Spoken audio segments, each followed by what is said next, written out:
Military battle. Excellent, commented Wang Wei as he observed these soldiers from above.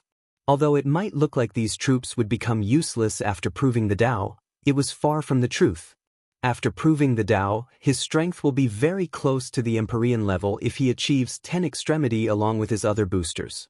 And the only reason he believes he cannot have Empyrean strength is because of the overwhelming transformation cultivators undergo from 69% of the Grand Tao source to 70%. The transformation is more incomprehensible from Great Emperor and Tao Ancestor with 499%. With such strength, he will be severely restricted in the lower dimension. So, he will need the help of others for many things, including these troops. On the ground, Li Jun looked at the troops surrounding him. He detected 2 people on horses with unique auras. Furthermore, the troops revolved around these 4 generals? He squinted his eyes. He held his spear in the middle and checked the balance before throwing it with immense force. Boom! The spear turned into a red light as it cut the air due to its sheer speed. Array 1, roared Sloth General 1, leading the northern troops. Immediately, his soldiers reacted and formed a formation. Then, in front of everyone's eyes, Li Jun's speed, which was numerous times faster than light, slowed down, traveling as it was navigating through water and working against a lot of resistance. By the time the spear reached its destination, it had lost most of its power. So Sloth General 1 used his axe to send it flying away, forcing Li Jun to recall the spear to his side. What a strange array! Is it the power of time? Or something else? He focused on the battle as the enemy's cavalry ran towards him from the north and west side. Archers, yelled Li Jun, and arrows flew from the middle. Unfortunately, the enemy troops also had archers, and they were more skilled than the city troops. Although not as good as Li Jun's troops, they held their own with little loss until the cavalry reached the enemy. Bang! The Western cavalry clashed head-on with the Western protective shield. And no matter what they did, they could not pass these men's shields. Meanwhile, the northern side began a slaughter. These soldiers from the Undying Legion had no fear, so they attacked with unmatched ferocity. They stabbed their opponents and used elemental, spiritual, and brute force to kill as many people as possible. A pile of bodies and dead horses stood before them, but they did not care.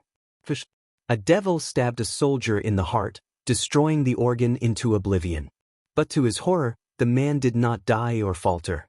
After bleeding a little, and the latter responded and cut off his head. Before dying, the devil could not understand what was going on. That same soldier used the connected life force of his comrade to build another heart. And without even looking at his body or wasting time, he proceeded to kill more devils. The soldier beside him had half of his body burned by a flame devil on a flame horse. However, he smashed the devil's head before continuing to kill his enemy. He sustained even more elemental injuries but never stopped fighting.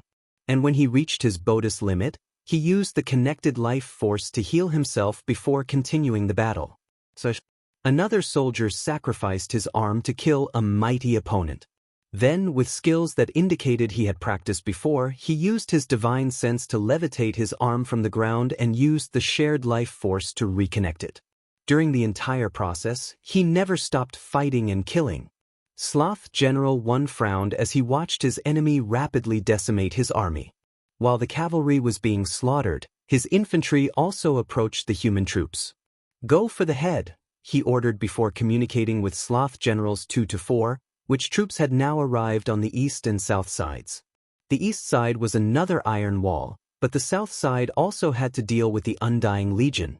The Undying Legion trained to protect their heads, so this tactic was less effective than the devils would wish. Nevertheless, it only worked to some extent. A soldier had their heads cut off, and this should have been his end, but to these devils' horror, a white light came from his separated neck and reattached his head to his body, even drawing the spilled blood back onto his body. The devils became more aggressive and smashed these soldiers' heads. But it also regrew back.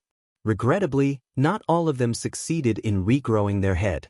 Tai Gang's innate talent allowed them to share life force to heal, but there was a limited amount that each soldier could access and control based on their individual talent. "Hiya!" roared a devil as he slammed his halberd on the ground, smashing a soldier to the ground, blood splattered over the surrounding people and on his body. But this was not the end. Splat, splat, splat. Please visit Panda, N0V1. The devil continued to smash the heavy weapon with unmatched rage, turning all the soldiers' body parts into meat sauce with chunks. He did not want to give the latter a chance to regenerate. He laughed victorious before he felt a pain in his chest. He looked down to see a big hole. And with shock, he raised his head to see the same soldier before him. A no V1 primordial spirit? The last thing the devil saw before entering samsara was a condescending smirk. The undying soldier looked at his fallen opponent before rushing to his comrade next to him. According to his training, if he lost his body on the battlefield, he could continue to battle or find a place to hold his primordial spirit. The sect would create a body for him later. The soldier entered his comrade's weapon according to the rules, waiting for his return in the future. Here, said Yen Liling, handing Tai Gang numerous pills. The latter did not hesitate to swallow them. His life energy drastically increased, and he used his power to share it with his soldiers, increasing the pool of life force they had to heal. These soldiers immediately became more intense, entering a semi-berserk state since they had no fear of death. Sloth General 1 noticed the change and Yen Liling's action in the center. He knew the best way to deal with this army was to find the source of their ability. And he could already identify what it was, know who it was. Unfortunately, he could not immediately take care of the problem. Use soul attack, he ordered. This method was once again not as successful as he wished. Tai Gang developed his talent to reach the soul, meaning the soldiers can heal certain soul injuries, even if it's not all. Furthermore, knowing this was one of the weaknesses of the Undying Legion, he trained the soldiers to prepare. They had to learn soul defense techniques and have a soul-protecting artifact. The Tao opening sect went above and beyond to nurture these soldiers, providing them with enough resources to make some declining emperor lineage wince in pain. And this was not the end. Li Jun also helped this legion protect their souls by creating a technique that allowed them to absorb baleful auras and use them as a shield to save their souls. Swish! An arrow pierced through the sky, leaving hundreds of afterimages in its path, heading straight toward Tai Gang. He calmly raised his hand to catch it, but to everyone's surprise, the arrow divided into two, with the second one headed for Yen Liling. Checkmate, thought Sloth General 1. Unfortunately, before he could celebrate, purple flame manifested around Yen Liling and burned the arrow into oblivion. Did they think I was a damsel in distress because I'm an advisor? Commented Yen Liling. I think they do, replied Tai Gang. I feel offended. Yen Liling suddenly felt like many people in the world thought she was a useless group member. If it were not for the rules, I would burn all of them to ash. Tai Gang swallowed his saliva. He knew the horror of a talented pill master. These monsters have some of the weirdest pills. More importantly, they are all masters of poison. Wang Wei tasked Yen Liling to create poison for him to temper his body once he finished with his black holes, and Tai Gang once experienced some of her experiments. His body trembled as he remembered the horrid poisons he saw her testing. I guess it's my turn to move, commented Li Jun as he checked on his Slaughter Legion, who was responsible for the defensive maneuver of this war. If they failed, the group would fight on 4 fronts instead of 2. He jumped on the shoulders of one of the soldiers and used them as footholders to rush toward the enemy's general. Sloth General 1 immediately ran in the opposite direction, which surprised Li Jun a little. However, he sensed 3 more people coming from behind him. You want to fight me 4 versus 1? Not a problem. He did not hesitate to follow. However, in his way, he communicated something to the group. Happy New Year. I know for some, it's not time yet. Nevertheless, I will say it again in tomorrow's chapters.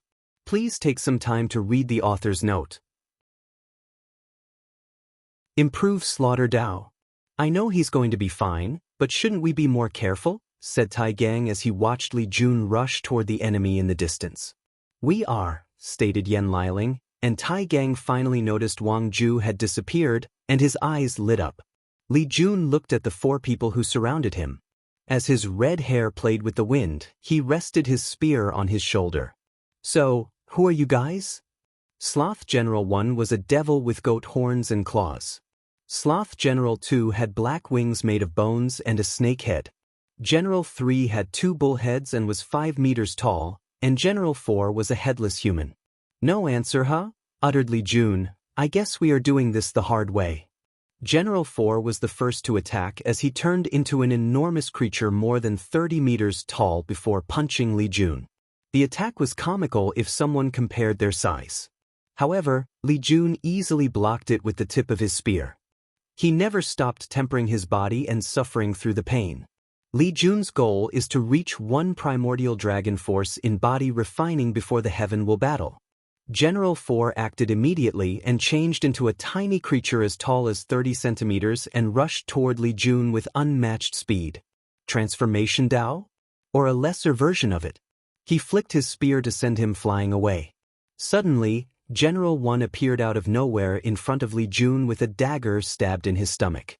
Li Jun looked at the blood falling from his body, and after a few seconds, it disappeared as if it was never there.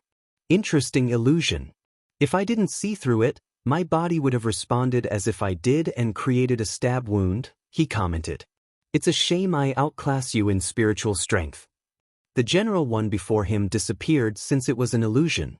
But the others took this opportunity to attack. War! Roared yelled General 3 as numerous soldiers suddenly appeared behind him, boosting his stats and giving him a number advantage. Using War Dao against me? I admire your confidence, commented Li Jun. He gazed at the summoned troops coming toward him, and they suddenly dropped on the floor one by one. General 3 checked, and his face became severe. His summoned died of hunger, a common mortal problem. Sinful water. General 2 spewed out a putrid and visually unappealing black water. Anyone who lays eyes on this water will have an instinctive reaction of disgust, and the consequences of touching it are even worse. Cleansing purifying flame, Li Jun created a pure white flame that instantly disintegrated the black water. If you do not use your trump cards, you will die miserably in this battle, said Li Jun with a smirk. The 4 generals gave each a look before placing themselves in a specific position. The same strange runes appeared before them before becoming a tattoo on their bodies. Li Jun immediately felt the changes. It the previous array that acted similar to Time Dao. Li Jun raised his hand, and it appeared he was moving in slow motion. He felt he needed an extraordinary amount of energy just to move his fingers or breathe. His mind became so slow it felt like a single sentence would take an eternity to ponder. His origin essence, spiritual strength, and blood energy operated slower than an old, dying turtle. Furthermore, his thoughts became negative. He did not feel like moving a finger, literally. He felt his spear and armor were too heavy. He even felt standing up was too much work and required too much work. All Li Jun wanted was to lie down and sleep, and he was thankful that he was powerful and did not require food to sustain himself. Then things worsened. He felt breathing or living was too much. He felt his very existence was a burden to the world and the people around him. So, all he wanted was to enter eternal sleep. He wanted to give up to stop the pain. Depression? Mental disorder? Li Jun remembered a concept he learned from Wang Wei from his past life about mental disorders. Wang Wei explained to him how a cultivator's change in their mental state and their Dao heart's destruction could be the result of mental disorders. Li Jun thought the subject was interesting, so he remembered. And this sloth ability reminded him of that discussion. If mental disorders have such a severe effect on cultivators, the situation would be 100 times worse, if not more, for mortals. How many of them have died as a result of it? His mind worked on overdrive while remaining clearer than ever. My slaughter Dao involves every aspect that causes mass death: famine, disease, natural disaster, or war. So, isn't mental disorders a part as well? A purple light flashed around Li Jun's body, granting him a more ethereal and mysterious aura. Enlightenment, commented General 1. Don't let him. The others followed him and rushed to terminate Li Jun. Unfortunately for them, 4 shadow tentacles manifested from the ground and blocked their paths. Who's there? Roared General 1, but no one answered him nor showed up. So, they tried again but could not get close to Li Jun, and a few minutes later, He opened his eyes with a more profound aura. Sudden enlightenment? And it was so deep? Is this what it feels like to be a super genius? Although it was not his first time having sudden enlightenment, it was never as deep as this one, and it became rare for him after comprehending the law. However, with this one, he knew he had a slight chance at reaching 5-leaf venerable strength before the heaven will battle. Li Jun squinted his eyes as a crazy idea popped into his mind. It's worth trying even if I might die. Please visit Panda, N0V1. Li Jun looked at his opponent and no longer decided to test out their powers and abilities. He deployed his Dharma body, which was holding a spear like him. All things can be killed, even sloth. The enormous spear descended from the heavens, immediately rendering the 4 generals immobile. Their rays could not resist the spear for even a moment before bursting apart and continuing toward them. Muttered Li Jun as he sensed spatial fluctuations. And before he could act, a void portal appeared and swallowed Sloth General 1. Luckily, one of the shadow tentacles entered the portal and returned with blood on the tip. Pand A, N0V1. Calm, they can use teleportation as we expected, said Li Jun before gazing at the 3 dead generals. Rise. The 4 generals turned deathly gray before their lifeless bodies began to move. Li Jun asked them a few questions, but they suddenly exploded midway. Did you learn something? Asked Wang Wei, who landed next to him. Yes. 7 supreme kings controlled 7 territories, each named after one of the deadly sins. These people are the troops of the Sloth King. So, they are the people behind the scenes. I'm guessing there are lesser or weaker kings. Yes. Did you learn how he teleported away? Kings can choose a location as their home base, granting them the ability to summon their generals from long distance. But there is a price. Of course. The price is to abandon our citizen status and turn into a citizen of the 9 devil god world. They really do not want to give us any advantage. Anything else? Kings with a base are not restricted by a certain distance from their troops, granting more free range of movement. That's all I could learn since someone protected their souls from searching. Muttered Wang Wei as he pondered for a moment. This is probably not the only method of teleportation. They might even have ways to teleport troops, added Li Jun, that would shift the balance of the situation toward our side after we learn of it, analyzed Wang Wei. So, it's not very likely. However, there is definitely a way for kings to teleport from one territory to the next. For people as strong as you and Di Tian, the best tactic is to run away and hide. So, mobility is key, agreed Li Jun, who suddenly changed the topic. Can you tell me about the mental disorders you previously mentioned? Mental disorder? Is that related to your enlightenment? Yes. Mental disorder and slaughter? Oddly fits. There is no problem, but I only know very little information. He only knows about a few things he reads online and reads some basic knowledge once to impress a client. It's fine. If you want to use it to improve your slaughter Dao, you might have to study emotion, soul, and medicine law. You're probably right, he muttered after pondering for a moment. Then, he suddenly felt he fused too soon with his 8 other clones. Unfortunately, he needed the power for this event. Li Jun then remembered he was now a supreme genius and did not have to worry so much. He proceeded to annihilate the remaining troops, focusing on the east and west side that the Shield Squad had to fight off. Once the Undying Legion finished off their opponents on the north-south front, they aided the Slaughter Legion on the eastern and western front. Sloth Castle. General 1 suddenly appeared in one of the rooms with someone waiting for him. Mission failure. He dropped dead on the floor. Happy New Year, and I hope you have a wonderful year. Traitor. Sloth was a young man who looked human and dressed in black robes. The only difference was a cloth wrapped around his eyes to cover the fact he had no eyes, only empty sockets. He was a member of the No-Eyes Devil race. Dead? He muttered as he looked at the dead body before him, trying so hard to control his anger. He waved his hand to manifest an odd insect before inserting it into General 1's body. A few seconds later, the latter's body moved as if it was alive. What happened? Our troops were annihilated. How? The plan was perfect. Our enemy, he did not finish talking when a shadow spear came out of his body and went for Sloth's throat. He evaded slightly, but it left a small wound on his cheek. Sloth frowned as he watched General One suddenly disintegrate. Very careful, I see, he muttered with gritted teeth. He used his status as king to manifest a mirror where he saw numerous green spots. However, with each passing second, countless red spots disappeared. A one-sided slaughter.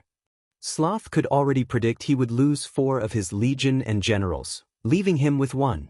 The plan was to weaken Wang Wei's troops while he hid, forcing the latter to quit this game and have to kill another participant to acquire an entrance token. Unfortunately, the plan failed miserably, and Sloth wanted to know why. No, he wanted someone to blame. He controlled the mirror to contact someone. Greed territory.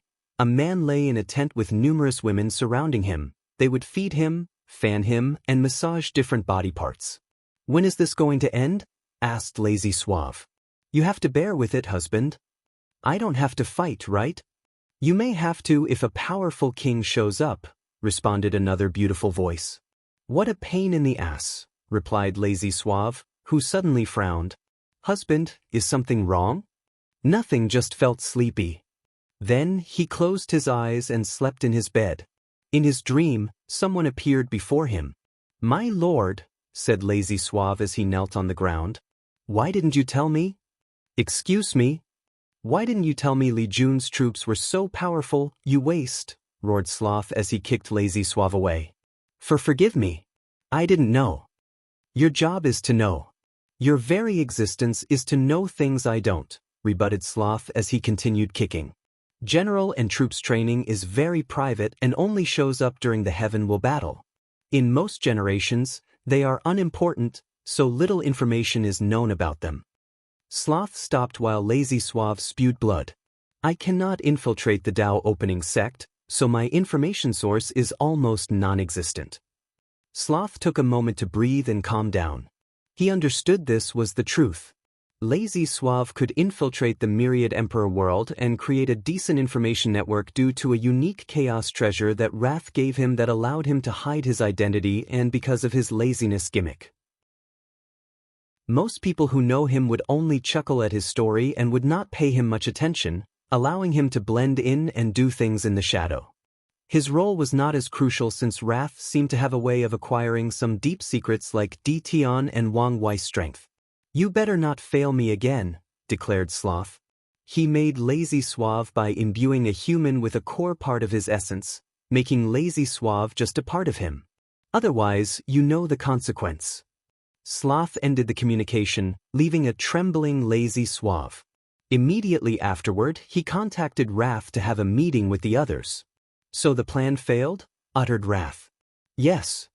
Do you know the damage their troops suffered? I don't. However, based on the rate they massacred my troops, minimal. That's a problem. What about you, Lust? Di Tian's army is not that impressive as we had the overwhelming advantage. However, an anomaly occurred, she replied casually. Is it the one heavenly Dao sealed? Yes. My general can barely hold him back, but we lost many people. How are his casualties compared to you? We are still winning, but that won't last long. Do you want to retreat? Asked Wrath. It'll weaken him a little more. As you wish, but don't affect the overall plan, Wrath stated calmly. Gluttony, what happened to Mo Xingyun? She is more cunning than anticipated. She broke through my blockade, and in pursuing her, she has quite the tactical mind. Be careful and don't be afraid to give up. I will. Anything else to report? Asked Wrath, but no one answered. Everyone can leave except for Sloth. Please visit Panda, N0V1. I am really sorry, explained Sloth once he was alone.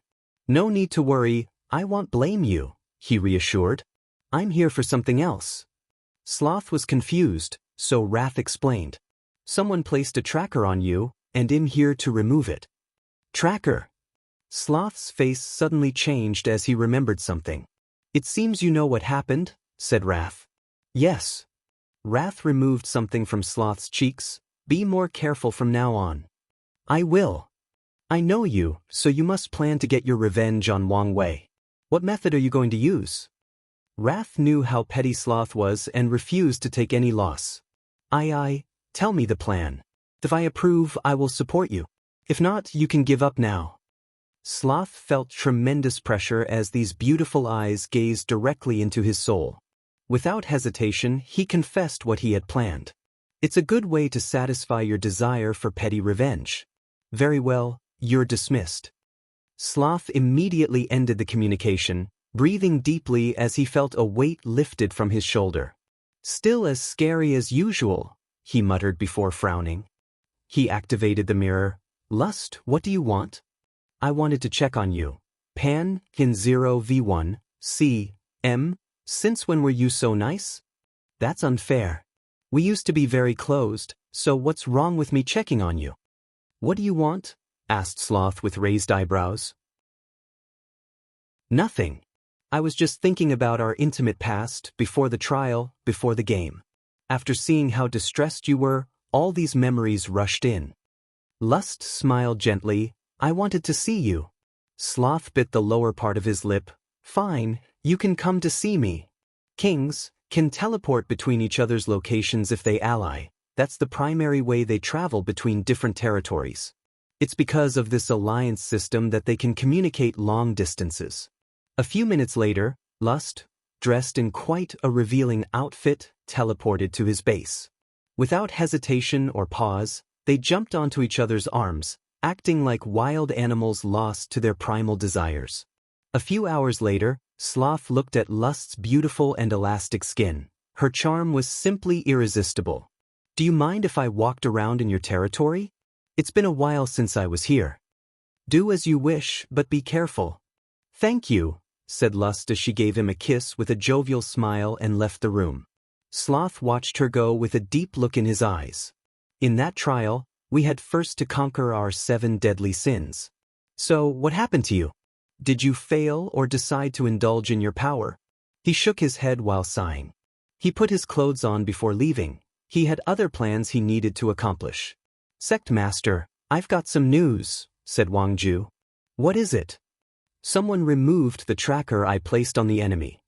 They are quite capable. Did you get any information?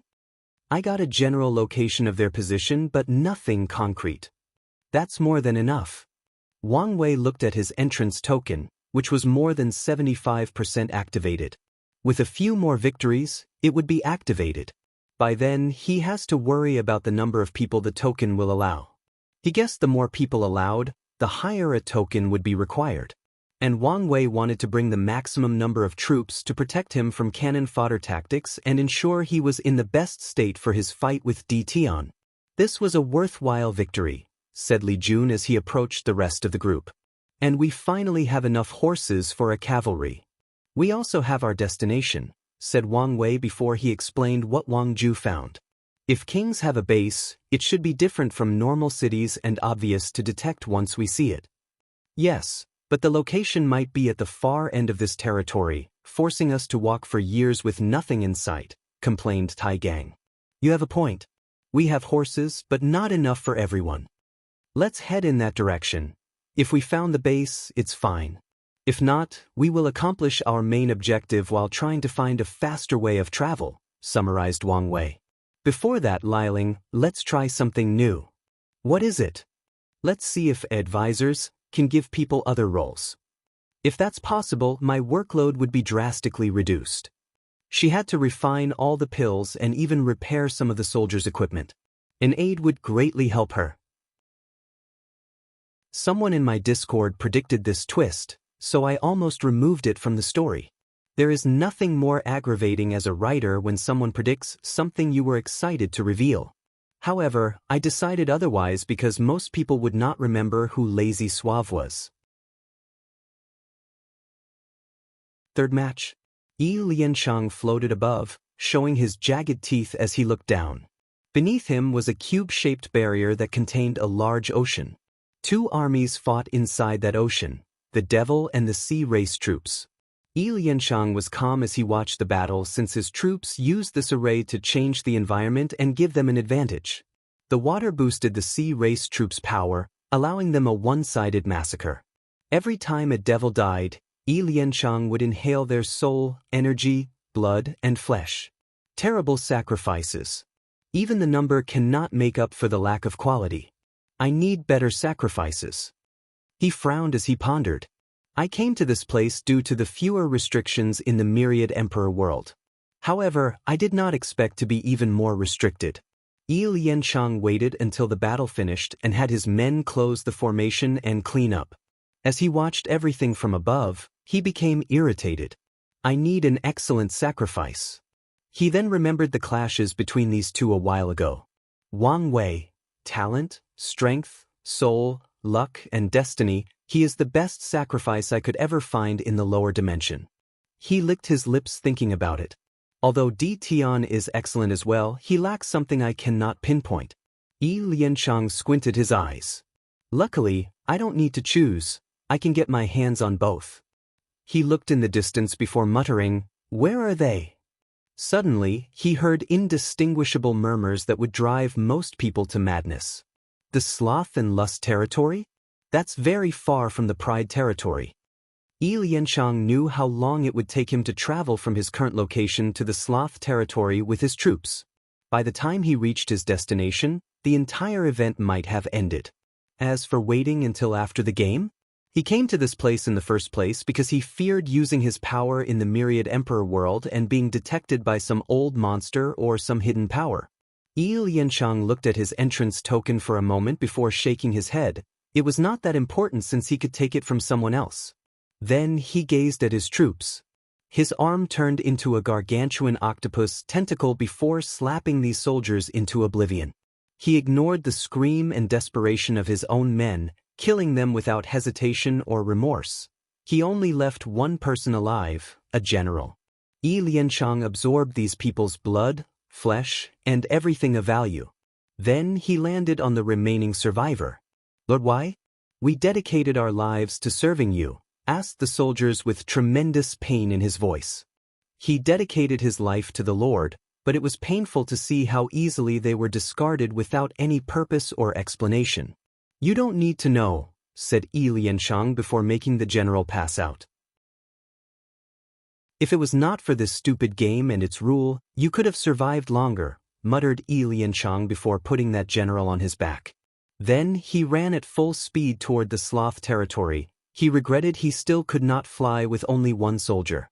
"Sloth territory. Success," said Yen Liling with extreme joy as she looked at the 5 people who acquired the role of 8. "Easier than I thought." She never thought she only had to say a few words similar to a blessing for the game to acknowledge the change. "Indeed. We don't have to try the other complicated methods," added Wang Wei. If things did not succeed in the first method, he planned to establish the ceremony cultivator used to contact Heavenly Tao as a way to get the role. "Our productivity has increased, so let's continue our journey," he commented. Then, the group assembled the necessity before marching to the next city. Wang Wei met his first king in this game and became excited.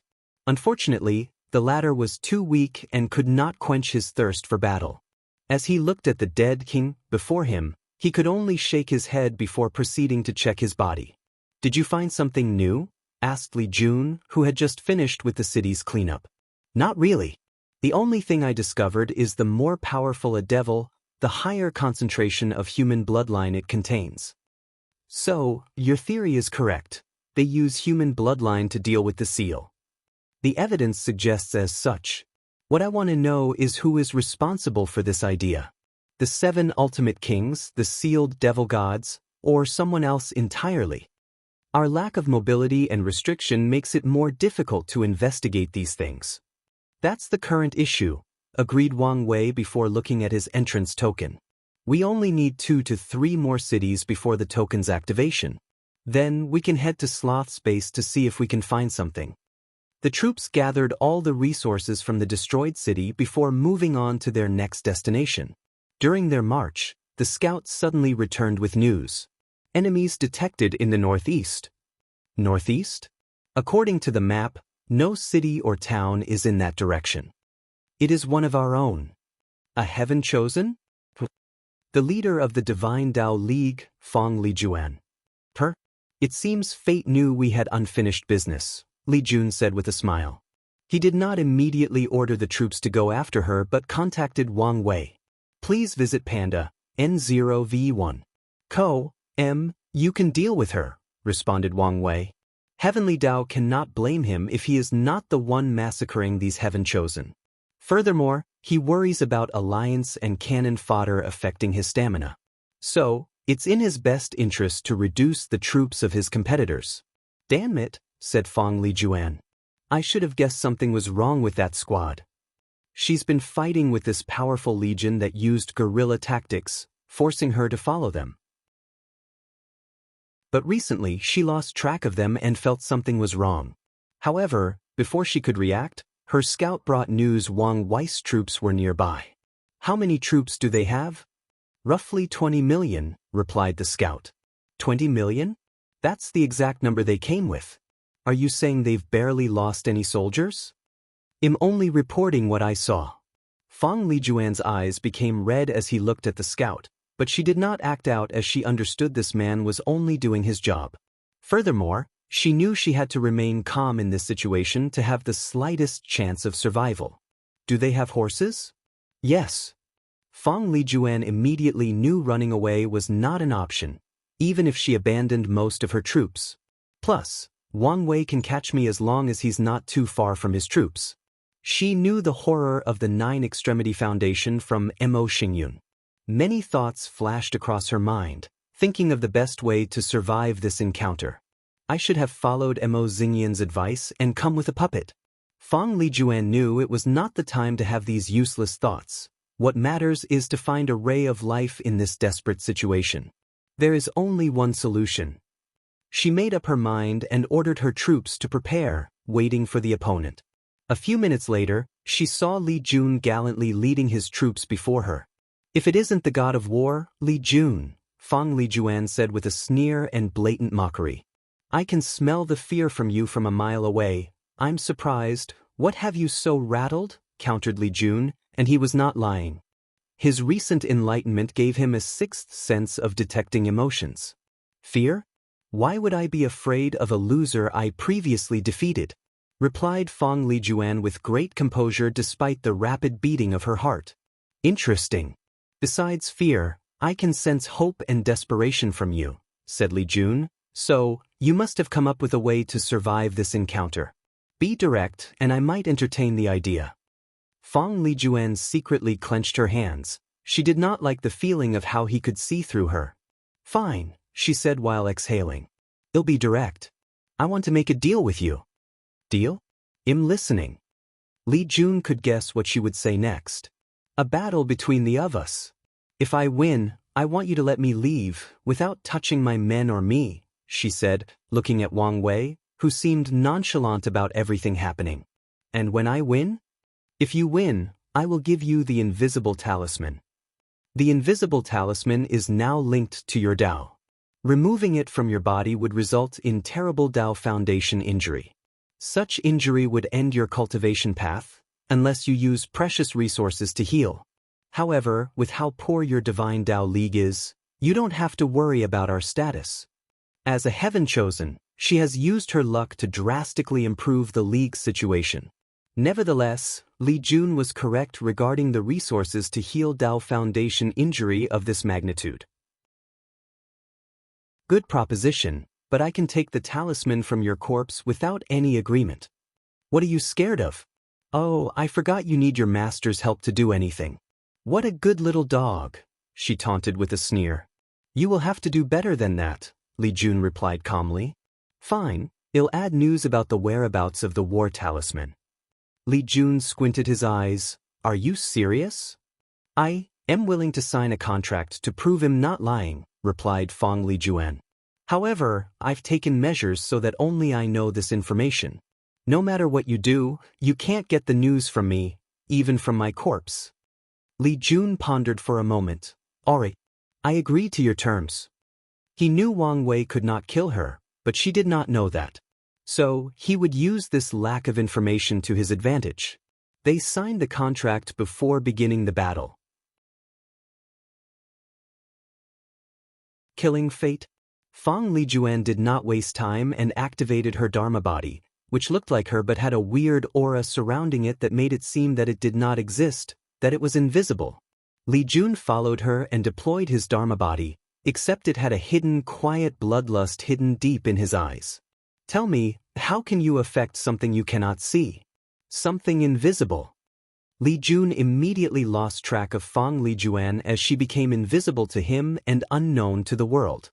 How can an ant hide from a god? And unfortunately, no creature, known or unknown, can escape the clutches of death. His Dharma body stabbed a golden spear directly at Fang Lijuan's location. Shadow escape, she disappeared before manifesting at distance, avoiding the attack. Immediately, Fang Lijuan knew the fight wouldn't be as easy as she had guessed. Shadow Dao? It seems you've improved since we last met, said Li Jun. Fang Lijuan did not answer. She might have been quite arrogant before, but after breaking through the limit of her bloodline and experiencing many things in this generation, she's not stupid enough to keep holding on to certain detrimental ideas of the Divine Dao League. She knows to constantly improve and never become complacent. Otherwise, the only fate awaiting her is death, or worse, becoming irrelevant. Wrath of the Shadow World. Li Jun sensed something and looked into the sky. Invisible shadow? He sensed she created a small world full of shadow energy to enhance her attack. Then, she applied her invisible Dao to the shadow to enhance their hiding ability. Bang! Numerous shadow spears, swords, palms, and punches landed on Li Jun, but he did not move a single step. He easily tanked the attack with his fleshly body with no injury. Then, he looked at her as if to say, "Do you have something better? Is this the best you can do?" Oftentimes, knowledge and the truth are invisible to us. The surrounding immediately changed after Fang Lijuan's Dharma body used this technique. The soldiers in the surroundings began to lose their knowledge or all the things they learned in their lives, including how to cultivate and how to use their powers. They began to forget fundamental truths like they were humans, had a mind, spirit, and soul, or that they understood the laws of heaven and earth. And it was the same for Li Jun. The fear of death is ingrained in all living beings, and slaughter is instinctual, especially when someone is cornered. Li Jun's counter immediately removed the effect of this spell before counterattacking with a beam of death energy. Fang Lijuan's Dharma body turned into a giant crystal and protected her. Boom! She defended the attack but was still injured. Blood spilled from her nose, and her complexion became paler. Fang Lijuan immediately tried to make her injury invisible as a way to heal. If it's not there and invisible, then it does not exist. Unfortunately, Li Jun's Di realm would not allow such a thing. Is this what Mo Xingyun referred to as Di realm? How can Li Jun be talented enough to reach such a stage? Fang Lijuan knew she could not achieve 9 extremity, so she wanted to enter the Di realm at least. But even that was more challenging than it sounded. Her mind worked rapidly, thinking of countermeasures. Meanwhile, Wang Wei looked at the battle from a distance. They were not surprised by the flowering words these Dharma bodies would recite during the match. In the Supreme Realm, battles are often more about understanding the Tao and manifested in the form of a philosophical debate. Although it may appear stupid and pointless to some people, they knew these battles were perilous if something went wrong. If a cultivator suddenly doubts their Daos during one of these debates, there is a high chance of developing heart devil, the collapse of the Tao heart, or their state of mind. And this collapse has created the existence of an anomaly, half-emperors. Typically, these people with doubts or wrong interpretations of their Tao would die if they ever touched the heaven will. However, throughout history, one recorded exception is the Heat Emperor. The Heat Emperor cultivated pure Yang Tao, with a fighting style involving extreme heat to burn all matters and concepts.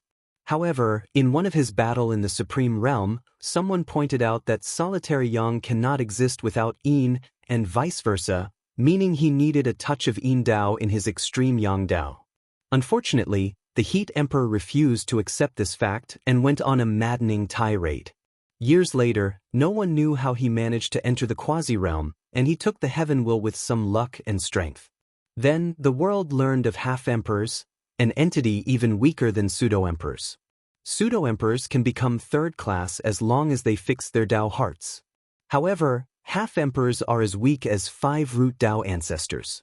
According to records, they have the eternity ability of ordinary emperors, but it is unknown whether they can improve or fix the issue with their Dao. Please visit Panda, N0V1. Co. Mpian, Hien 0V1, C. M. Wang Wei theorized the Heat Emperor might have been the first half-emperor, and Heavenly Dao fixed the bug in the game after him. Of course, there is also the possibility that half-emperors is more common in other places like other Source Chaos worlds. Fang Lijuan decided to be even more aggressive in her approach. The things most important to us cannot be seen. What are the most important things to Li Jun? His family, loyalty, sect, and pursuit of the Dao. All of a sudden, he felt these were not that important. They were rapidly becoming invisible to him. They no longer were a part of him. My slaughter Dao exists for guardianship, and as long there are people I need to protect, nothing can change my essence. Splish. Fang Lijuan suffered backlash for the failure of this technique. But she did not care since it was the first step of her plan. Shadow attachment. A very subtle and undetectable shadow expanded from her body to connect to Li Jun's shadow. Now, your power belongs to me, said Fang Lijuan. Through the connection of the shadow, she can access her opponent's power and bless herself with it. This is one of the tactics she's been planning to use against Wang Wei and Di Tian after learning about their strengths. Of course, she knew this was far from enough. My power? Can you even handle its weight? Can you handle the burden of death? The screams of the fallen? "Hey!" screamed Fang Lijuan, her voice shrieking with misery and pain. The voices make them stop. She could hear an infinite number of people talking to her, asking her why she killed them. It was like she had to confront the grieving souls of all the people Li Jun had killed. However, there is no way he could have killed so many people. Li Jun did not kill so many people. However, in the sex trial, he had to confront the killing intent and baleful aura of numerous emperors who had too much blood on their hands. He has been using this method to temper his mind and willpower. So, he passed on this burden to Fang Lijuan for her to have a small taste. This battle has been quite the disappointment, he commented. He has not even used his immortal venerable strength yet, otherwise he would have instantly crushed her. Not yet, it's not over, stuttered Fang Lijuan as she disconnected the shadow and abandoned her previous tactic. I have one last attack. Suddenly, her aura exploded as it drastically increased. Then her hair turned white-gray like an older woman, and her face aged with wrinkles and age spots. The power of invisibility emanating from her Dharma body became even more potent. Things are finally becoming interesting, commented Li Jun, who could see she sacrificed her lifespan to exponentially boost the invisible talisman's power. She even reached the strength of one leaf immortal venerable. The invisible hand of fate, a gray hand with the power of fate, descended from the heavens intending to annihilate Li Jun, and he looked at the sky in shock. I win, thought Fang Lijuan. She spent countless years and efforts before developing this technique that used invisible Dao to manifest the power of fate Dao. However, this is not why she believes she won, given she already concluded Li Jun has immortal venerable strength. It's because of who you are. You worship your big brother. You worship his strength, intelligence, and more importantly, his Dao, she thought with a sneer. And when confronted with its power, you've become overwhelmed, thinking there is nothing you can do before it. Li Jun looked at the descending palm, unable to move. He faced that palm many times in practice, and he was always helpless each time. And today, seeing it brought back all these memories. As he was about to be squashed to death, he suddenly heard a familiar voice. Fate can be killed. His eyes suddenly became bright as he held his spear. Yes, there is nothing between heaven and earth that I cannot kill. Fate-killing spear. He stabbed his spear, utilizing all the power of his slaughter Dao. The palm disintegrated into beautiful motes of light, turning the gray sky back to its blue color. Luck manifestation. Li Jun looked at the spear in his hand, his eyes brighter than they'd ever been in his life.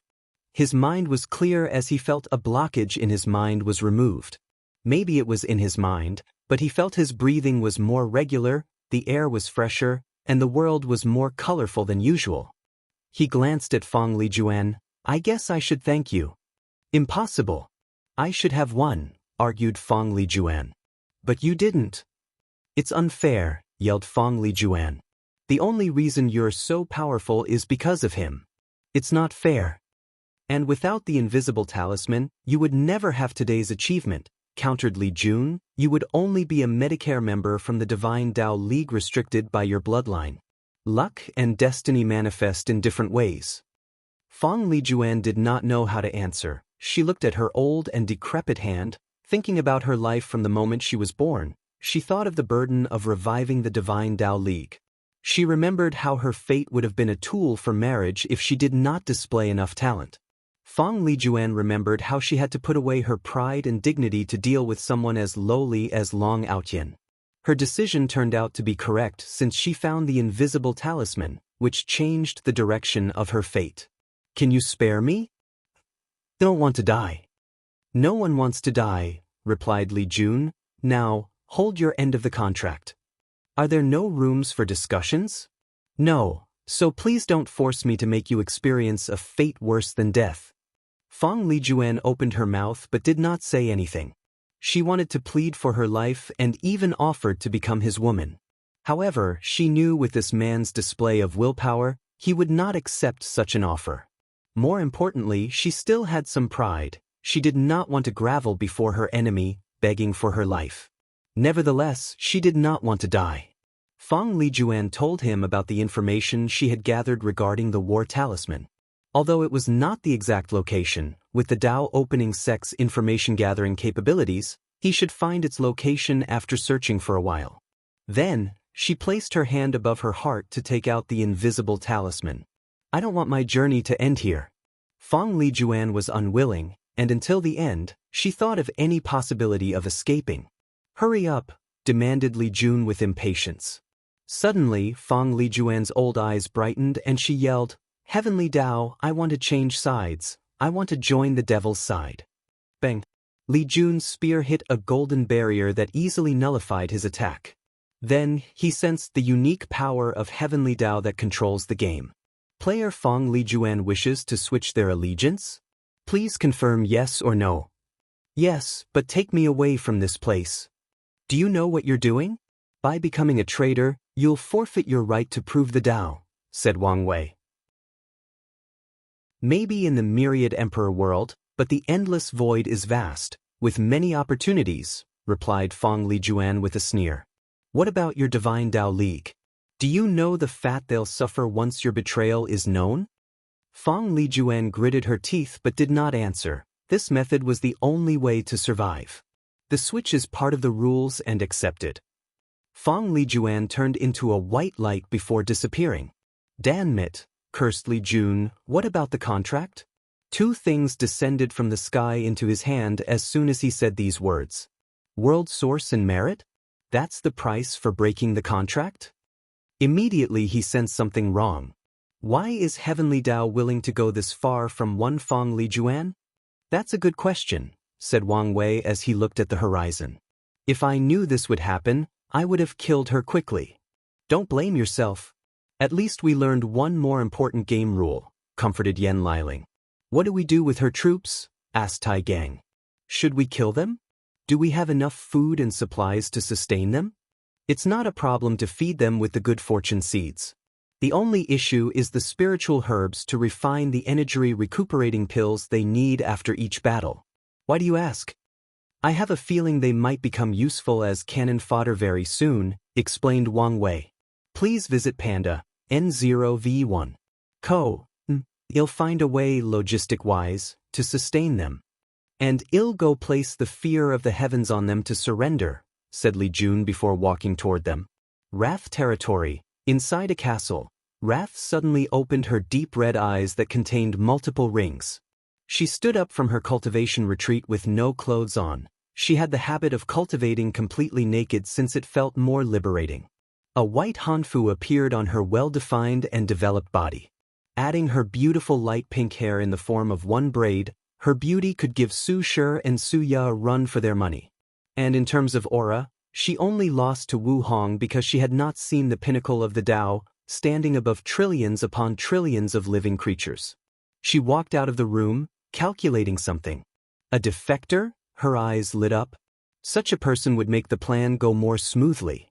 Wrath hoped for a defector but never planned for one, given how much humans hated devils. This kind of intergenerational hatred has been ingrained in the human's blood and soul. She waved her hand to manifest a mirror that reflected all 7 territories. The mirror reflected humans and devils in the shape of black and white dots. The black dots were disappearing at an alarming rate, but she did not care about this. Wrath only cares about the disappearance of the white spots. Not enough bloodshed, she commented. But there is still time. She controlled the mirror to reflect something else. The defector is in my territory? Excellent. Wrath prepared to leave her castle for the first time since this game started. She could have dealt a significant blow to the myriad emperor world, given her power. Besides Di Tian and Wang Wei, and the anomaly Yi Liancheng, she was confident in easily slaughtering all the other heaven chosens, even the ultimate kings. However, Wrath knew doing this would ruin the overall plan. Furthermore, if she did this, the myriad emperor world's heavenly Tao would overthrow the game board by removing the restraint on Wang Wei and Di Tian, allowing them to hunt her down. So, she must be careful and not affect the balance. After giving her subordinates a few orders, she flew in one direction. Fang Lijuan suddenly appeared far from the castle, inside a forest that is about 15 days of non-stop marching. Saved, she muttered after looking around. I don't have much time. I need to stabilize my injury before acting quickly. She plans to contact the Divine Tao League members and have them leave or hide as soon as possible. She hoped to save as many people as possible, or at the very least, the Fang clan. Simultaneously, Fang Lijuan feared the League would abandon her and label her a traitor to survive this ordeal. The Divine Tao League is too poor, which reduces other factions' incentive to eliminate them for their resources. As such, if they remove all connections with her, offer the Fang clan as a sacrifice, and swear an oath to hunt her down, they might survive this ordeal. I can worry about these things after I stabilize my injury. Fang Lijuan headed to a mountain nearby to create a safe place to heal. A few dozen meters outside the forest was a troop of soldiers, and their leader was Tong Ruobing. They had just won a victory a few days ago and were on their way to the next city, but her troops took camp in this forest to find more food and possible demonic animals. Something is going on, thought Tong Ruobing as she felt relentless. She calculated what the issue was and discovered her Qi Luck Dragon was agitated. A fortunate encounter? And it seems to be a good one. She crafted a luck calculating talisman before connecting it to her Qi Luck Dragon. The forest. Tong Ruobing did not hesitate to follow the direction where she discovered a recently made formation. Although the person tried to hide it, this level was not enough to hide from a rune expert like herself. After taking a moment to break the formation, Tong Ruobing headed inside, where she saw an older woman looking at her while on guard. It took her a moment, but she soon realized who this person was. Fang Lijuan? Tong Ruobing. Ha, my luck is truly booming, said Tong Ruobing with her cute and innocent face. We do not have any animosity. Given my state, you don't have to be hostile. Animosity? We are competitors destined to kill each other. Anyway, don't waste your breath. You've been on my killing list for a while now. Why? What do you think? The invisible talisman. Exactly. I've been thinking of ways to increase my strength, and the best method is to absorb some of the 12 ancestral talismans. Tong Ruobing is connected to the origin talisman, so it would benefit her immensely to absorb the other ancestral talismans. As such, after seeing the clash between Di Tian and Wang Wei, she placed Fang Lijuan on her hunting list. I'm sure we could nego. Tong Ruobing waved his hand to manifest numerous runes and instantly sealed her. And with Fang Lijuan's current state, she could not resist. It would be a shame to kill you. I'll have the invisible talisman absorb all your powers and Tao, making it in a better shape for me to use. She then refined Fang Lijuan's powers and fused them into the invisible talisman. And once she finished, one more heaven chosen had fallen. With this talisman, I should be able to break the 4-leaf barrier and maybe even reach 5-leaf. But it's not enough, muttered Tong Ruobing. Wrath floated above the sky, looking down at Tong Ruobing in the forest. She knew she was late and someone had killed the defector. The air around her twisted as she tried to rein in her anger. It was one thing to have no hope, but the despair or disappointment is even worse once it's crushed right before her. She landed on the floor, calling out her sword. Her actions immediately alerted Tong Ruobing, and she became on guard. Feeling a sense of dread, Tong Ruobing immediately activated her Proving Dao artifact, creating a pink crystal on her forehead. "Who are you?" asked Tong Ruobing, however she received no answer. Heaven Eradicating Stab. A dark red sword energy flew from Wrath's sword to swallow Tong Ruobing, so she used defensive talismans and redirecting talisman to deflect the attack to its enemy. Her tactic failed miserably as the redirecting talisman broke apart under the sheer power of the sword. Meanwhile, her defensive talismans barely blocked the attack by forcing her dozens of steps behind. "You're a devil."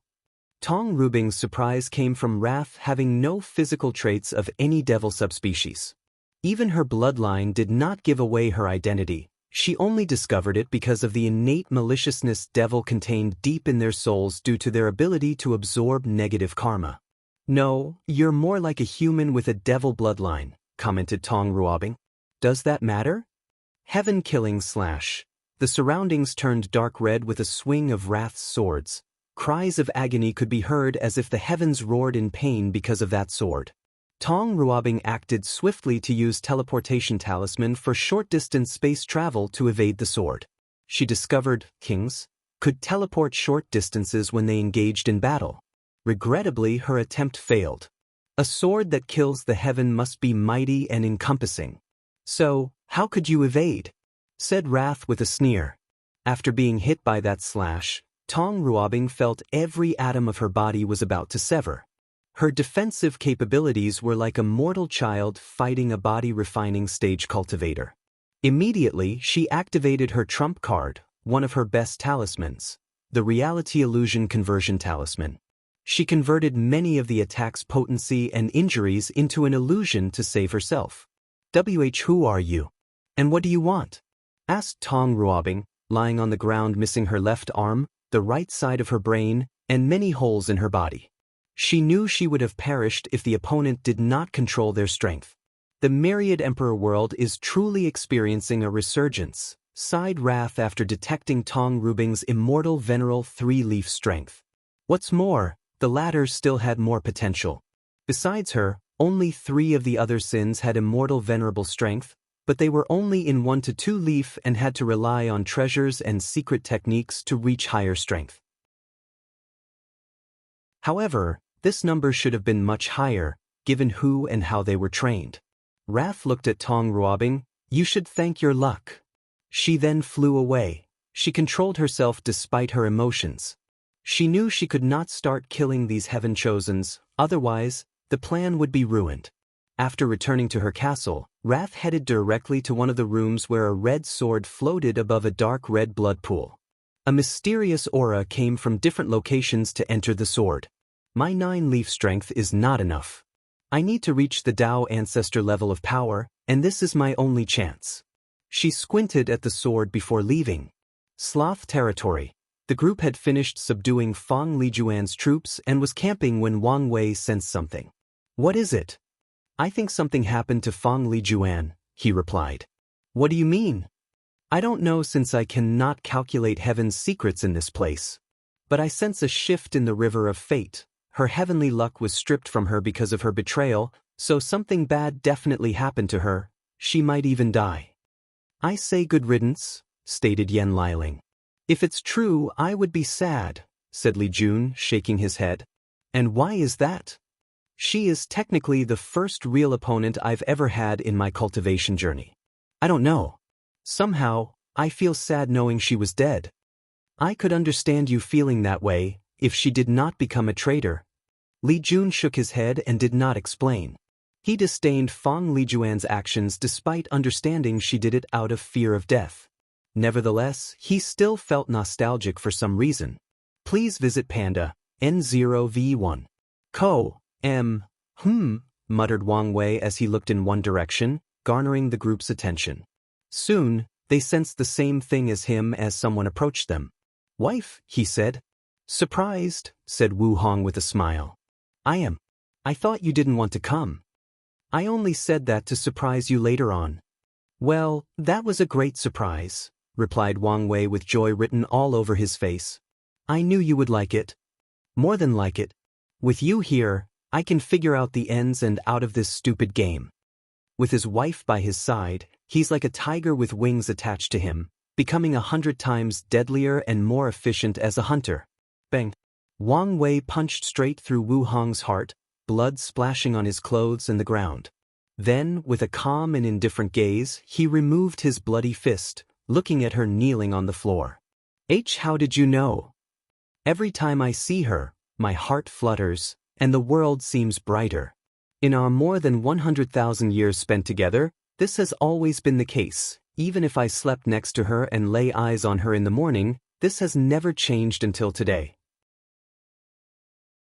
There are a few other reasons Wang Wei knew she was fake. He did not sense their fake connection. Wu Hong would not have easily changed her mind after saying she would not interfere, and if she wanted to surprise him with her personality, she would have appeared out of nowhere to see his flustered reaction. However, the sensation he felt after laying eyes on her was the first thing he noticed that made him think something was wrong. Only because of this? Lust could not believe her plan failed because of such a stupid reason. Yes. What if you were wrong? Then I would be wrong, replied Wang Wei. If he were wrong, Wu Hong would only ask him why he attacked her before beating him until his mother could not recognize him. Why, you're a ruthless man. You did not hesitate in the slightest, said Lust, with blood dripping from her mouth. If the role were reversed, I guarantee you she would also not hesitate. This is not over, Wang Wei. I will have the last laugh, said Lust before disappearing, still with Wu Hong's visage. Wang Wei was not surprised as he detected she was a clone or projection after attacking her. He sneered as he followed the karma connection he had just made to a place far in the distance. The real Lust opened her eyes 1,000 meters away and coughed a big mouthful of blood. Immediately, she sensed her aura drastically decreasing. Damn it, the attack traced back to my main body. She was careful and used a clone. She even used this secret technique that allowed the clone to hide its existence, intending to make it more difficult to detect it was an imitation and trace it back to her.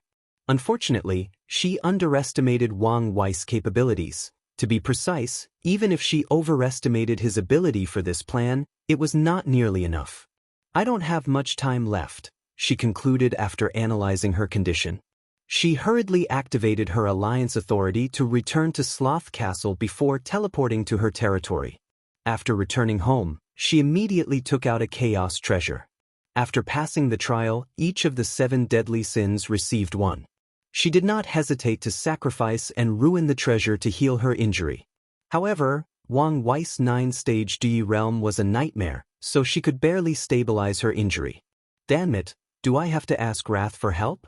Lust pondered with gritted teeth. No, there is another way, Theon. She is a lust devil. After passing the trial, she also inherited the lust Dao. Her bloodline with the Dao granted her immense power and 2 special abilities. The first one is to turn into a perfect physical replica of what a person loved the most. It could be their friends, family, lovers, or child. Although this technique was not flawless, she used other methods to enhance its capabilities. The second ability is she could inherit a person's strength or power after sleeping with them. So, she planned to steal Wang Wei's power once she fulfilled this condition. As long as I get his power, I can heal myself and even have my revenge. After thinking for a moment, Lust prepared.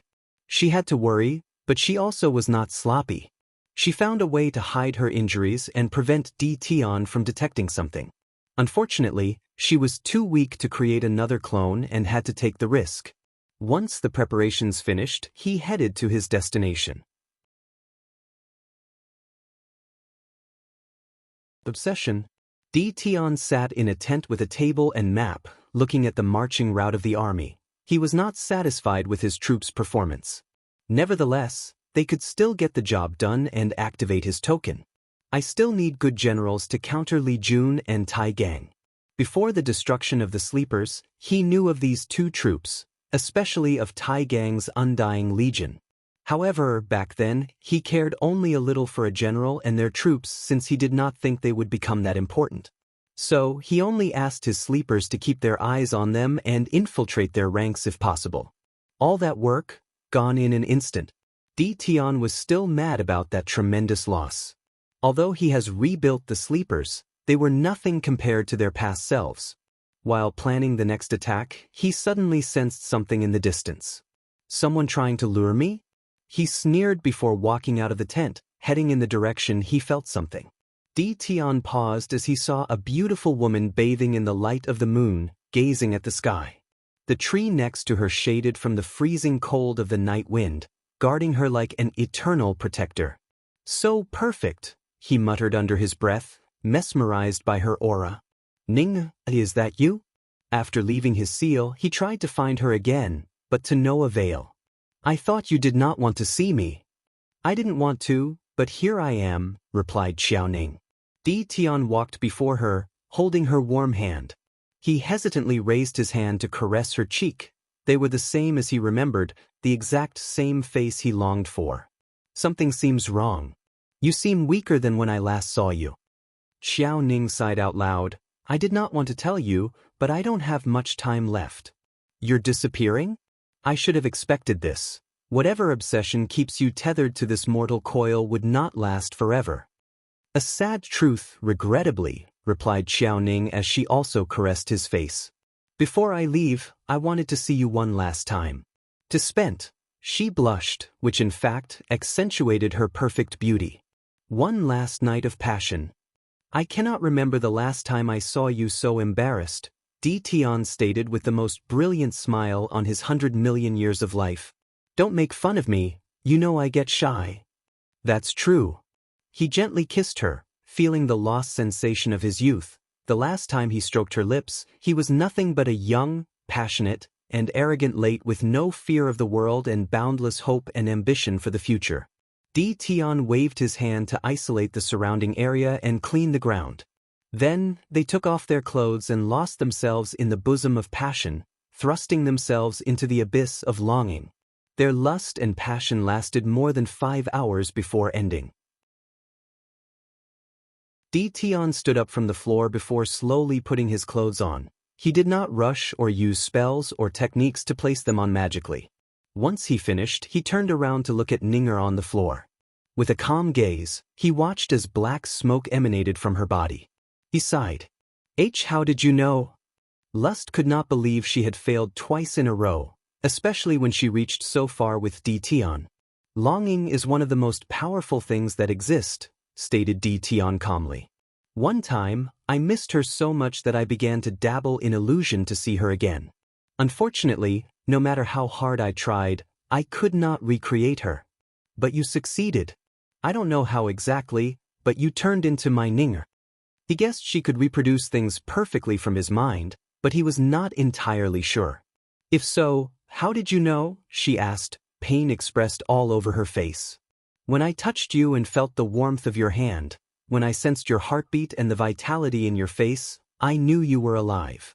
I knew even the Ninger spirit was incapable of recreating such vividness. Lust wanted to scream. She again failed because of such a ridiculous thing. No, not ridiculous, it's love. Something I always disdained as a lust devil.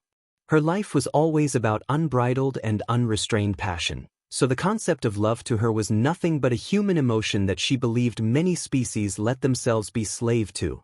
If you knew it was me, why did you bed me? She asked as many parts of her body had dissipated. I am a very lonely man. After so many years, I could not resist the temptation, replied Tion, gazing directly into her eyes. Don't you feel any remorse? You've betrayed the woman you claim to love, the woman you supposedly would do anything for. P&D of one. I do feel remorseful. And when I see her again, I will confess my sin, and she will forgive me. After all, I am only human, and to err is part of my nature. Ha, laughed Lust in a deranged voice. You men are all the same. After getting what you want, you make all kinds of excuses. Tian frowned, not angered by the mocking word but bothered by her vicious laugh that destroyed Ninger demeanor and aura. Please visit Panda, N0V1. You can think as such if it pleases you. Tian could tell this devil had some complicated story about love and desire. However, he did not care. His conscience was clear. Why do you have to kill me? Said Lust as she regained her calmness. I can replace your Ning. No, I can just be a stand-in, and I'd be fine with that. You can treat me as a way to soothe your loneliness. Tian squatted down to be at eye level with her. He caressed her face one more time. Your presence would be a constant reminder of my arrogance, pride, and my greatest failure. Tian's eyes became dazed as memories of that day flashed in his mind. After so many years, everything was still so vivid. More importantly, no matter what you did or how you look, I know you're not my Ninger. Lust wanted to scream, plead, or even throw a tantrum. However, she was too feeble to do anything else as most of her body was gone. I once met a primitive human tribe in a secret realm, said Tian with a reassuring voice. They believed that death is a transition to a higher state of perfection, a way to achieve perfection. Maybe the process won't be as fearful if you think about it that way. Maybe thoughtless. She was about to experience true death, with her soul destroyed and incapable of entering samsara. It would take a great deal of effort and power to revive her. As she faded into nothingness, Lust thought about her life. Lust devils live a life of depravity and sin. And if they are not powerful, a fate worse than death awaits them. Unfortunately, she was weak in her early years. Things took a change for her when she met Sloth, and they desperately survived in this cruel world. Although there were many ups and downs, separations and reunions, they survived by depending on each other.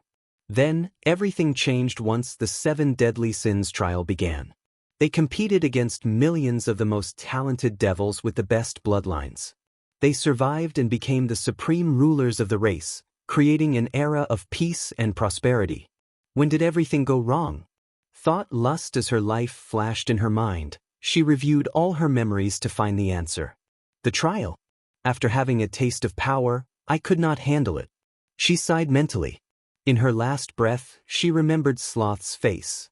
Her ambitions ruined the possibility of finding love like these two, to find someone who could recognize the real her because of a ridiculous reason. Maybe we devils are destined to have things like love and happiness. Lust died. She dissipated into nothingness. A suffering soul with a story, commented Tian with his usual cold and indifferent face. The cultivation world does not lack those. He waved his hand to create an unnamed tomb for her before walking back to the barrage. The devil race could be the answer to my problem. These 7 ultimate kings would make perfect generals. He shook his head, disappointed he could not get much information from Lust's mind. Wrath territory. She immediately sensed Lust's death and summoned a mirror to check. She sighed out loud, not angered or surprised by this outcome. On the contrary, she suspected this would be her fate. Lust, you were too influenced by the 7 deadly sins. You were too greedy for power to the point of being unsatiated, wrathful for what happened in your past, and too prideful after achieving a certain status and strength. You were doomed to fail. Wrath shook his head before focusing on the continent's map. I need someone else to take her post in the formation. Sloth territory. Wang Wei and the group sat by a bonfire, cooking their food over the flame. Could you imagine what sister-in-law would do to you if you laid a hand on her? Said Li Jun. She would turn you into a eunuch, added Yan Liling. I'm sure she would understand, argued Wang Wei. After all, she looked exactly like her. She could not blame me if I could not see through it. Do you think she would believe you could not see through it? Well, I'm talking about a hypothetical situation. Even if she could understand, she would never completely forgive you, said Li Jun, looking at his wife with his side eye, ensuring he did not make eye contact. Every time you have a disagreement or argument, she would flaunt it on your face. Wang Wei gave him a pitying look but did not say anything else to not get him in trouble. The poor guy has been suffering enough based on this wisdom he just dropped. Then, he suddenly stopped cooking his food to look in the distance. It's one thing after another these past few days. Xianxia, take the troops to go as far as possible, ordered Wang Wei with a severe tone before flying in the southwest direction before landing. He saw Yi Lianshang carrying one soldier. After noticing him, the latter stopped before throwing the soldier away. Wang Wei observed Yi Lianshang closer than before and quickly realized the eerie atmosphere around the latter was more intense than before. Furthermore, he even felt a sense of dread that danger, or to be precise, death, loomed over him. "You're here for me?" he asked. "Of course," replied Yi Lianshang, licking his lips. "Interesting, treating me as prey," commented Wang Wei. "I hope you're not all bark and no bite." "You'll know." Bang. Wang Wei instantly appeared before him and punched him, exploding his body and sending dark green blood flying in all directions. Then he instinctively flew backward to avoid the falling blood. He looked at his hand and saw a small burning mark. Corrosive blood? The dark green blood stopped dropping and moved as if they had a will of their own. They condensed into a shape, but it was not a human form. It was a giant squid 50 meters tall with more than 100 tentacles. Then, something occurred that made Wang Wei squint his eyes. Numerous eyes suddenly appeared all over the squid's body, giving it a horror-like appearance. Even the aura surrounding him became eerie or bizarre. Couldn't it be? He did not want to acknowledge what he was thinking. Eyes of terror. All Yi Lianshang's eyes shone brightly as they gazed at Wang Wei, who immediately felt a weird power invading his soul, trying to affect his state of mind or insanity, to be precise. It is. He thought before manifesting his Dharma body and borrowing the power of his incarnations, he would go all out for this battle to kill his opponent as quickly as possible. Destruction Cannon. The Dharma body opened its mouth to fire a red mine containing the Tao of destruction. The intent was to eradicate this thing on an atomic level, not leaving a single piece of his flesh and blood intact. Eye of Spacetime. A tunnel containing the power of spacetime manifested before Yi Lianshang to transfer the attack away. Unfortunately, the destructive beam could destroy spacetime, so the tunnel only lasted a few seconds before the beam hit him. Oddly though, only half of the squid's body was destroyed. Wang Wei reacted in time and appeared above the intact half.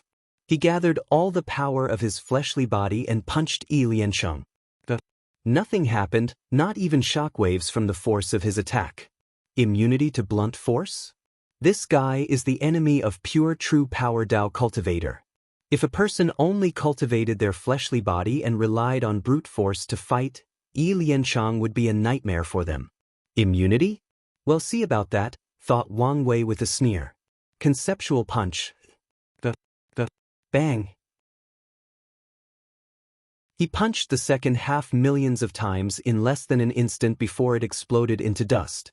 The 12 zodiac technique he acquired from Gu Xian's trial had a few interesting zodiacs, and the one most interesting was the dragon zodiac. Wang Wei learned a technique called conceptual punch that allowed him to use his pure physical force to attack concepts. For example, he could punch death or creation with this technique. And in the case of Yi Lianshang's case, he hit the latter's immunity. And since he was more powerful than him, he could overwhelm him into bypassing such powerful immunity. According to Wang Wei, this technique has a lot of potential, especially if, one day, he could use it to destroy the eternal attribute of great emperors and even eternal emperors. It would mean he could kill these entities without the need for Tao will. Please visit Panda, N0V1. Wang Wei's actions were swift, decisive and happened in less than a nanosecond. However, he knew the battle was not concluded. He watched as Yi Lianshang's body regenerated. Even my Duyi realm had no effect. You should understand by now, said Yi Lianshang. I'm immortal. And even though I'm not as powerful as you, I can still wear you down, no matter how long it takes, before I hunt you down. Wang Wei ignored him before attacking again. His fist moved so fast, leaving shadows and afterimages. He left an incalculable number of holes in the latter's body and soul. My conceptual punch does not work for his immortality. Nightmare World, Xianxia went on the offensive by changing the surrounding into a hellscape and manifesting countless cosmic horrors. In this place, even a 5-root Dao ancestor would have trouble keeping their insanity. However, who was Wang Wei? A man whose willpower is beyond even his comprehension. Without a change in his face, he manifested a golden light that instantly extinguished this nightmare world. Paen, Dan, 0v1. C0m. Subsequently, the power of space-time flashed in his eyes. Then he saw a young member of the deep squid race who got caught by an unpredictable and turbulent current and ended up deep at the bottom of the ocean. And from there, he had an encounter that changed him for his entire life. I cannot change his past or fate to make it so that he never had this power. This was his plan to kill Xianxia, but it failed. He waved his hand to cover the sky with numerous runes, which then turned into a sphere to seal the squid. Boom, boom, boom. Xianxia exploded his body over and over to generate enough power to break the seal, taking full advantage of his immunity. Do you want to know something interesting? Laughed Xianxia. I am not like these rats from the upper dimension. My immortality is absolute and will work during the final battle. Wang Wei created a black energy ball in his hand with the power of destruction and annihilated him once again. Then his Dharma body floated in the air while sitting cross-legged. It mobilized the Tao of Karma as it searched for the numerous threads connected to Xianxia. While the main body continued to annihilate Xianxia to see if there was a limit or flaw to his ability, the Dharma body finally found the thread. Unfortunately, someone or something else also discovered him. Wang Wei found his mind in an unknown place. At first, nothing was distinguishable until he saw an enormous creature looking at him from above. It was a humanoid creature with a squid for a face, wings, and claws.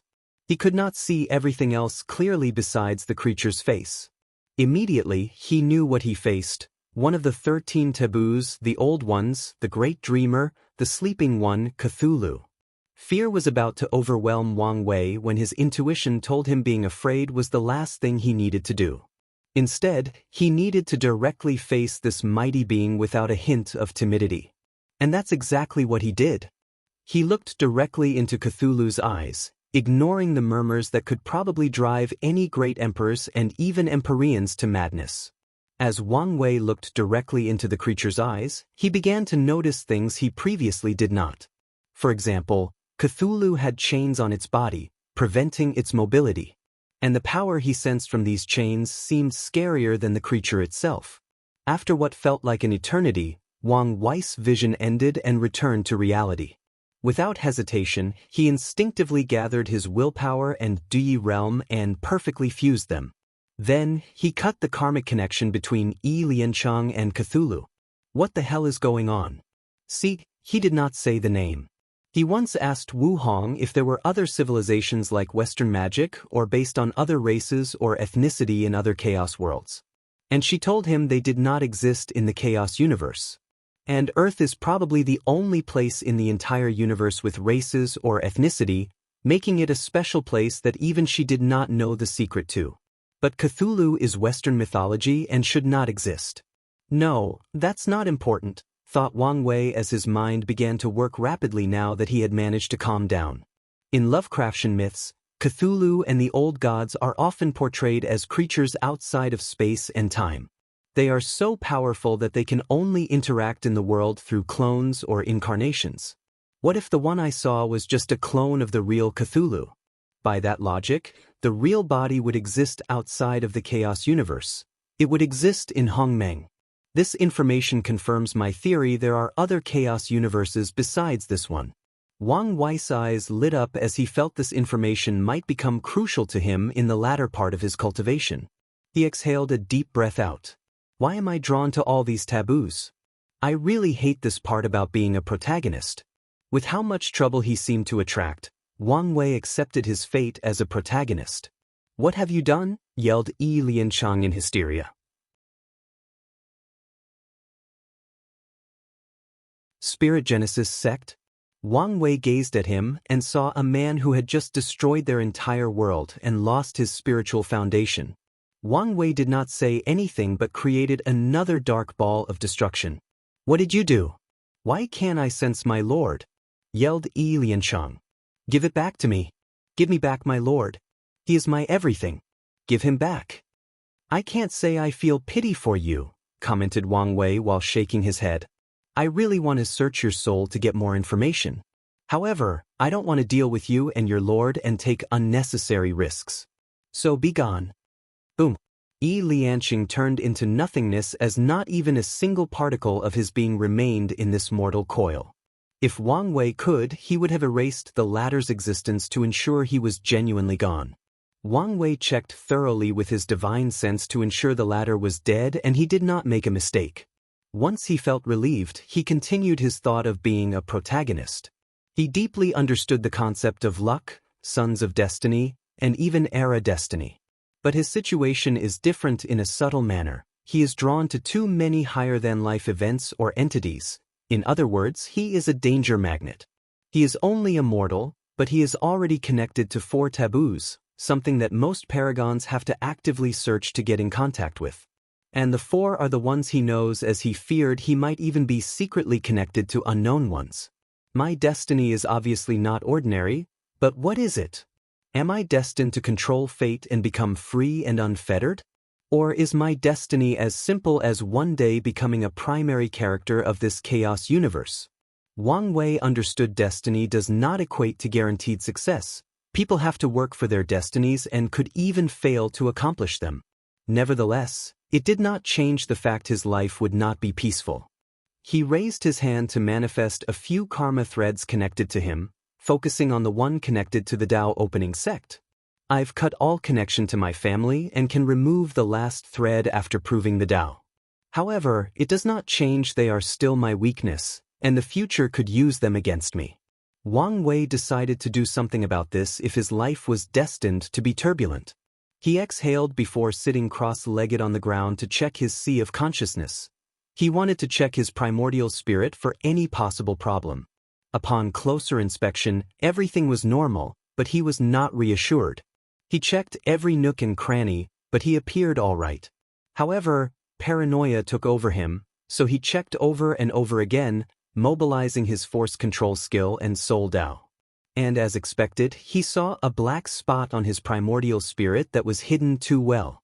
Without hesitation, he cut off that piece, not even minding the injury to his soul. He then checked again, using the previous discovery as a guide. Finally, he discovered 2 other spots of corruption and removed them.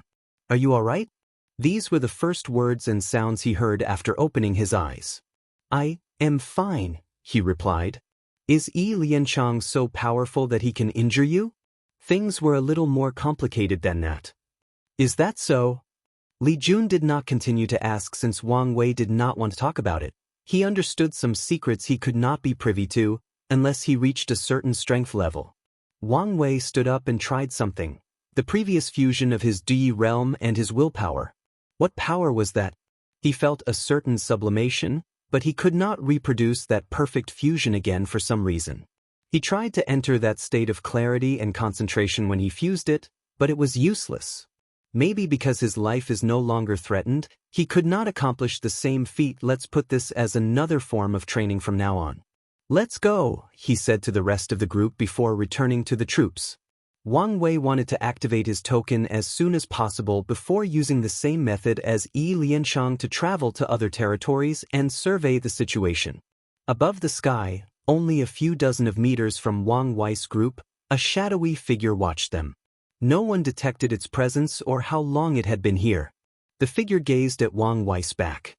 "I did not expect to meet one before everything ended," thought the mysterious figure. "Is this fate? No, maybe it is mocking me." The figure watched the group disappear on the horizon. Empress was breath. An aura of confusion emanated from the figure's body after thinking about Wu Hong. Could I find the truth? It probably does not matter. The figure pondered whether to meet Wang Wei but decided otherwise. Let's continue the original plan. Then, it disappeared as if it had never existed. The void, outside of the myriad emperor world. Dozens of people with covered faces and powerful aura of at least immortal venerable level attacked the protection array. The most powerful of these entities were on par with pseudo-eternal emperors. Nevertheless, their attempt was futile. This is pointless. We would need eternal level power to have a chance with this information, commented one of the two most powerful entities in charge of this operation. You're correct, but what can we do? We did not expect the myriad emperor world to act so decisively and band together. I respect whoever has such a forward-thinking mind and diplomatic means. Hopefully, it is a member of the older generation. Even then, if that person acts as an advisor to the reigning great emperor of this generation, the rise of the myriad emperor plane is guaranteed. Please visit Panda, N0V1. Co. M. The second-in-command only sighed and did not add to the subject. What should we do? Let's report back. Battle Spirit World. This plane is known in the Endless Void for ranking 4th on the Eternal Emperor list with 7, and 2 of them came from the same faction, the Spirit Genesis sect. This faction is also famous throughout the entire lower dimension with the title of Strongest Sect, with 11 great emperors, 2 of whom are Eternals. Like the Tao Opening Sect, all their emperors are first-class to pseudo-Eternals, and they overcame the 9 Emperor Curse. A magnificent palace adorned with precious spiritual materials lies at the very center of the entire Battle Spirit plane. Its beauty and luxury were a display of the most powerful faction of not only this world but the lower dimension. A meeting took place between the 3 people, the patriarchs of the He and Jia clan and the sectarian faction representative. I just received news the plan failed, said Patriarch He. At this point, it's becoming too costly to interfere in their heaven will battle, commented Patriarch Jia. I agree, added the disciplinary head. We do not need to fear the rise of the myriad emperor world or the Tao Opening Sect. They will only be the second strongest. What if they cultivated a third eternal? Argued Patriarch He. Young master, he will also become an eternal. We don't have to worry about anything. Instead, we should prepare for the 12th Emperor Curse, replied Patriarch Jia. The more reason we should prevent them from succeeding. He Patriarch had the most confidence in his son. Nevertheless, he wanted to do everything in his power to ensure not his son's success but also to retain the sect's title as number 1.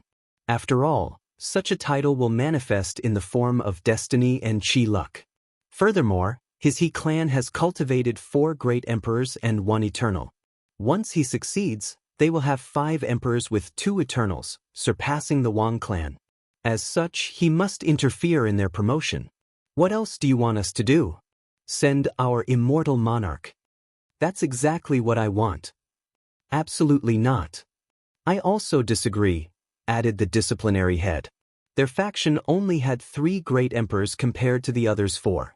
However, they also cultivated an eternal. Patriarch He groaned since he knew he could not mobilize such power on his own, so he needed to convince these 2. Have you heard of the Eternal Supreme Theory? He asked, and the 2 had read about it. Some eternal emperors are leagues above others, capable of easily defeating other eternals, referred to as Eternal Supreme. The myriad emperor world has 5 Eternal Supreme: Qiyuan, Sword Empress, Absolute Beginning Emperor, and Empress Wu. Little is known about the human emperor and heaven opening emperor. However, there is a high chance they also were Eternal Supremes. The Tao Opening Sect has 2, while we only have 1. Do you see where I'm going with this? We don't know if the next emperor of the Tao Opening Sect or the plane will be 1, argued Patriarch Jia. No, but there are signs. The 2 frowned. One of the signs of an Eternal Supreme is breaking the barrier between mortal and immortal. Although it is not guaranteed, it is an excellent indication. The information they received from the recent deception trial is that many such young talents appeared in the myriad emperor world, with the most brilliant from the Tao Opening Sect. You should have faith in your son. The Spirit Genesis sect had the most trust in their young master to become an Eternal Supreme. I do. but I also want to be cautious and pave the way for him. Fine, I agree. It's better worth it. I give you my sincere thanks, fellow Taoist, bowed Patriarch He.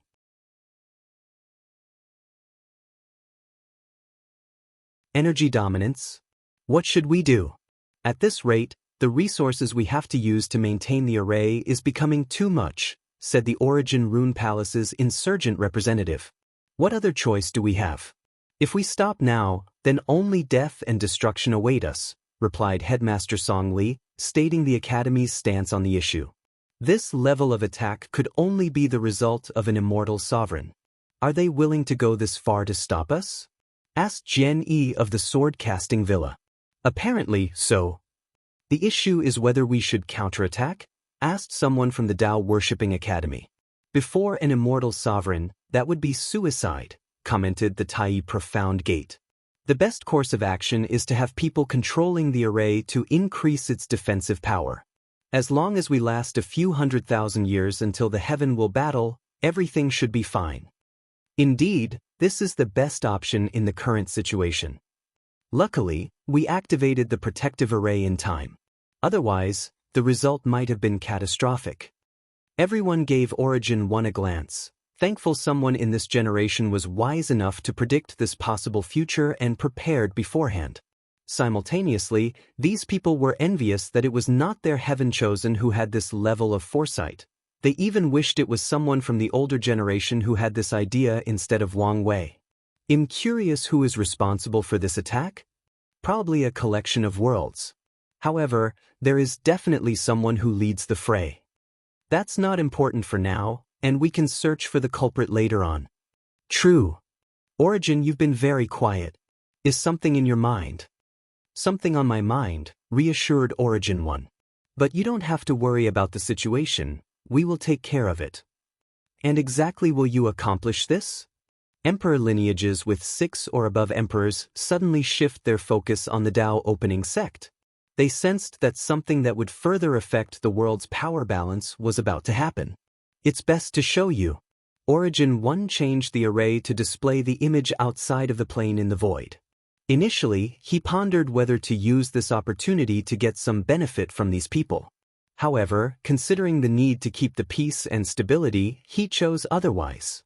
The purpose of this meeting is a demonstration of the Tao opening sect's strength and further reinforce the status quo. In the image displaying array, everybody saw a man dressed in black bombarding the protection array with potent attacks. Oddly, no one could see what the person looked like. Suddenly, the man stopped attacking as a glorious and brilliant sword light came out of nowhere and enveloped him. He reacted swiftly, and with one step, he evaded the attack. A woman with a silver mask appeared before him, holding 2 swords. Impossible, said the black-robed man. Surprise, little rat, said Sword 1. You did not have this power a while ago. So how come? Unless, Elder, he seemed to have thought something. I guess I should have expected this from the Tao opening sect. You know a lot about us? Yet you are a mystery. If you dare commit the crime, have the balls to admit it, sneered Sword 1. Junior, there is such thing as manners and custom. Shouldn't your demeanor reflect your position? Don't you see the irony in lecturing me about respect and manner when you're too ashamed to even show your identity? It's not the same, replied Elder He. Sword 1 suddenly moved and appeared before her opponent, slashing downward with her right sword. It was a simple move but contained the profound mystery of the sword that would grant any talented swordsman a chance at enlightenment. The sword cut through Elder He's body but did not cut him. Instead, he turned into a gas cloud before rematerializing 100 meters. Heavenly dark flame, 10 dark flame balls appeared before them, each the size of a star. Furthermore, each of these flames could annihilate an eternal emperor if they were not careful. Please visit Panda, N0V1. Swish, swish, swish. Sword 1 cut them with her 2 swords, but these flame balls transformed into humongous dragons to continue attacking her. She swung her sword to generate a tornado of sword energy, disintegrating the flame into tiny particles.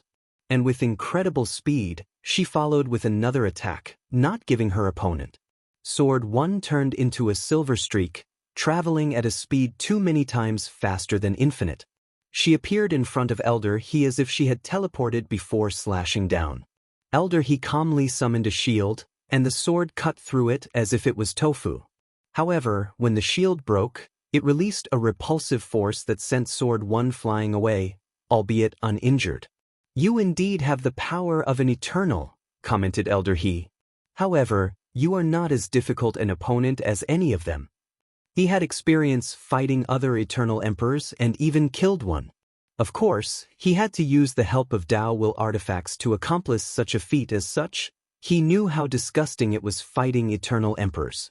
Their Dao Will boosted their power and prevented healing. They had terrible regenerative capabilities, making them an even more nuisance. However, Sword 1 did not have these abilities, only the strength. "So what? I'm still enough to stop you."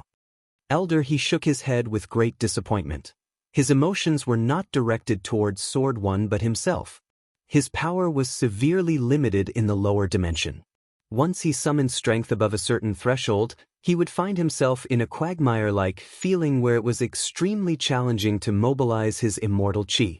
If he ignored that feeling and continued to mobilize his strength, he would receive a terrible warning in his mind, and he knew the consequences of disobeying that warning. "Only if I could use energy dominance," thought Elder He. In the upper dimension, immortal sovereigns can use a method called energy dominance, where they release all the chi inside their bodies to the surroundings to essentially form a domain. Inside the domain, their control of energy is elevated to a higher level, allowing them to better utilize the energy inside their bodies and the one between heaven and earth. This method is a way to elevate their power, but it has the side effect of suppressing lower-tier individuals. The domain has little to no effect on Dao rulers and Empyreans, but it is a significant suppression for a great emperor or eternal. With this method, immortal sovereign can kill most eternal emperors and even eternal supreme with relative ease. Unfortunately, they cannot do so in the lower dimension. "Enough playing around," said Elder He. "I'll show you my power." World displacement. Sword 1's face under the mask suddenly changed as hundreds of thousands of space channels appeared around her, with each one having a world coming from them. She did not care about these worlds but their identity. They were the great 1,000 worlds of this community. "You want to destroy our world community?" "Me? I am not doing anything but simply moving these planes. You cannot blame this karma on me." Elder He's action is only to move these worlds into her direction, essentially using this technicality and a karma protection artifact to bypass the rules and regulations. "You want to be serious?" "I'll be serious," she exclaimed with gritted teeth. The aura of sword Dao flashed around her body as she gently moved her wrist to swing the sword. Her actions were gentle and barely perceivable. Then, Elder He sensed something directly inside his body, to be precise, his immortal mansion. A powerful sword will suddenly manifested inside his dantian, trying to annihilate his immortal mansion and destroy his cultivation. He did not sense any warning or anomaly. The attack bypassed his passive defense. Since when did her Dao become so complex and subtle? Elder He knew of Sword 1's target Dao. It's a sword Dao that involves the concept of hitting the target with the sword. Before a sword can use sword slashes, they have to clash head-on with its opponents to cut or stab them. However, their attack is not guaranteed to reach the enemy, so Sword 1 practices target Dao, which guarantees she would hit the opponent. She later developed her sword Dao to ignore distance and defense, targeting whatever she desires, including concepts. Elder He mobilized a significant quantity of his immortal chi to defend against such a direct attack. Meanwhile, Sword 1 took the opportunity to control the protective array to boost her strength. She acted swiftly while her opponent was distracted. She sent all the 100,000's great 1,000 world back to their coordinate, perfectly intact, without any loss or anyone dying. Then she targeted Elder He's head to cut it off. "What a shame," she muttered as she saw she only left a scar of blood on his cheek, which healed after a few seconds. Pand A, N0V1. "Calm, it seems I underestimate you," commented Elder He. "Consider this your victory." Sword 1 watched him disappear with squinted eyes. Then, she waved her hand to collect something and returned home.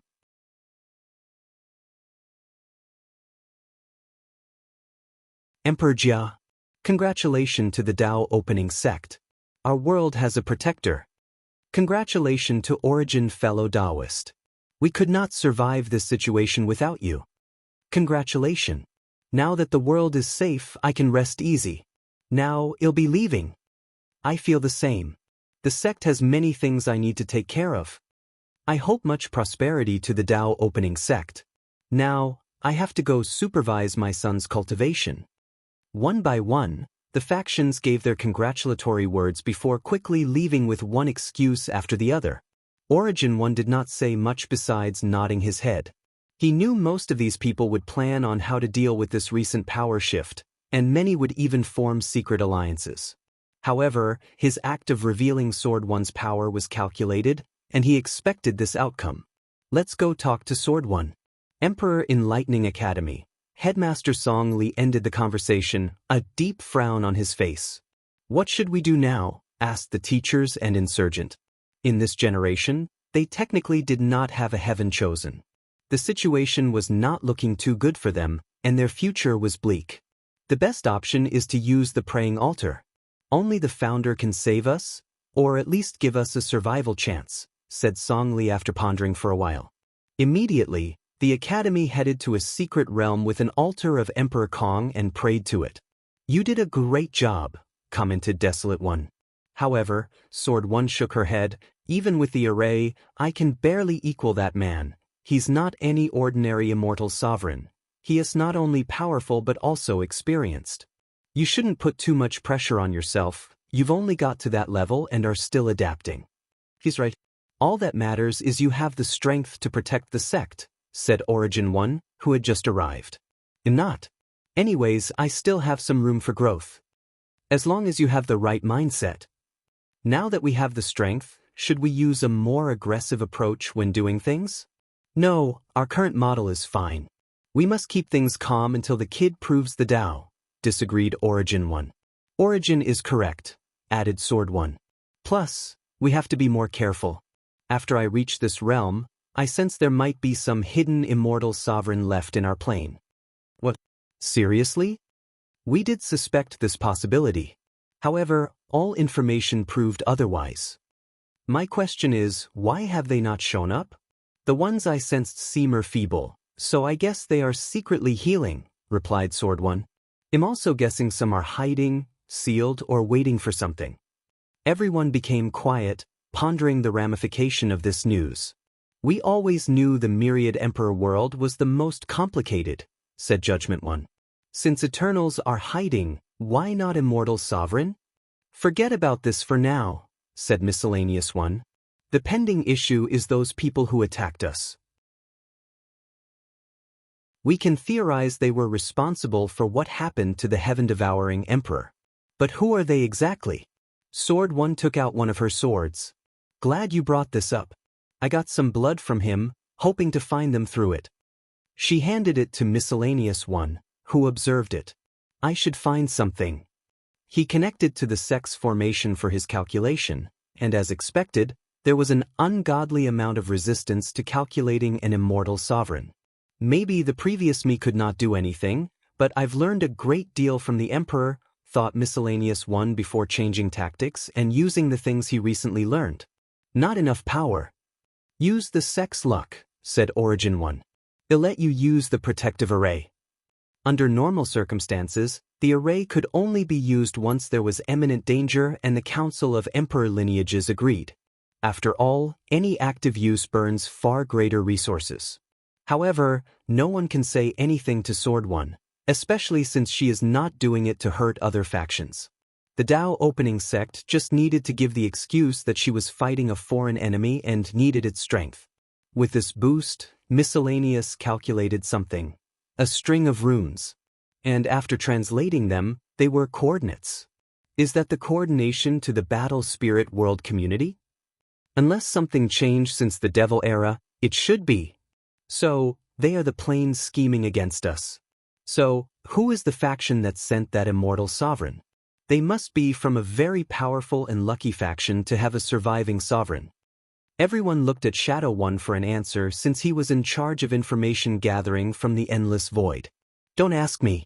I've only gathered basic information.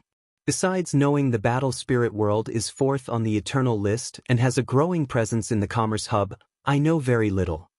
With the closure of the Myriad Emperor world, Shadow One could not continue to gather more information and had left someone else protecting the Fate Shadow Guard as they worked on their own, semi-cut off from home. We really should not have taken such a secular approach after the Devil Era, commented Rainbow One, and everyone agreed with that statement. Isolating the world and the sect from the rest of the endless void did give them time to recuperate, but they should never have waited for so long to open their barrier. Please visit Panda, N0V1. No point in complaining now. They'll contact the kids' Fate Shadow Guard to see if they know something, said Sword One, who did not want anyone else to go as she feared these foreign planes would besiege them. No need to go to the commerce hub to contact them. The kid left a way to contact them through a secret base in a great thousand world. Go there and ask for the information, explained Origin One, who understood her thought. Sword One agreed and teleported to the designated world after leaving the protective array.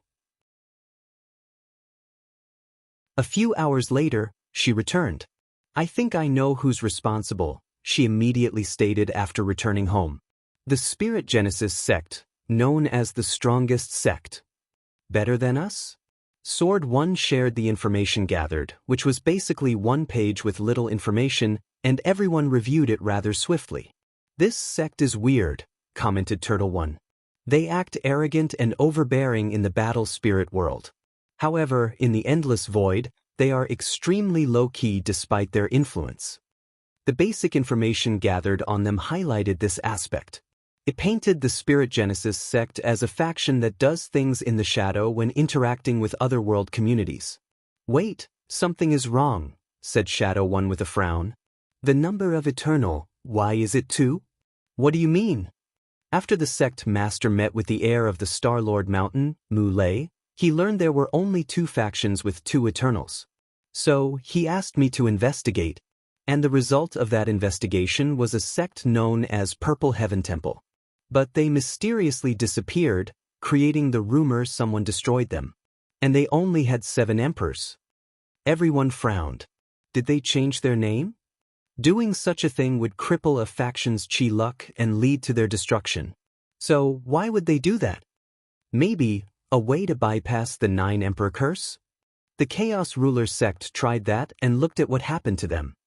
On the unlikely chance the Spirit Genesis sect used this method and succeeded. Then, the fact they can become the strongest sect and overcome their chi luck would make them very scary. My intuition tells me something else is going on, added Sword One. But how do we find the truth? Such information is not easy to investigate, given the current state of their information network and the lack of direction. We just have to ask someone who knows and might be willing to tell us. You're talking about our business partner? Yes. Will they demand someone in exchange? After all, we are only business partners, not allies. Maybe before, but after Sword One's power display, they should be more than willing. That person was correct. After Sword One contacted Star-Lord Mountain, an insurgent that looked like an older man responded and introduced himself as Star Monarch. Sir Star Monarch, I will be direct. I've to ask about the Spirit Genesis sect, said Sword One. She was truthful and told him about the attack and their theory about the Purple Heaven Temple. Of course, one of the reasons she told the truth about the attack was to determine whether the Star Beast world might be connected in some way. Regrettably, Star Monarch never showed any other emotion or change in expression besides his serene and peaceful atmosphere. That's an interesting guess, he said slowly. But the truth is more daunting. The second Eternal of the Spirit Genesis sect created a paradox. There are only 2 sects with 2 Eternals, you guys and the Purple Heaven Temple, but there are 3. I'm not following, said Sword One. Think of it this way. Heavenly Tao has a record of events that occurs in the lower dimension. These events are part of the Tao of Heaven, known truths of heaven and earth. and Heavenly Daos record states that only 2 sects have 2 eternal emperors. But the real truth is there is a third. How is that possible? That would mean he tempered with the entire lower dimensions Heaven Dao. Exactly. Such a brilliant accomplishment, muttered Sword One, thinking how difficult it would be to pull something like this. What is that Eternal's name? He is known simply as Emperor Jia. How come his name is not more renowned? He seems to be a very secretive person. He influenced the Spirit Genesis sect's low-key and behind-the-scenes development custom. Sword One took a moment to process. What was his objective in doing so? That is a mystery. We guess it might be a form of protection for his sect. But there is bound to be some greater mystery behind it. Sword One agreed with that statement. She thanked Star Monarch for his hospitality before ending the conversation.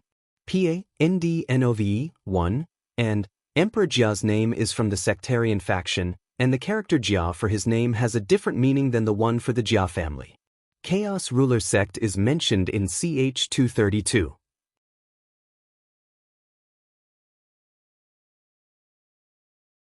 For Symbol Mirror, Elder He appeared in the battle spirit world, and just as he quietly left, no one knew or detected his return. Without pause, he went to see the 3 Elder Council. Ancestor, how did it go? Hurriedly asked Patriarch He. The mission failed, Elder He replied calmly. Even you could not break through their protective array? I didn't get a chance. It appeared the upper dimension intervened and helped the Dao opening sect acquires eternal strength as protection. What? Patriarch He did not expect this outcome. Meanwhile, Patriarch Jia sighed softly. Isn't this the reason we never directly destroy them during their weakened state? Fear of their ancestors in the upper dimension. Maybe we should have been bolder and more direct when the lower dimension was sealed, added the disciplinary. Elder He listened to these people's conversation and could not help secretly shake his head. This generation's leader is a little mediocre. He agreed the sect needed to interfere with the myriad Emperor world and the Dao opening sect, but he would never agree with a direct Emperor Dao war. The Spirit Genesis sect would definitely win the war, but the injury they would suffer in the process would be severe. And if the Dao opening sect decides to destroy all their resources before they are eradicated, then the victory would not even be worth it. What should we do now? Ask Ancestor Jia? Asked Patriarch He. Leave him to heal his injuries, disagreed Elder He. Then we can ask other factions to send immortal sovereigns. We may have to pay a steep price, but now the Dao opening sect is a genuine threat, so let's not hesitate, stated Patriarch Jia. I agree. We can't, said Elder He. Why? Our actions are already a direct interference of the heaven will battle, and if not for its protection, even the lower dimension ceiling would protect us from true heavenly Dao. Any more direct attack will have severe consequences. That's true. The other factions do not have protections and won't be willing to take the risk, no matter the price we offer. Is there anything we can do? I don't want to leave things like this, stated Patriarch He, looking at his ancestor for guidance. Our only option is to use the 4-symbol mirror. The 3 squinted their eyes after hearing this. Isn't this going too far? It is, so you need to determine whether it is worth it, replied Elder He. The 4-symbol mirror is one of the greatest foundations of the Spirit Genesis sect, and it is a broken Empyrean artifact. Anything related to Empyreans will not be left in the lower dimension as true heavenly Dao would remove them, even a broken weapon. However, Emperor Jia found one and created a way to leave it in the lower dimension for the sect. Although it is only a broken one, the power of the mirror is something even Elder He has awe and fear for. The price for using it alone might not be worth it, said Patriarch He, who suddenly appeared reasonable. Indeed, and a nova one it seems these people are not as bad as I thought Elder He. No matter the sect, there will be generations where their leaders are not on par. As long as they are not stupid to the point of ruining the sect's foundation, the old ancestors will not interfere and will wait for the next generation. You have to be smart about how to use it. Ancestor, what do you mean? Direct use of the mirror is also a form of intervention, and I just warned you of this. So, you need to use it in a way that is not interfering. The three frowned, confused by the ancestor's meaning. "Ancestor, please guide us." Elder, he did not immediately give them the answer but patiently said, "What is the last information you received from the Myriad Emperor world?" "The cleanup was happening soon after more people reached the Supreme Realm," commented Disciplinary Head. "Now, use this information in combination with the mirror." The group frowned while pondering. A few minutes later, Patriarchy's eyes lit up. "The Heaven Chosens should now be in the Devil world for the cleanup. We can use the mirror there." "Exactly. Empress Wuxia is nothing compared to the protective array. And luckily, it has been weakened by someone or something." Elder He went to check after his battle with Sword One. "Remember, this is an issue of the younger generation and has nothing to do with us, old geezers." "I understand," bowed Patriarch He before the others followed him. Elder He nodded before disappearing. "Please visit Panda, N0V1. And these people are too stupid. Let me check on this Helaning. I heard he's extremely talented and uninterested in political power, but hopefully he did not inherit his father's stupidity." The elder went to check on the sect's future emperor and chatted with him. When he returned to his seclusion, he was satisfied. The apple felt far from the tree. After this event, he would not see the light of day until after the heaven will battle. True heavenly Tao does not like the presence of immortal sovereigns in the lower dimension and often plots their forced ascension or, even worse, their death. It's only because of the sect's protection, his luck, and cunningness he survived so long without any injuries or being sealed. Myriad Emperor World, Tao Opening Sect. "I didn't like there was a sect more powerful than us, but now I don't like them even more, knowing how threatening they are," said Turtle One. "We only recently found out we were ranked second, so why are you mad?" rebutted Desolate. "Be that as it may, we must prepare in case we are forced to fight them." Turtle One said, "This statement is more than truth, especially considering the possibility they have more than one immortal sovereign." Everyone finally realized this possibility. Did the Empress leave something that we could use? Asked the steward, which is the name of the voice that used to communicate with Wang Wuqing. Over the years, all the insurgents, especially the top ones, have been in retreat and do not interfere in the sect's affairs unless summoned or required. Meanwhile, the steward was in charge of keeping the sect working correctly and ensuring the descendants do not ruin everything with their incompetence. He's the one who stepped up and dealt with the situation when the shadow ruler proved to be more worthy of the sect master position in that generation. He's also the one who set up the rule that shadows can challenge their lords for the sect master position.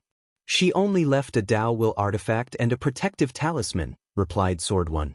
"She said she could not leave a talisman with her power since some people might use it to track her. It's a shame we cannot help the founders, but we have our own situation to deal with," said Origin One. "I would really feel more secure if we had another eternal strength in our midst, but there is nothing we can do." He sighed out loud. "So, there is nothing we can do?" asked Turtle One. "Except leave it for the sect master to deal with in the future."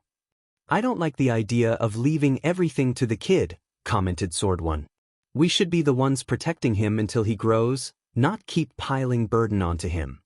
"As much as I agree with you, there is nothing we can do," sighed Origin One, who felt old and a little dejected. "There might be a way." Everyone looked at Desolate One with hope in their eyes. The Desolate Emperor suggested I underwent foundation re-establishment and cultivating the sect Mater's black hole acupoints and his 8 heterogeneity foundation. No one was happy with his statement but frowned instead. The foundation of a cultivator before becoming immortal in any of the 3 paths will affect their strength, and it is the same for insurgents. With the importance of foundation, some immortals can reforge their foundation by sealing their strength and return to immortal.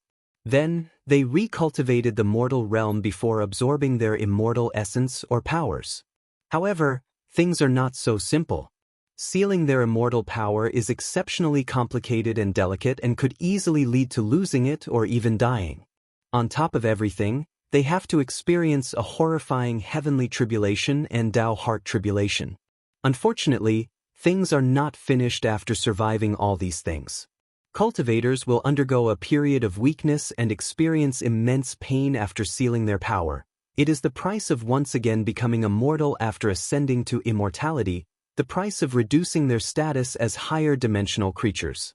And in that period they will not have their infinite lifespan, and they can be killed. If someone attacks them, they cannot remove the seal in their powers to fight back. Many people, the majority of people, will not reforge their foundation because of the tribulation. Others refuse to partake because they fear something might happen to them during that period of weakness. Of course, these people with such fear or fear of aging would die during the Tao heart trial.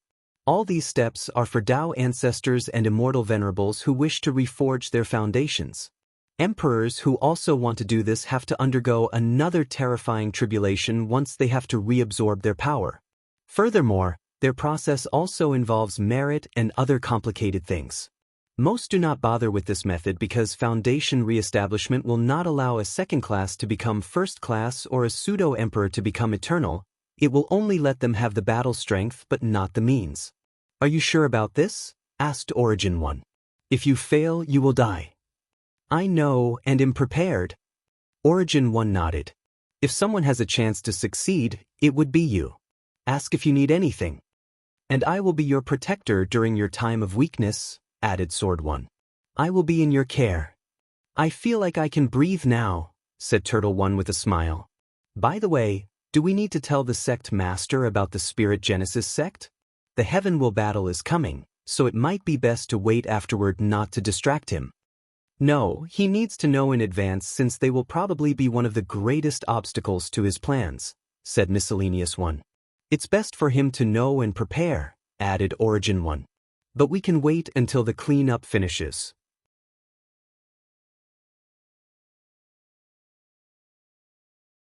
Soul Path. Phew.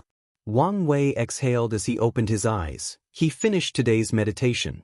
He had alleviated his injury, reassuring him since he feared it would take too long to heal. In the past few days, while recovering, he searched multiple times to check if he had missed something. Luckily, he did not. He walked out of his tent, where he noticed the troops and his group having dinner over a fire. He took the plate Li Jun handed him as he sat down next to him. Is your soul all right? It should be fine in a few days. I would offer you some soul-repairing pills, but I know these things are ineffective for you, commented Yan Liling. It's fine. I forgot to ask, did you ever try refining the Immortal pill? Wang Wei once gave her the special array he received from the Miscellaneous Emperor that could create a unique immortal qi only for pill refining. I have not succeeded yet because of the divine runes. However, it's a great challenge, and I look forward to succeeding. The Immortal pill does require not only the absorption of immortal qi but also a plethora of divine runes that would make Quasi-Emperor tier pill look like child play. Why don't you refine it yourself? It might help with your injury. Immortal pills take years at the minimum to refine, so it will take too much time, replied Wang Wei. Plus, it will be more meaningful if you are the first mortal to refine an immortal pill. Maybe. However, Heavenly Tao might not acknowledge this accomplishment because of the immortal qi array. The array is the key to creating the pill, and there is only one that the Miscellaneous Emperor granted to Wang Wei. Unless we can recreate the array, added Wang Wei. This may not be enough. Yan Liling shook his head. She was confident the Tao and Immortal Array masters of the sect would decipher the formation and recreate it. However, Heavenly Tao might wish for her also to be able to establish the array to acknowledge her feat of refining the Immortal pill. Well, do your best to succeed since the reward should be quite the amount of merit. I will. Yan Liling has been saving her merit to cultivate faster in the Emperor realm. Try to do it before the Heaven Will battle, added Wang Wei. Are you truly going to make this technique public? Yes. However, the people who used it will give a share of the immortal pill they sell to the sect, explained Wang Wei. It's not that big deal considering that less than 10 people have the talent to learn this method. In the myriad Emperor world, maybe. But considering the entire endless void, that's a much larger number, countered Yan Liling. And they all have to pay us patent fees, continued Wang Wei.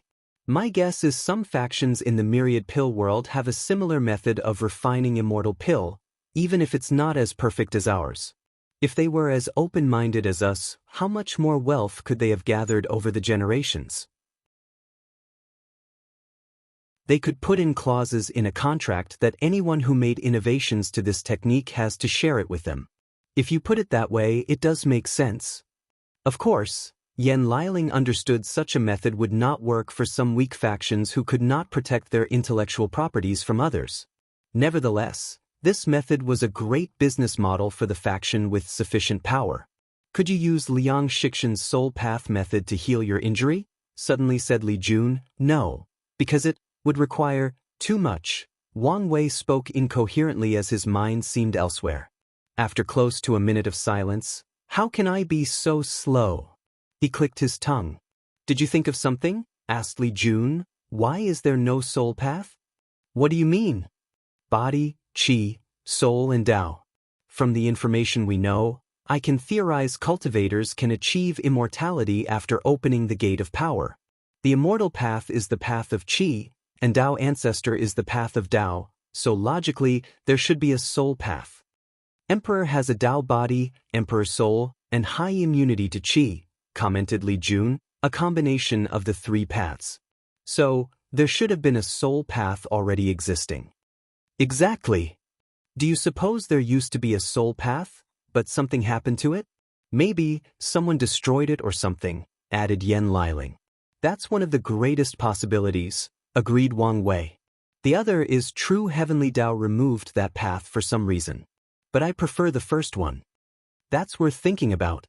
If someone removed the soul path, then that person must have erased it from history since no knowledge remains about it, added Li Jun. The alternative is this event occurred in the distant past of the eternal ascension world, in a time where maybe the lower dimension did not even exist yet.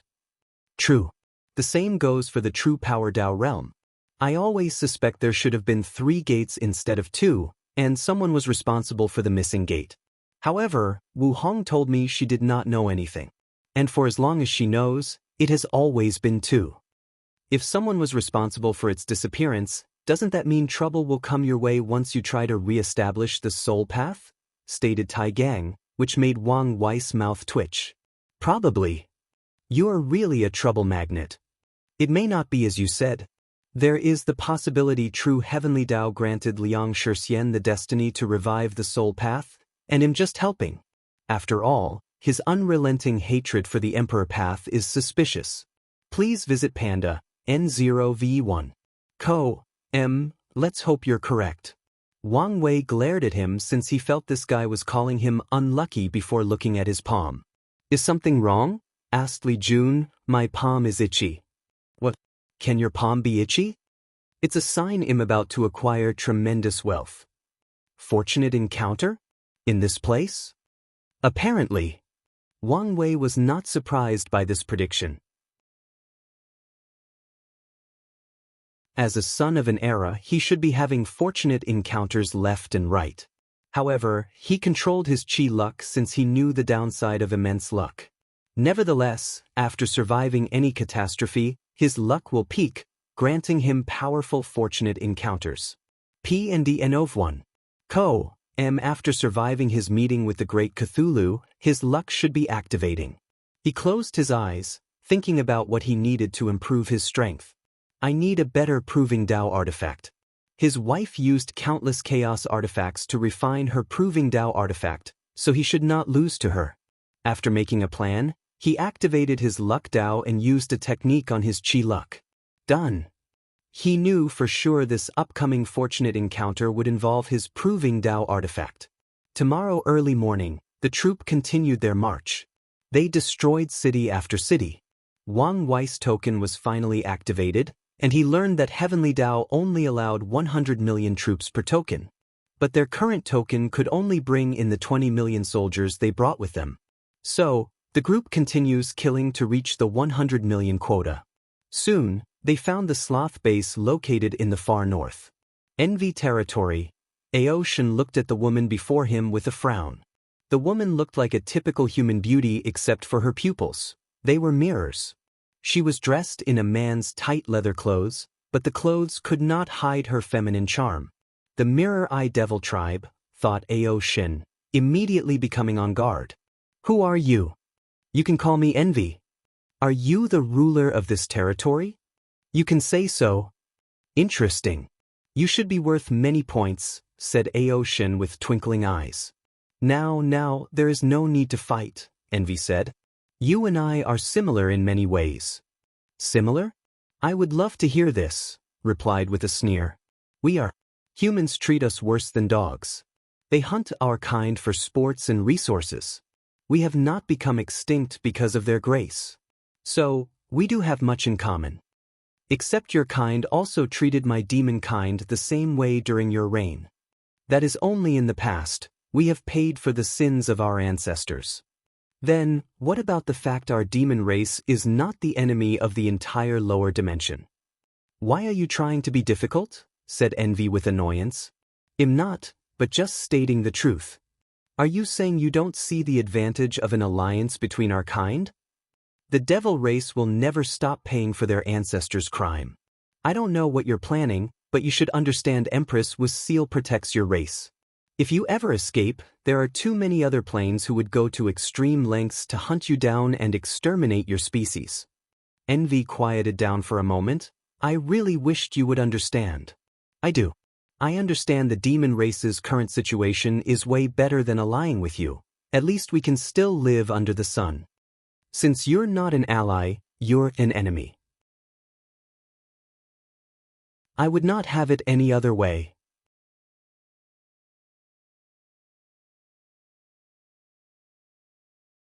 Dragon of Darkness? Aoshin watched as an illusory figure of a phoenix manifested above Envy's head before disappearing. He did not hesitate to rush toward her, leaving shadows in his traveling path.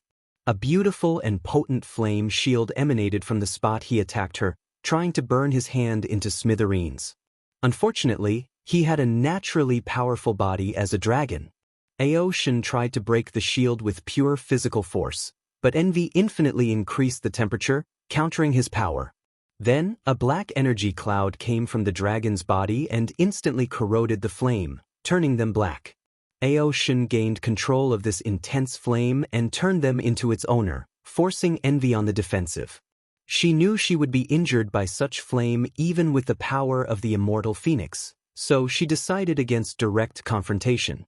The phantom of a unique demon race called Tortoise Beetle manifested above her, and she condensed this beautiful golden shield to protect her. Regrettably, beauty does not equate to strength. The shield only lasted a few seconds, but it was enough time for her to distance herself from the aggressive dragon. At least, that was the plan.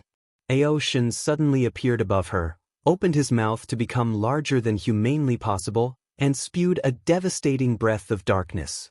Envy acted swiftly as she mirrored the ability of the Kunpeng, the creature often recognized as the fastest between heaven and earth. She ran in a circular pattern to avoid the breath, ensuring not to come close in contact with it as she saw the devastation it left behind wherever it touched. Tao of Darkness with a focus on corrosion and decay, analyzed Envy since this was part of the reasons she came here. If the alliance did not work out, she needed to gather as much information as possible. Meanwhile, Aoshin cared little for analysis, which can be seen as a flaw. His time in the martial hegemony world taught him not to give his opponent the time to breathe and to kill them as quickly and efficiently as possible since anything could happen in battle. And that is what he's doing. Rain of corrosion. The bright sky in the surroundings suddenly turned dark as the clouds became the embodiment of darkness. Then, rains dropped from the sky, but they were not normal ones. They were black and traveled countless times faster than light. He's an innate life form, as expected, thought Envy as she sensed his innate law. However, her ugly facial expression indicated it was not the time to think about these things. Her mind worked rapidly to think of a solution, and she chose the black tortoise as her next mirror. A black and white shield manifested above her head. At first, the drop of black rain would corrode the barrier, but Envy reversed yang and yin, making the black rain turn into their opposite, light. Panda, NOV, E1 regrettably, her advantage did not last long. Aoshin opened his mouth a second time to fire a breath of darkness, forcing Envy to defend herself against his two-front attack. Phew! Envy's eyes grew with surprise. She looked down at her stomach to see a black spear piercing her stomach. If her body did not instinctively move, it would have been her heart. She moved her head behind to see its origin. A shadow? Why are you surprised? Shadows are one of the many ways darkness is manifested, replied Ao Shen with a sneer before rushing toward her. Envy had a very limited to come up with countermeasures. Luckily, she survived the trial and had a plethora of battle experiences. Boom! Envy exploded herself, generating a flame bomb that sent Ao Shen back and even charred the skin on his arm. Then, from the center of the explosion, a new Envy rose from the ashes like a phoenix. Sadly, she was not perfectly intact, as her complexion was pale. Dan Di Realm, she complained as she gazed at him, her eyes flashing with a cold light.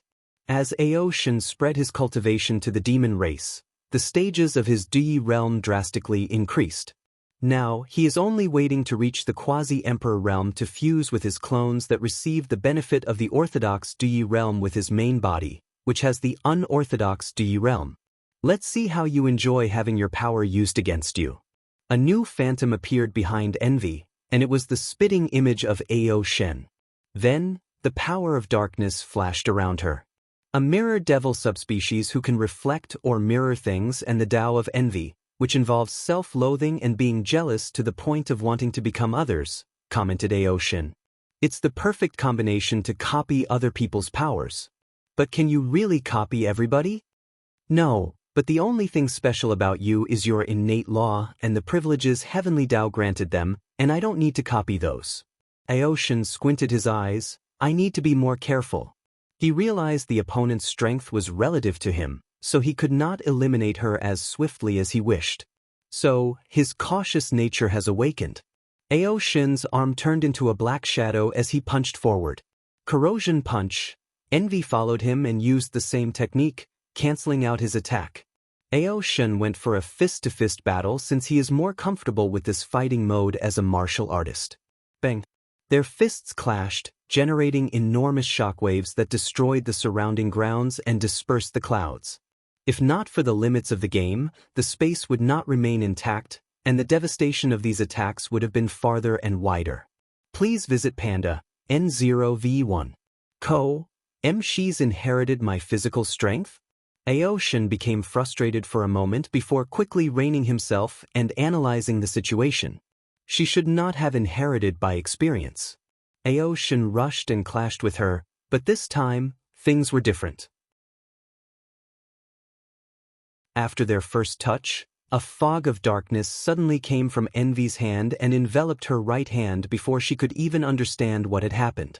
Luckily, she reacted quickly and cut off the corroded arm in time. Eroding barrier, Envy surrounded herself with a bronze-colored barrier with the power of decay. Anything or anyone touching it would suffer from its power. She took this moment of stability to analyze what occurred, ignoring Ao Shen, who was bashing the barrier. He can control darkness that exists in any place. In that last attack, he controlled the darkness created by my clenched fist. Truly ingenious, she thought with gritted teeth. With the Dui realm, it will take much effort to regrow that arm.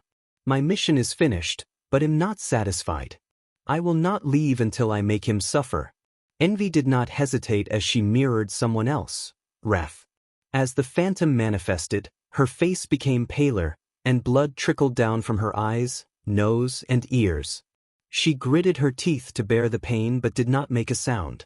She held a summoned sword with her left hand, taking a striking motion. Immediately, death alerts flashed in Ao Shen's mind as his skin tingled. Swish! He was horrified as he watched that slash with the power to eradicate heaven. He knew he would not survive this attack if he did not do something. So, scales covered his entire body like armor, providing them with defensive capabilities, unlike anything he previously displayed. Boom! The slash pushed Ao Shen hundreds of meters away before he crashed to the ground. He coughed a big mouthful of blood as he looked at his terrible state. He was almost cleaved into two. The dragon quickly raised his head to check on his opponent, but there was no one. Envy's base. She appeared in the castle and did not hesitate to rush to a room with a green pool. As Envy lay inside, A powerful vitality entered her body to heal all her injuries. After taking a moment to stabilize herself, she contacted Wrath through the mirror. How did it go? Not well. The demon race refused to ally with us. Although I expected this outcome, I'm still disappointed, replied Wrath with a sigh. Should we try to convince the other demon race?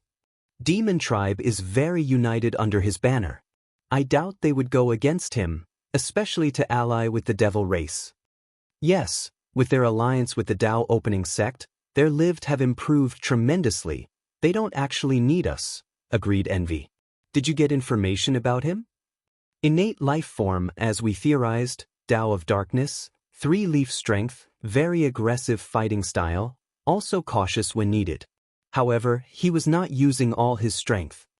During the entire battle, Aoshin never used his full transformation, and Envy noticed.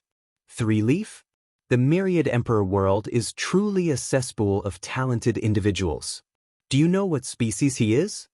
Either a serpent or dragon.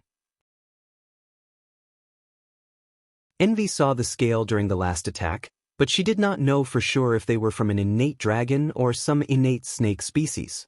Snake or dragon, both powerful, muttered Wrath. Although snakes are often considered the degraded bloodline of dragons, this was not absolute. There are some innate snake life forms as scary, if not more, as dragons. I sensed you used my power. What was the result? He survived with heavy injuries. He survived a 4-leaf attack? He might be hiding a lot of strength. Probably. All right, I'll notify the others. Be on standby to execute the plan at a moment's notice.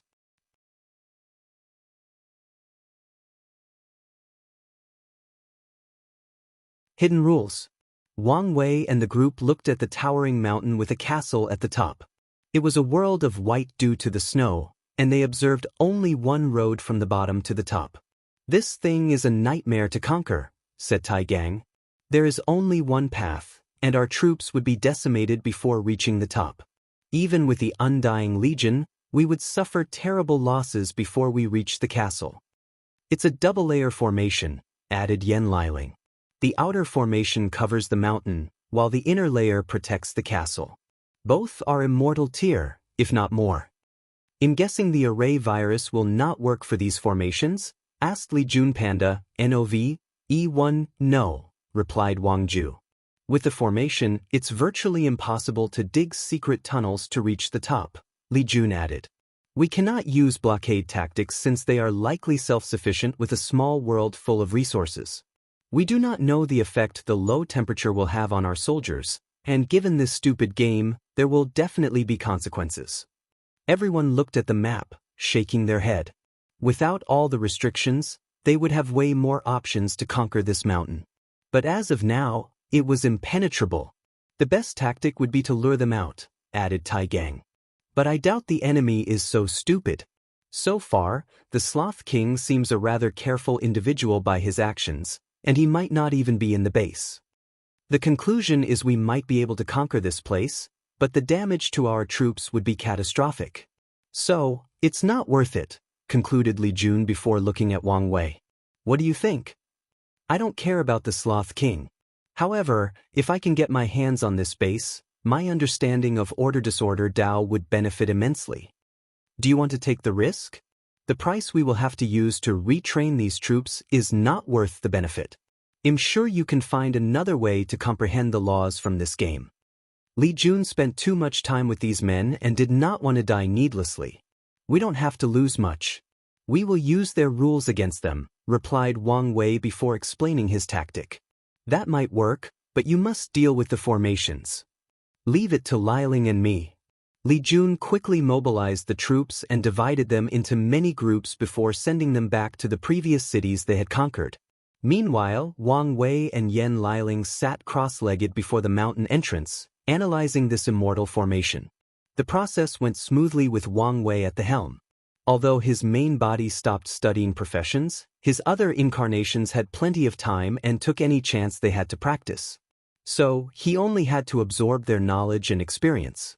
2 weeks later, the preparations finished. Wang Wei and Yan Liling activated the array flags they planted around the mountain to counter the formation. Then, Li Jun and Tai Gang led the troops. Surrounding the two legions were two different groups, Fang Li Jun's men and a group of mortal devils. With the threat of starving their loved ones, these devils had no choice but to follow orders. The group then used them as leverage. If the enemy fired on them, they would hit the mortals and be penalized by the rules. As expected, no one fired on the troops as they slowly marched up the mountain toward the castle. On the way up, Wang Wei and Yan Liling will continue to lay flags in different spots. "Damn it," said the castle captain with gritted teeth as he watched the enemy's tactic. With this method, he could not use wide-scale attacks through the soldiers or the mountain formation. He could not even use an avalanche as a tactic.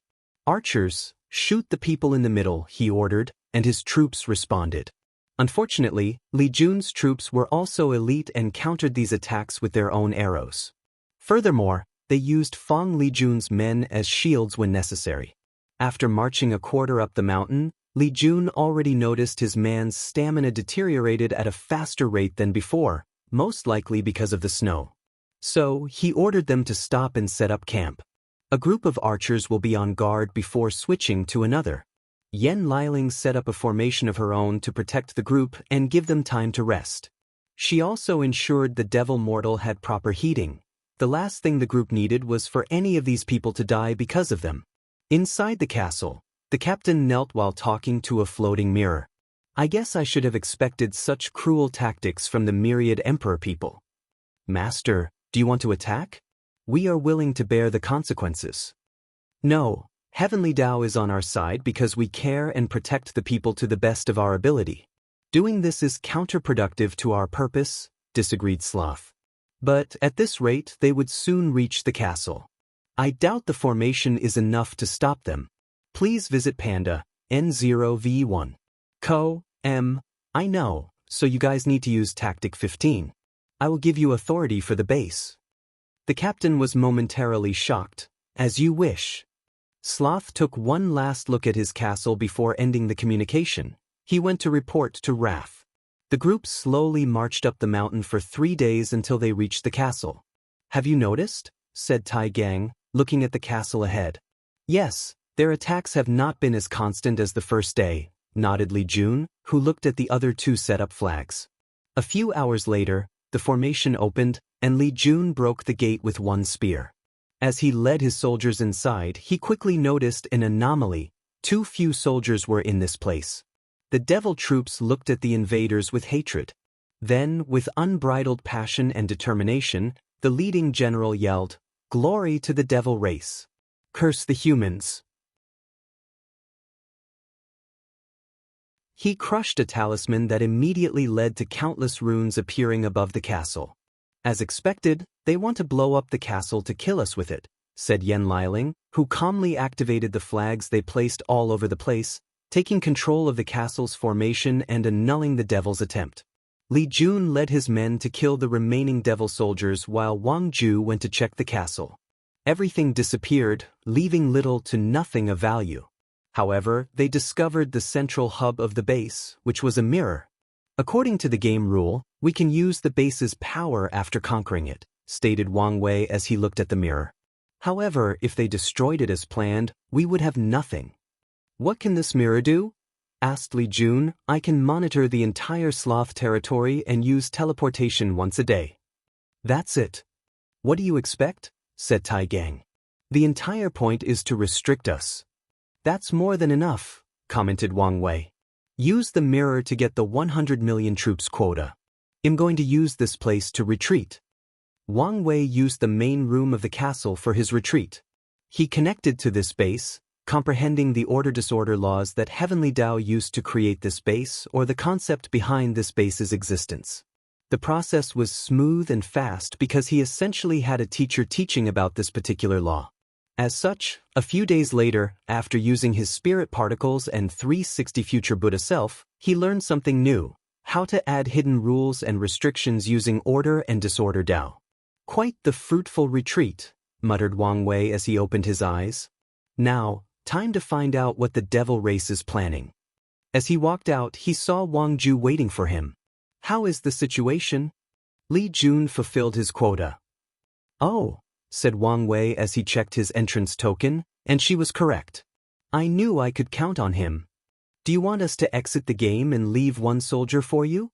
"No need for that," replied Wang Wei before mobilizing his order Dao.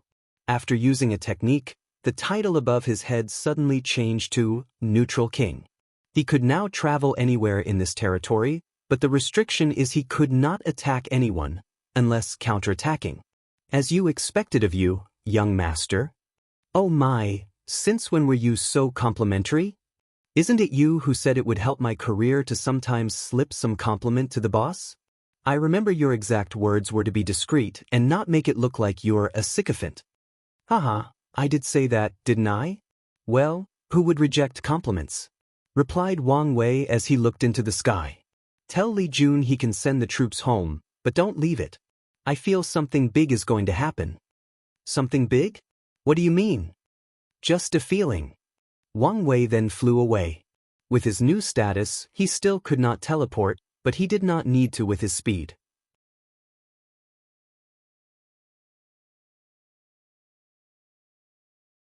Devil's Purpose. Wang Wei flew to the Greed territory before landing. He did not have a map, but he could calculate the places he had to go with limited results. He flew to the nearby mountains, forests, and even some cities. After finishing, he flew to the Envy territory and repeated the process. After doing this for all 7 territories, Wang Wei had a pondering look. "Let's make a final check." He flew to a nearby mountain and set up a formation. Subsequently, he sent a projection to leave this subcontinent and headed to the 9 Devil God world to look at the situation. 7 Deadly Sins Conference. "He stopped in my territory," said Pride. "Don't be as stupid as Lust and attack him," commanded Wrath. "I know. The question is, how does he have such mobility?" asked Greed. "Did he use the same method as Yi Lianchang?" "No, he used his disorder Dao to give a special title," analyzed Wrath. "A title that granted him mobility by sacrificing something. Can he do that?" "With a high enough understanding of order-disorder Dao, PNDNOV1. Luckily, he is the only one that cultivates this Dao to this level," added Sloth. "None of that matters," said Gluttony. "With his intelligence, it's only a matter of time before he discovers our plan. We need to prepare what to do after this." Everyone agreed with him, so they looked at Wrath, who sighed, "We may not have many options." "Can't you stop him?" asked Envy. "Of course not," replied Wrath. "Even with Devil Retribution Sword? The sword is not readied yet. And even if it was, I won't know the final result until I subdue it," replied Wrath, stressed as she caressed her temple. "Dismiss, and we will intervene at a later date. Stay away from Wang Wei if he ever comes to your base." Wrath opened her eyes from the main room of her castle. She stood up and fixed her clothes before heading to a special room with a formation. After activating it, she waited a few seconds before a shadowy figure appeared. She bowed with the utmost politeness. "Master." "What has happened?" "Here is the current situation." "I see," said the figure before sighing deeply. "Maybe this is fate." "Master, you don't need to say anything." The figure looked at his favorite disciple. Wrath was the first of the other 7. He met her long before the others and personally trained her. The shadowy figure allowed her to inherit his most powerful Dao, Heaven Eradicating Dao. He told her about the 9 Extremity Dao Foundation and watched over her during her reincarnation.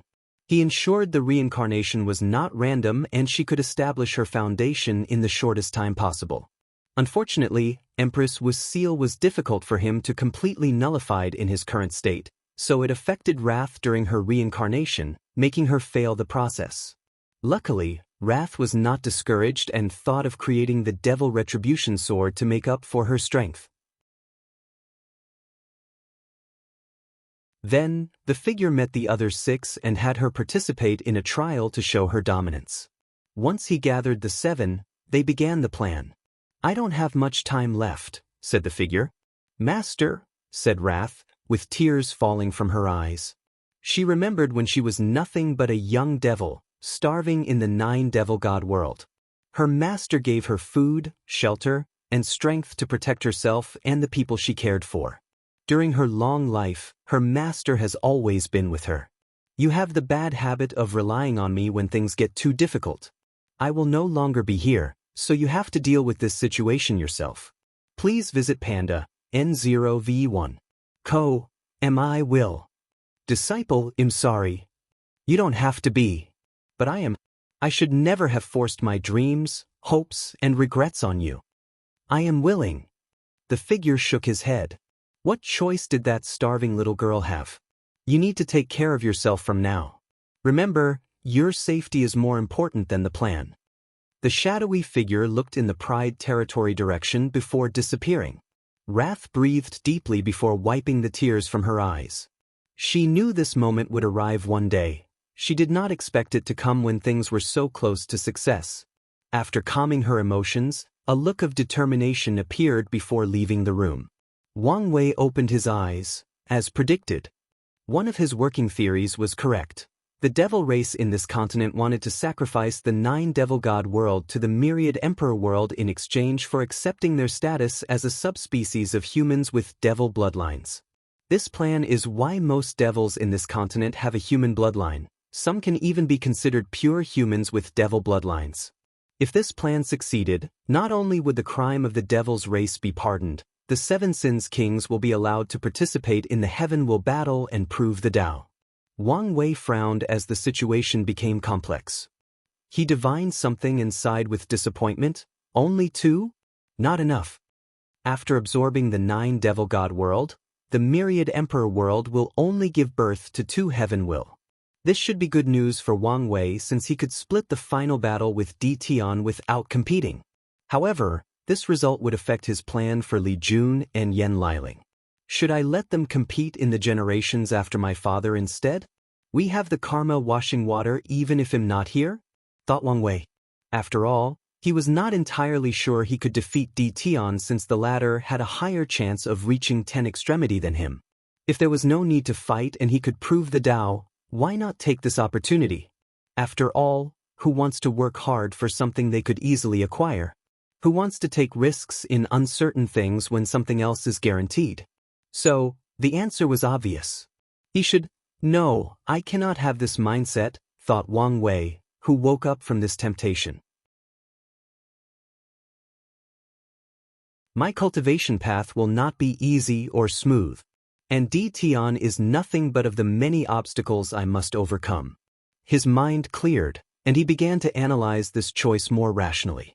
Li Jun's role would allow him to gather a ton of merit, so he needed someone with the appropriate strength and someone he could trust. Meanwhile, Yan Liling will be part of the protocol to ensure the longevity of his era, allowing him to benefit from the era's luck for a long period after he ascends.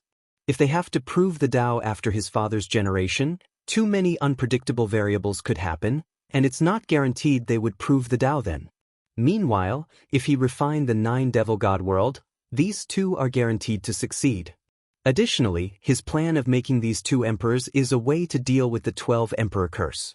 Li Jun and Yan Liling will be the sect's 11th and 12th emperors, and his father will be the 13th.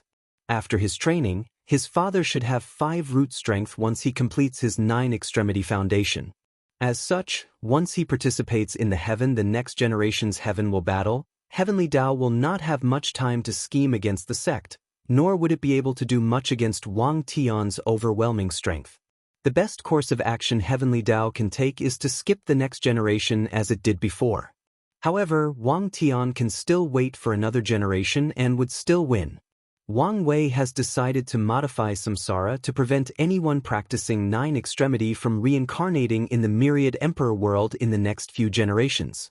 In conclusion, only if a heaven chosen who has the unorthodox 9 extremity foundation showed up in the next few generations would Heavenly Tao have a slight chance at stopping Wang Tian from proving the Tao and breaking the curse. If only there were other worlds similar to devil worlds left, thought Wang Wei. From what he learned from his wife, after the devil race's downfall, other planes placed pressure on 3 different planes that had a similar composition to the 9 devil god world, where multiple emperors existed at once. They forced these worlds to revert to a system of 1 emperor per generation. Maybe things have changed and there is some new world? However, he shook his head since there was no way to know as of now. His Fate Shadow Guard had access to a few hundred world communities because of the Commerce Hub. However, there were 3,000 communities in the lower dimension, and it was not easy to gather information on all of them. Furthermore, there is a reason it would be easy for him to refine the 9 Devil God world. It's because the generational cleanups have caused a strong karmic bond between these two worlds, making them deeply interconnected. Other places did not have this connection. Anyways, he made his choice and will accept the result. He had the utmost confidence in himself that he would be the final winner. Wang Wei took this opportunity to check on the science and technology world. The scientists had already created the 9th stage genetic warrior and were working on quasi-emperors before tackling the emperor's blood.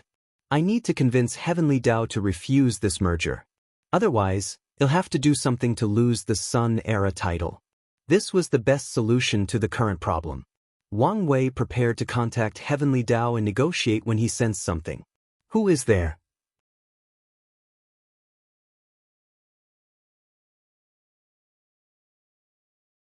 Primogenitor. Wang Wei saw a young man floating before him. The young man was handsome, with piercing red eyes that seemed to penetrate the soul. The person wore a black robe, but they were not actual clothes. It was more akin to a robe made entirely out of shadows.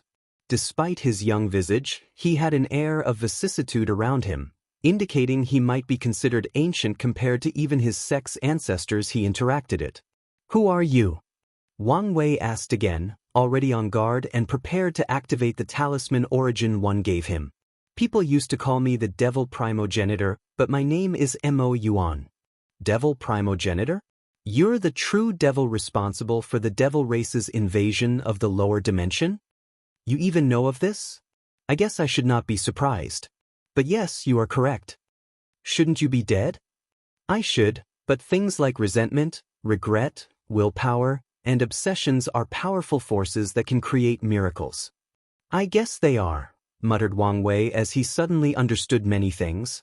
He now knew who created the heavenly Tao of this continent, who gave it its power and modified it to protect the devils in this place. What can I do for you, Lord Mo Yuan? I did not expect to see another true devil before I disappeared. I was curious, so I came to see you. I don't think true devils are such a rarity. There are many seedlings in the chaos universe. People born resenting rules and restrictions, pursuing absolute freedom. However, few can walk the path of cultivation, and fewer can become enlightened on a true devil's identity and accept it. If you put things that way, we might indeed be rare. You don't seem to care too much about being a true devil? Well, it's not like there is any benefit in being one, said Wang Wei while shrugging. Plus, why would I let a title dictate how I feel, believe, or behave? Am I a true devil? Okay, it won't change much in my life.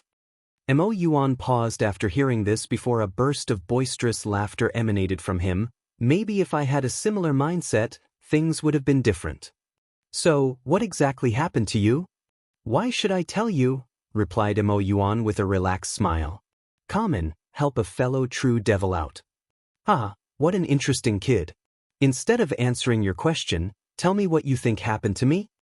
Isn't it obvious? Based on the devil race's fate in the lower dimension, your actions created too many enemies and not enough friends or allies. And the result was you dying through the besiegement of countless powerhouses. Mo Yuan's joyous mood suddenly changed, replaced by anger, hatred, sadness, and unwillingness. Then he sighed, You're right. I was so obsessed with becoming free that I became a fool. My actions endangered my race, condemning them to years of pain and suffering. Mo Yuan looked in the distance, his eyes scanning this subcontinent before gazing at the sealed 9 Devil God world. Do you know the saddening thing? My actions were meaningless in the grand scheme of things. I projected all my hatred into true heavenly Tao, believing once I eradicated it, I would be free. Ha, how stupid I was. It is nothing but a small part of a much larger cog. My vision should have been grander. I should have considered things more thoroughly, using heavenly Tao as nothing more than one of my stepping stones to true freedom. Better yet, I could have allied with it if it could help me achieve my goal. Mo Yuan shook his head as he realized he was rambling. He then looked back at Wang Wei. Excuse me. I have a lot on my mind and I got carried away. I understand. After all, there is no cure for regrets. Is that what drives you to pursue freedom? One of the reasons, replied Wang Wei. I have family and loved ones. I do not want any regrets because I could not prevent or fix if something happened to them. I see, uttered Mo Yuan softly as the image of wrath flashed in his mind. You wanted to ask me some questions? Go ahead. How did your conquest of the Eternal Ascension world last for so long? I know countless powerful factions like the Tao Opening Sect, the Buddhist sect, the Qin Saint Court, and numerous others attacked you together. How did you block the power of so many paragons? Wang Wei could not understand this aspect of history, especially after confirming the devil race made too many enemies and not enough allies. You do know a lot, replied Mo Yuan. I guess there is no point in hiding it now. I possessed a broken half-step detachment treasure. Although I could not utilize all its power, it was enough to fight all these unparalleled genius and remain victorious. Half-step detachment? Is that the name of the realm after paragons? Fitting, I guess, thought Wang Wei. Please visit Panda, N0V1. I understand now. After your defeat, the Eternal Ascension world underwent a golden age. However, it was most likely not a coincidence. My ancestor Tiun learned of the cultivation path after Paragon from your broken treasure. Then, he planned the second origin battle and maybe even the golden age to find the way forward. Correct, said Mo Yuan as the hatred and unwillingness flashed in his eyes again. And the treasure is probably a chess move from Grand Tao to accelerate the growth of the chaos universe. Wang Wei's eyes lit up as he understood the latter's meaning. After the ultimate taboo, although many paragons died, half-step detachment appeared in the universe. No, they became more common, essentially elevating the power ceiling of the universe. Mo Yun gave him an approved look before saying, let's stop talking about these things since you are too weak. Wang Wei nodded and no longer pressed on the issue. Are you now going to tell me the real reason you came to see me? Yes. I want to make a deal with you. I'm listening. I want you to give my disciple, Wrath, an opportunity to rise. In exchange, I will tell you where I kept that treasure. Didn't someone take it after your defeat? That I don't know. It might have fallen in someone's paw, or it might have been lost during the chaos. However, the secret realm I received the treasure contained 2 pieces. I only passed the trial for one, and you can try for the second. Is it in the Eternal Ascension world? Panda, NOV, E1, no, it's somewhere in primordial chaos. Why are you asking me to help one person instead of your race? Continued Wang Wei. Mo Yuan did not immediately answer. Instead, he looked at the 9 devil god world, focusing on the seal around the plane. I'm actually thankful to Empress Wu. In the upper dimension, they wiped out every single devil race member. To this day, anyone with a thread of our bloodline will suffer discrimination and have a hard life. The same fate happened to my comrades in the lower dimension. Luckily, the seal acted as a form of protection, and the cruelty of the myriad emperor world ended up sparring the extinction of the devil race. All the more reason you would want to save them. Your presence is proof that fate does not want the devil race to make a comeback, replied Mo Yuan.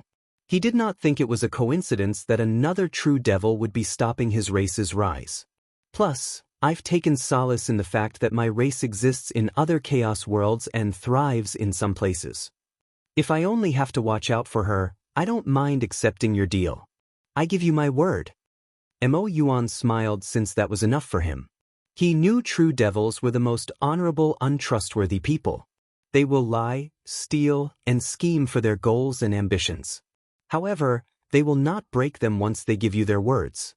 He raised his hand to condense a ball containing information before suspending it before Wang Wei. He did not directly inject it into the latter's body. After putting the thing away, Wang Wei asked, "Are you not going to say goodbye to Wrath? You seem to care a lot about her." I've already said my final words, replied Mo Yuan. One last piece of advice. You might not care about your true devil status, but some people will. I guess as much.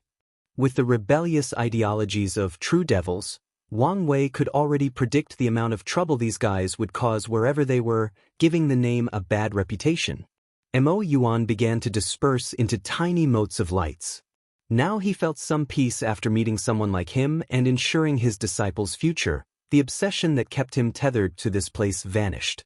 More importantly, the remaining power of the treasure also dissipated. It's confirmed. Someone forcibly changed the main timeline. Who has such power? And why did they do it? In the last moment before he died, Mo Yuan connected to his treasure and saw some odd image he could not understand. He saw he died under Empress Wu's hand. However, his real death had no relation to her. At first, Mo Yuan thought his mind peeped into a parallel timeline.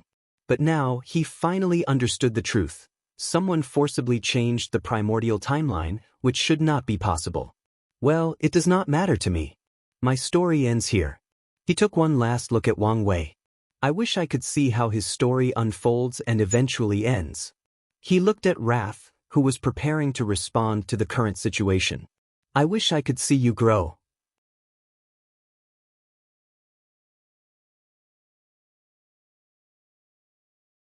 Heavenly Dao's chat. Wang Wei watched Mo Yuan disappear and could only sigh. He cupped his hand before bowing deeply. He showed respect for a senior who walked the same path. Maybe in the future, his fate will be the same. No, the only difference is he won't be alone if it ever ends for him. At least he hoped it would be so. He looked in the direction of the Wrath territory before continuing his original objective. Contact Heavenly Dao and have a conversation. Soon, Wang Wei found himself standing in an all-white space with an enormous eye above him. My son, what can I do for you? Son? Well, technically, all creatures of the myriad emperor world are Heavenly Dao's children, thought Wang Wei. Of course, he would not call her mother or father. Their relationship only recently became decent, and depending on how today goes, it might sour again.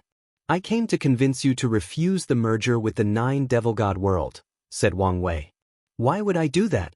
The merger will drastically increase my world source and benefit the world. But what about the downside? Countered Wang Wei. The devil race is hated by every plane in the lower dimension. Once they know we accept them as one of our own, many will react negatively. I know the danger, and they are worth it. Wang Wei squinted his eyes as many things flashed in his mind. He knew Heavenly Dao was not stupid, nor did it rely on emotion to make decisions. Everything it did was based on pure logic and with an objective in mind. You want to use the pressure of the other planes to forcibly accelerate the rate of the myriad emperor plane's recovery? Yes. The new era will need some time before it can revitalize the world. However, foreign pressure is a great way to accelerate the process. Wang Wei controlled every fiber in his body to not call this thing stupid. He never thought that his willpower would work so hard for self-control one day. There is a time for everything. The myriad emperor world needs a period of peace to lay the foundation. Then it can interact with other planes. It does not require to be constantly overcoming enemies. And this is exactly what will happen if we accept the devil race. Other factions will use this excuse to justify war against us. Under the banner of avenging the atrocities of the devil race, any faction with some influence can rally hundreds of planes, if not more, against us. I have faith in you. You shouldn't, replied Wang Wei.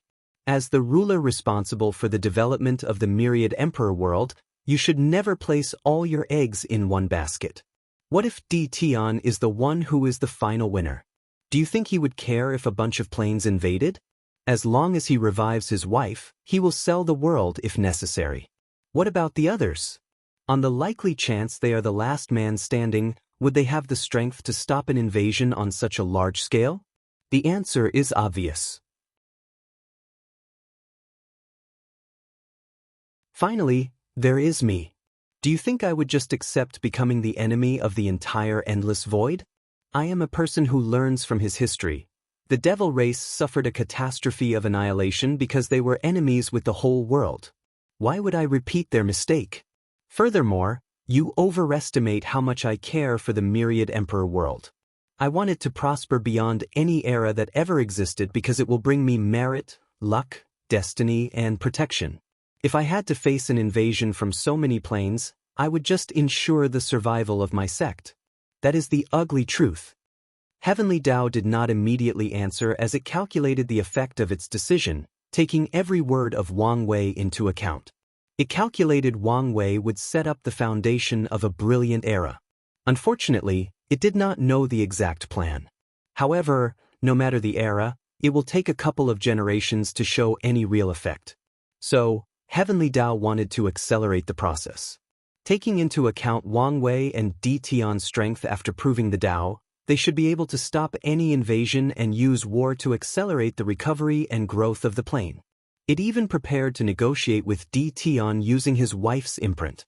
Now, Heavenly Tao wavered on its decision, especially after the recent things that occurred outside of the plane with the foreigners. Please visit Panda, N0V1. Co. M. Furthermore, you need to see things from a long-term perspective instead of short-term, continued Wang Wei. And as long as the devil race is part of our plane, these factions will have a justification to wage war against us.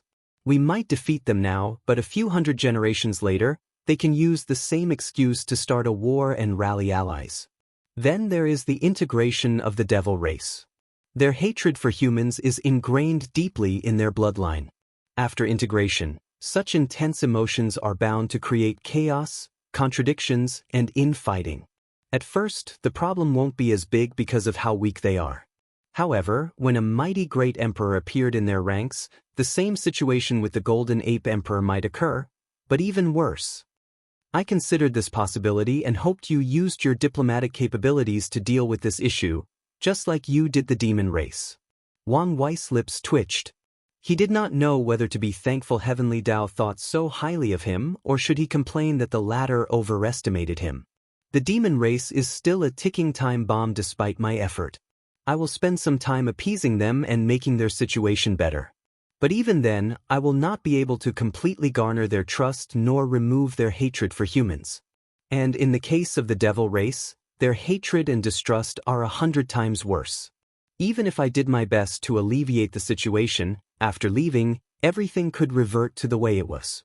To be honest, this is one of my worries for the demon race. The demons are a rigid and unmalleable species. So, there is a high possibility of that happening. Wang Wei agreed with that statement. Back to the devil topic.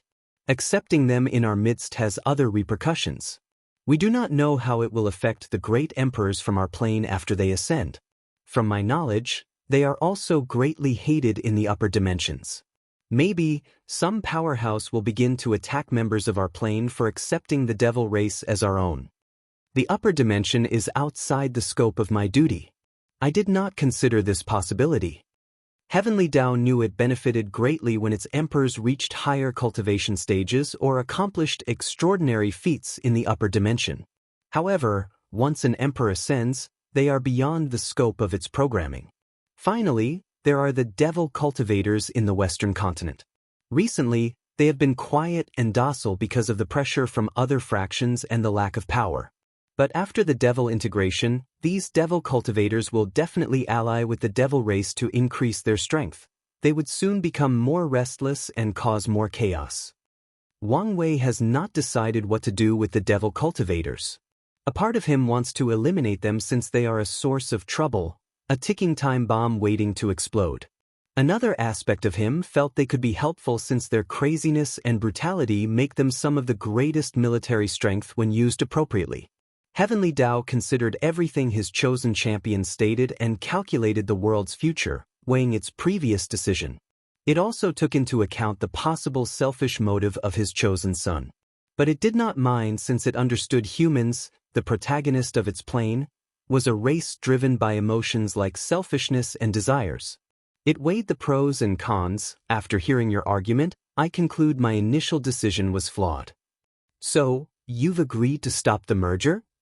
Yes. Pun, Dan, 0v1. C0M Wang Wei breathed in relief. He did not want to do something drastic and forced this merger to stop. I thank you for granting me an audience. Heavenly Dao did not say anything else and sent Wang Wei back. The main reason for such a swift decision was that it did not want to fall out with its chosen son. After years of calculation, Heavenly Dao concluded he was the only one who could create a brilliant era.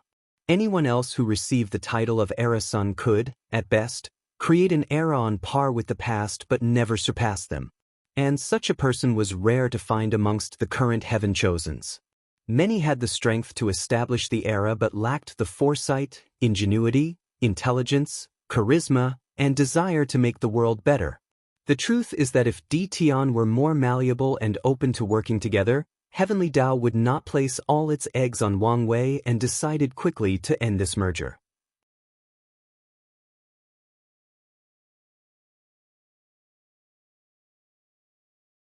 Changes. Wrath's face became ugly as she received the news. The moment she heard Wang Wei was investigating all 7 territories, she had a hunch this would be the result. She did not immediately give up and used an altar in one of the castle's rooms to contact Heavenly Dao to negotiate. After a while, Wrath opened her eyes, trying extremely hard to control herself and not go on a rampage. She tried arguing with Heavenly Dao and convinced it to reconsider. She argued she would handle her race and have them stay low-key and not be detected. She argued she would manage their hatred and swore not to ally with the devil cultivator in the West. Regrettably, Heavenly Dao had better arguments about the consequences of other planes discovering the revival of the devil race and the effect their rise would have on the upper dimension. Wrath's last attempt was to compromise and ask Heavenly Dao to only accept some people in this subcontinent with a certain level of human bloodlines. But it even rejected this proposition. As she sat dejected on a throne, she pondered the next step. The plan she had spent so long working on ended before it even began, which was a devastating blow to her mind. She considered all her options before taking a deep breath. 7 Sins Conference. Wrath, what happened? The plan failed. The myriad Emperor worlds Heavenly Dao backed out of our agreement. What? Wang Wei's doing, I suppose? Asked Pride. Yes. We should have expected this outcome once he began to snoop around the other territories, added Envy. So, what are we going to do next? Asked Gluttony. Everyone looked at Wrath, waiting for her to make a decision. The plan continues, but we will go about it differently, said Wrath. What do you mean? We will abandon our identity as Devil Race and integrate into the myriad Emperor world. As long as we can prove the Tao, we can remove the seal and protect our race. Use the array for us only instead of the entire race? Summarized Pride. It might work, but Heavenly Dao will still ask us for a price. One of the devil gods is enough of a price, added Wrath. If it is only the the 6 of us, Heavenly Dao might accept, but it also might refuse. That's my only worry. Wrath had not finished speaking when the projection space the group used to communicate began to tremble. Before they could react, the illusory space ejected everybody out, and the conference forcefully ended. What's going on? Muttered Wrath before sensing something and appearing outside of the castle. She looked at the sky and immediately noticed it was no longer pure blue. It was now separated into 4 colors: blue, red, black, and white. Cracks appeared above the heavens out of nowhere before Heavenly Dao manifested itself. Unknown interference, game rules collapsing, activating counterattack protocols, mission, Fei Ai, Lu, Ri. Wrath's face changed after seeing the information displayed above in the sky. Before she could think, process, or complain about how the situation, a talisman condensed before her. She immediately recognized what it was since her master had mentioned it before.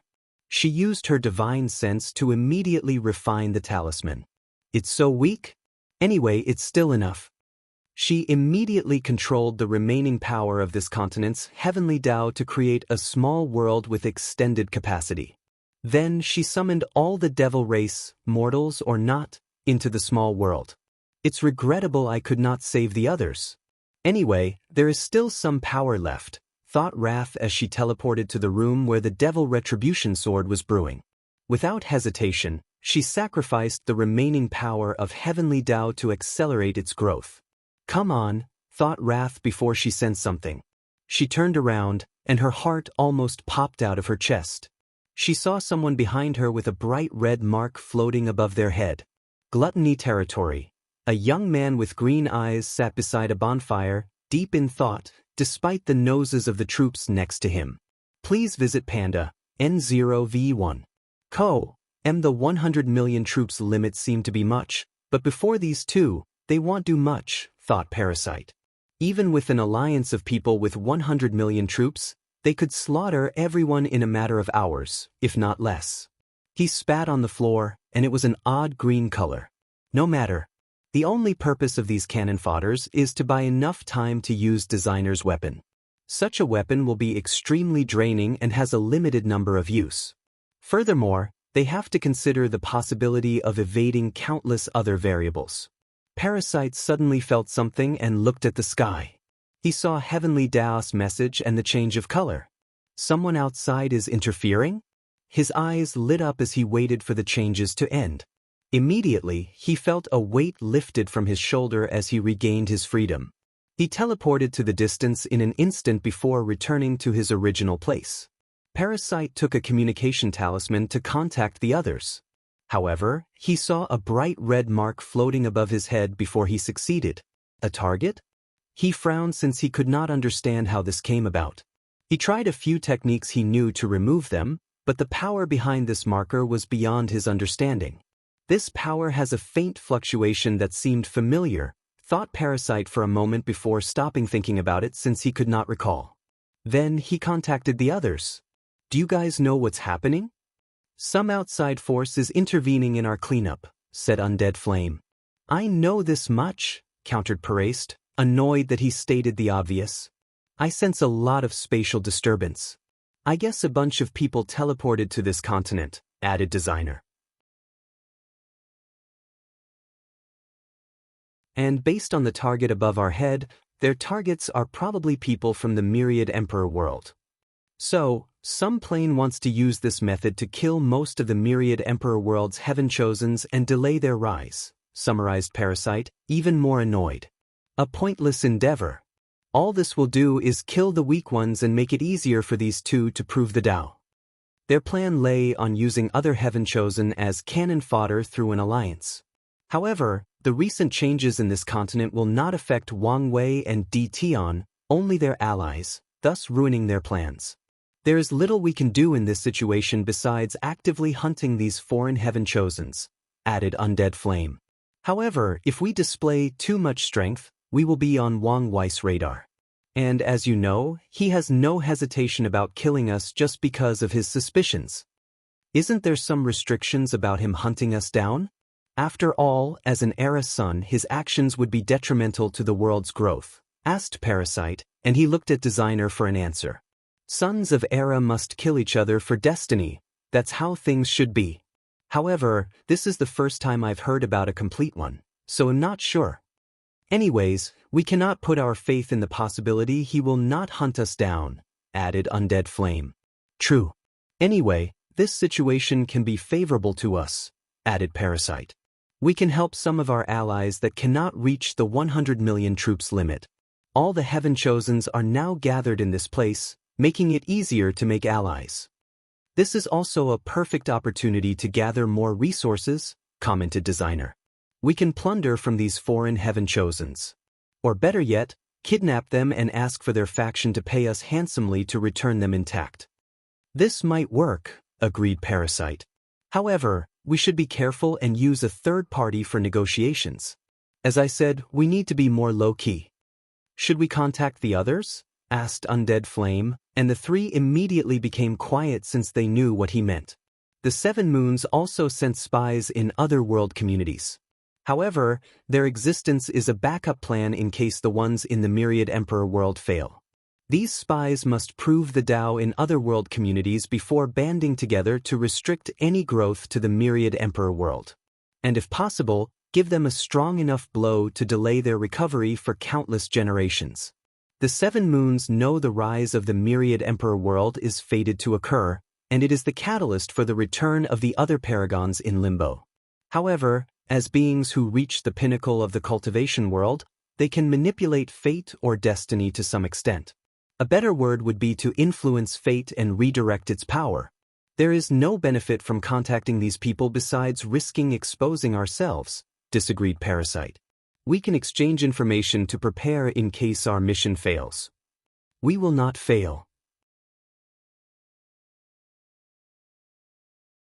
Panda, NOV, E1, only people who are stupidly arrogant believe in absolute, countered Undead Flame. No matter how well thought our plans are, there is a chance of failure. So, we must prepare for the worst scenario. He's right, added Designer. You know what is at stake. They are from the upper dimension, and their factions are directly or indirectly related to the Seven Moons. They are loyal and deeply rooted with these rulers, meaning their fate is connected. If the Seven Moons fall, their fate won't be any better. All right, let's contact them.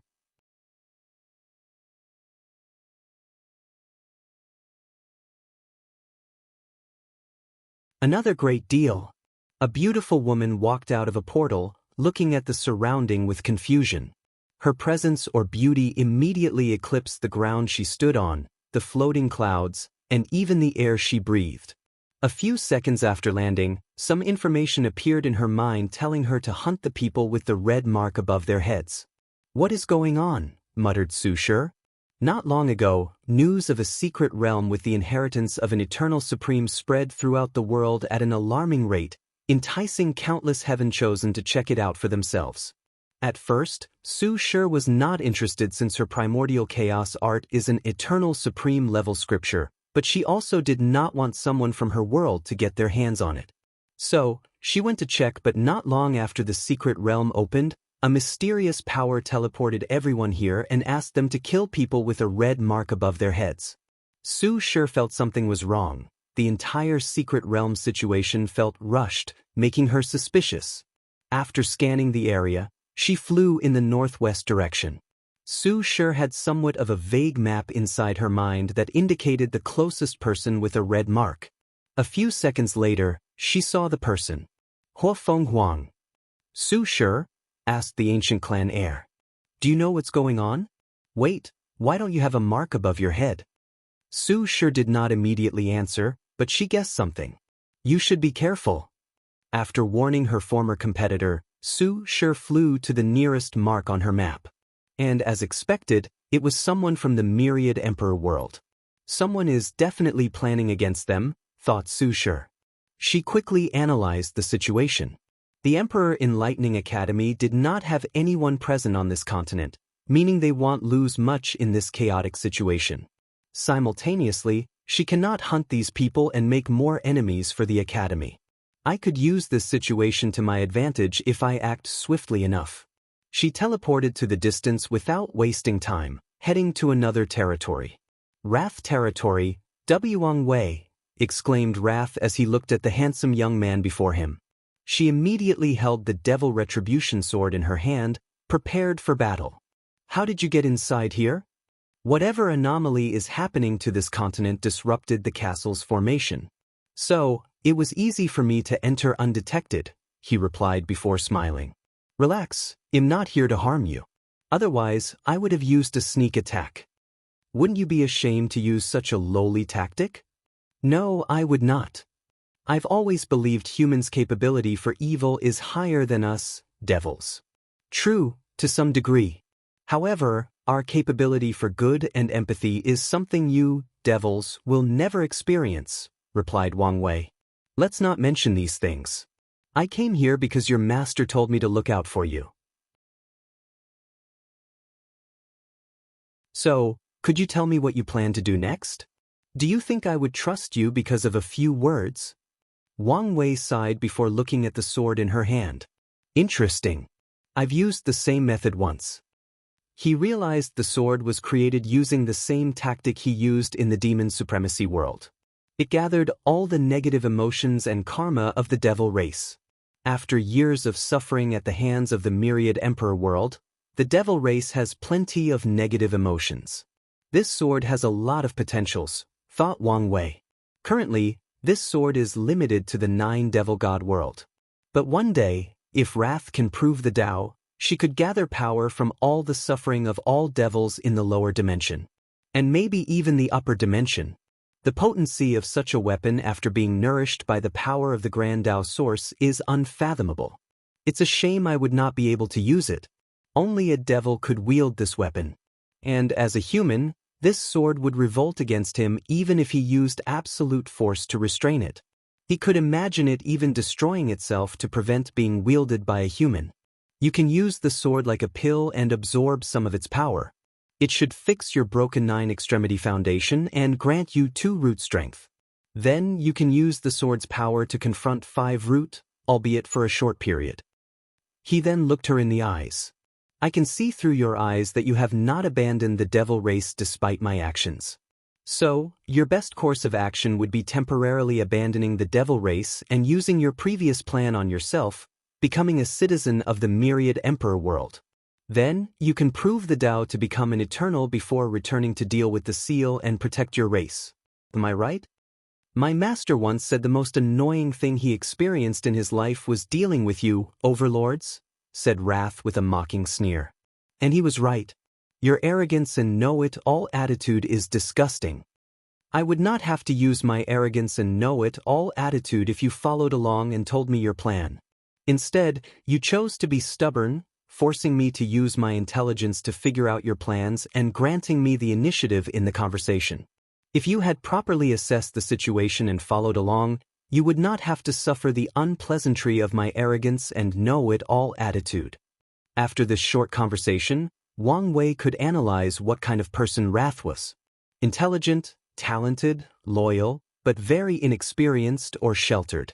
He could calculate that her master pampered her too much, rendering her incapable of hiding her emotions and partaking in political or emotional manipulation. When facing people weaker than hers, she will be fine. But she will crumble under pressure when facing someone on par or even more powerful than her. Wrath took a deep breath to calm down. Now that you know, what are you going to do? First of all, you cannot become a citizen of the myriad emperor world, commented Wang Wei. I don't want our world to have any connection to the devil race, even if you will be considered human. Impossible. The myriad emperor world is the one who defeated us and has a strong karmic connection to our devil race. So, they are the only plane where this plan has a remote chance of succeeding. Wrath discussed this situation with her master, and they derived the same conclusion. This is why the formation of this continent will secretly swallow the blood of the fallen soldiers from the myriad emperor world, to help acquire their citizen status and human race status. There is another way to get your status, true heavenly Tao. And it is a more legit status than any plane's heavenly Tao, countered Wang Wei. How am I supposed to contact true heavenly Tao? Plus, it hates the devil race after what my master did. So, why would it help us? Please visit Panda, N0V1. It does not hate your race, it was disappointed by your action and thus decided to punish you. However, heavenly Tao is all about balance. So, as long as the light race exists, the devil race has a chance of resurgence. As for how to contact it, it's the same way you would contact any heavenly Tao. The only caveat is that it will only respond if it is a pertinent issue, which the revival of the devil race is. Wrath frowned as she pondered what he said. You may be correct, but true heavenly Tao won't just accept my proposition because I plead for it. True. What were you going to exchange for my heavenly Tao? Yours. Don't mind the small stuff. Wrath gave him an odd look before answering. I was going to exchange the body of one of the remaining devil gods. You can do that? Even with the destruction of this continent's heavenly Tao? Yes, since the array remains intact. Furthermore, the devil gods are willing to sacrifice themselves for the future of our race. A self-sacrificing devil? I've officially seen everything in my life. You people have villainized us throughout history. This is not as rare as you make it out to be, argued Wrath. Or the current misery forced your race to evolve beyond your innate racial limitations. I'm not here to argue with you. Alright, back to the topic. True heavenly Tao probably won't accept your exchange. What you need is merit, and the highest kind of purple merit. Where am I going to get my hands on something like that? The devil race was not inventive or a race of high imagination. As such, it's not easy for them to acquire merit. Usually, they would conquer other races or worlds to get their hands on such resources. That's where I come in. I will exchange the merit for the devil god's body. Aren't I losing in such an exchange? Everything is about demand. In your current situation, I'm probably the only person with what you want and willing to trade with you. So, think of it that way. Shameless profiteer. Thank you for the compliment. Anyway, purple merit might be as rare of a resource as an emperor's body, so this exchange is not as one-sided as you make it to be. Calm down, Ref. Breathe in and out. She wanted to attack him because of his shamelessness. Anything else? 2 things. After you acquire your status, please prove the Tao in another world community. Although I promise your master to look out for you, I don't want you to intervene in my affairs. Why are you treating us like a plague? That's because you are. In the future, I can help you, but only secretly. Wang Wei has no hatred or personal feelings toward the devil race. However, if he wants his era to have longevity, the myriad emperor world cannot be directly connected to the devil race. Otherwise, people will use them to attack his new era after he leaves. What is the second thing? Wrath calmed down as she realized the importance of anyone willing to aid her, even if it was in the shadow. I just need some aura of the destroy heavenly Tao from you. Wrath frowned but did not ask why he wanted it. She directly took a good portion from the talisman and gave it to him. It seems we have established some level of trust, he replied before taking out a purple orb and handing it to her. This is a small portion of our deal. Once you hand the body, I'll give you the rest. Wrath took the purple merit and said, "Give me a while, and I'll fulfill my hands of the deal." I look forward to it. Wang Wei was delighted with this deal. With an alive and drastically weakened great emperor, the scientists will have a much higher chance of success in helping him reach 10 extremity. Pan, DN0VE1, C, M. As the final battle rapidly approaches, he feels even more pressure, which increases his desire for this project to succeed. It was nice working with you, he declared before walking out of the castle. He was about to figure out the changes to this continent when he suddenly sensed something. Someone is calling me? He disappeared in the distance.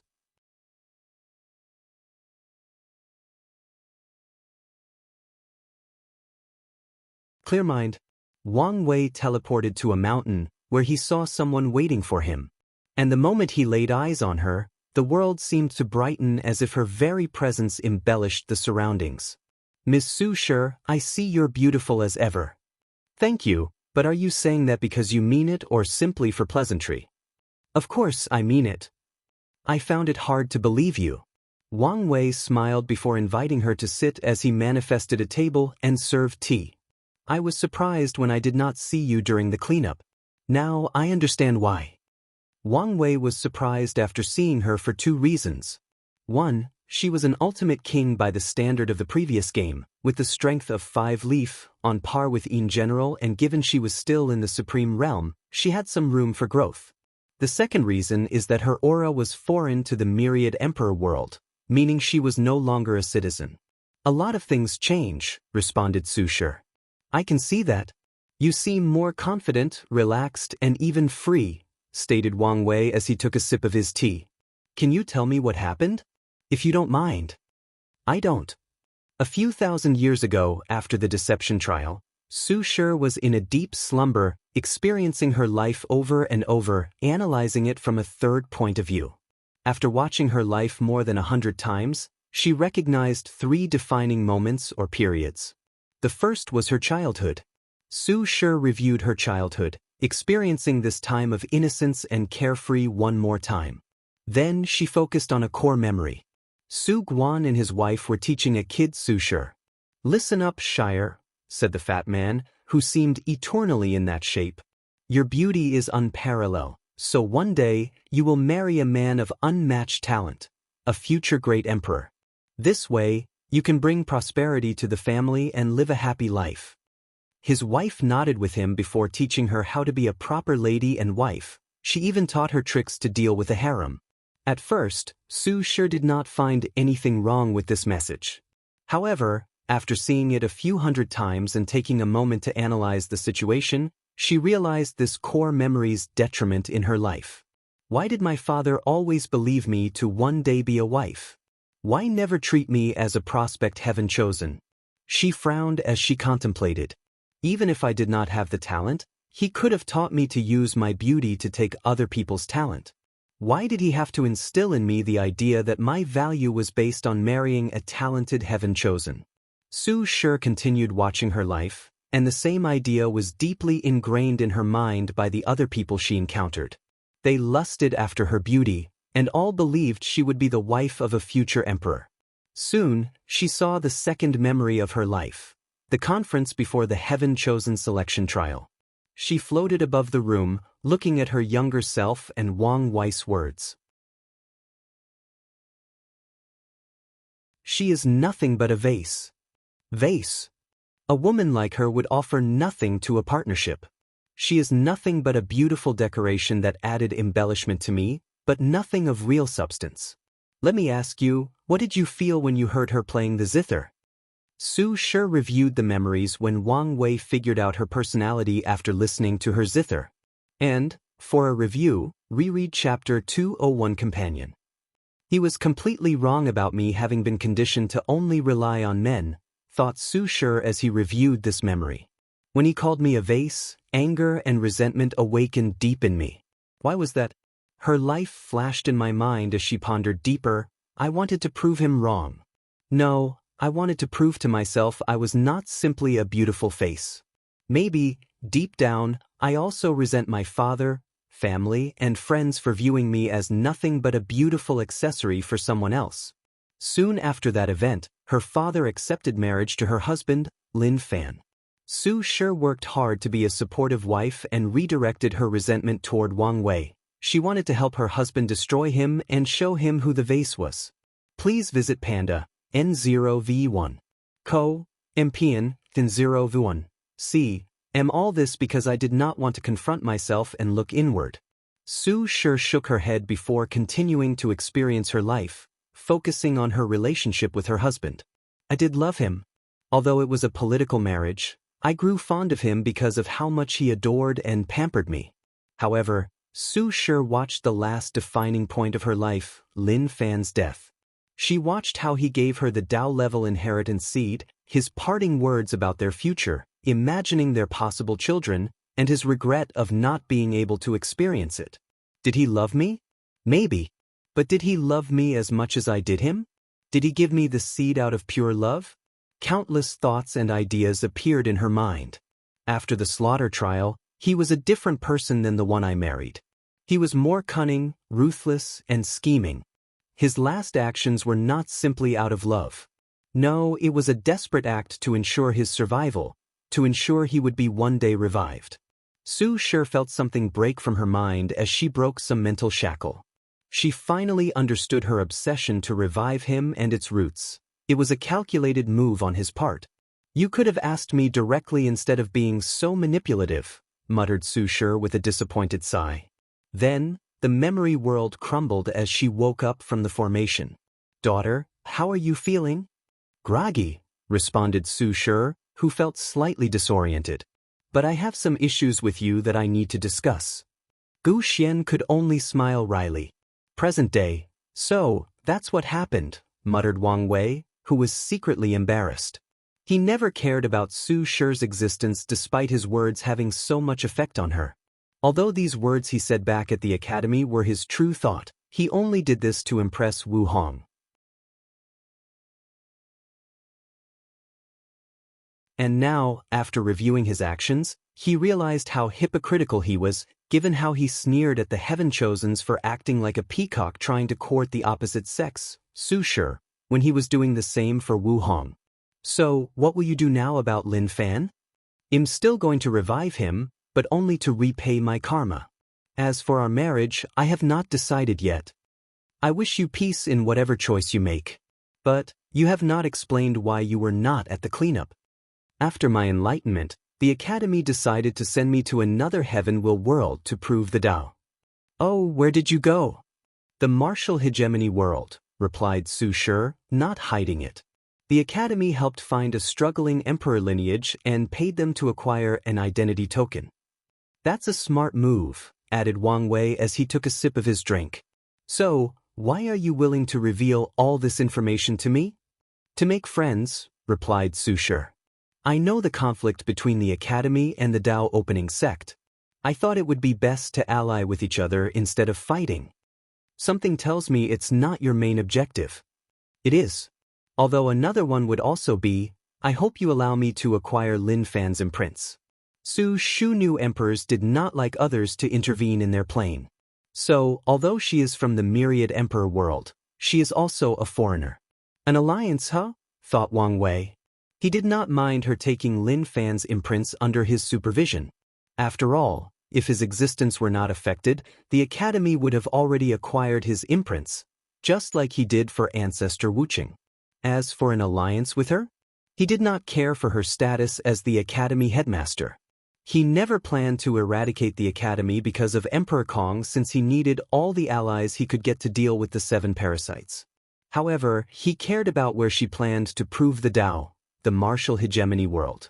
As the world community closest to the Myriad Emperor world, it was a strategic place for any attacks. As such, he predicted the parasites would send countless spies from the upper dimension to prove the Tao there and prepare to deal with him. If Su Shi could be the winner and even help me establish some foundation in that place, it would be to my advantage. I would love an alliance between us, said Wang Wei before the two discussed things and signed a binding contract. Of course, Su Shi did not only want to revive her husband and placed her own requirements.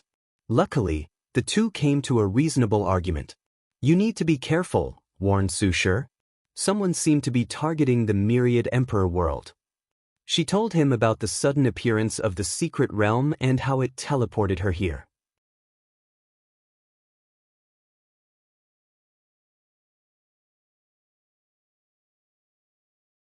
Chapter 685. Published at 21st of January 2023 5:18 and 17 seconds AM. Chapter 685. 685. Did the people responsible for the Heaven Devour Emperors doing become active? Or is it some tactic from the upper dimension? These were the two scenarios Wang Wei could come up with to explain the current situation, as only these two people would want to intervene in the Myriad Emperor world's rise. By using Heaven Chosens from other factions, it's no longer a matter of interference but a competition of the younger generation. I guess this is one of the loopholes to Heavenly Daos' rule of interference. Do you know more information? Unfortunately, no, replied Su Shi. My foundation is pretty shallow in the Martial Hegemony world. So, I did not hear any more news from the Endless Void. I see. Well, thank you for the information, stated Wang Wei as he stood up. He then cupped his hand and saluted her. It's a pleasure working with you. Hope we can have a lasting friendship. The same, replied Su Shi as she saluted back. Good luck in your battle. Pa, Nd, A no V1. I think you're going to need it more than me, she replied with an angelic smile before disappearing into the horizon. I hope this girl finds her happiness, muttered Wang Wei with a smile.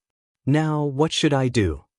Regarding the current situation, he could guess that the Martial Hegemony world was not the only place tricked into teleporting to this place. The secret mastermind probably used this tactic to hide their track. Of all the world communities coming here, any one of them could be the mastermind. The more pressing matter is that mysterious power capable of annihilating a heavenly Tao on par with an eternal emperor. Wang Wei took out the heavenly Tao aura and observed it. Let's get some benefit first. He contacted Li Jun and Yen Liling, tasking them to search for the truth. Meanwhile, he prepared to use this aura to gain some understanding into the working of heavenly Tao and see if he could use this opportunity to become enlightened and create his heavenly Tao control level of his force control skill, or, at the very least, gets a peep into that level. Wang Wei waved his hand to set up many powerful formations around the mountain. He did not want these foreign pests to bother him. So, if they could not even deal with his formations, they were not with him dealing with them. Regrettably, before he could enter his seclusion, he received an emergency call from Heavenly Tao. What is it this time? He closed his eyes and contacted it for a second time.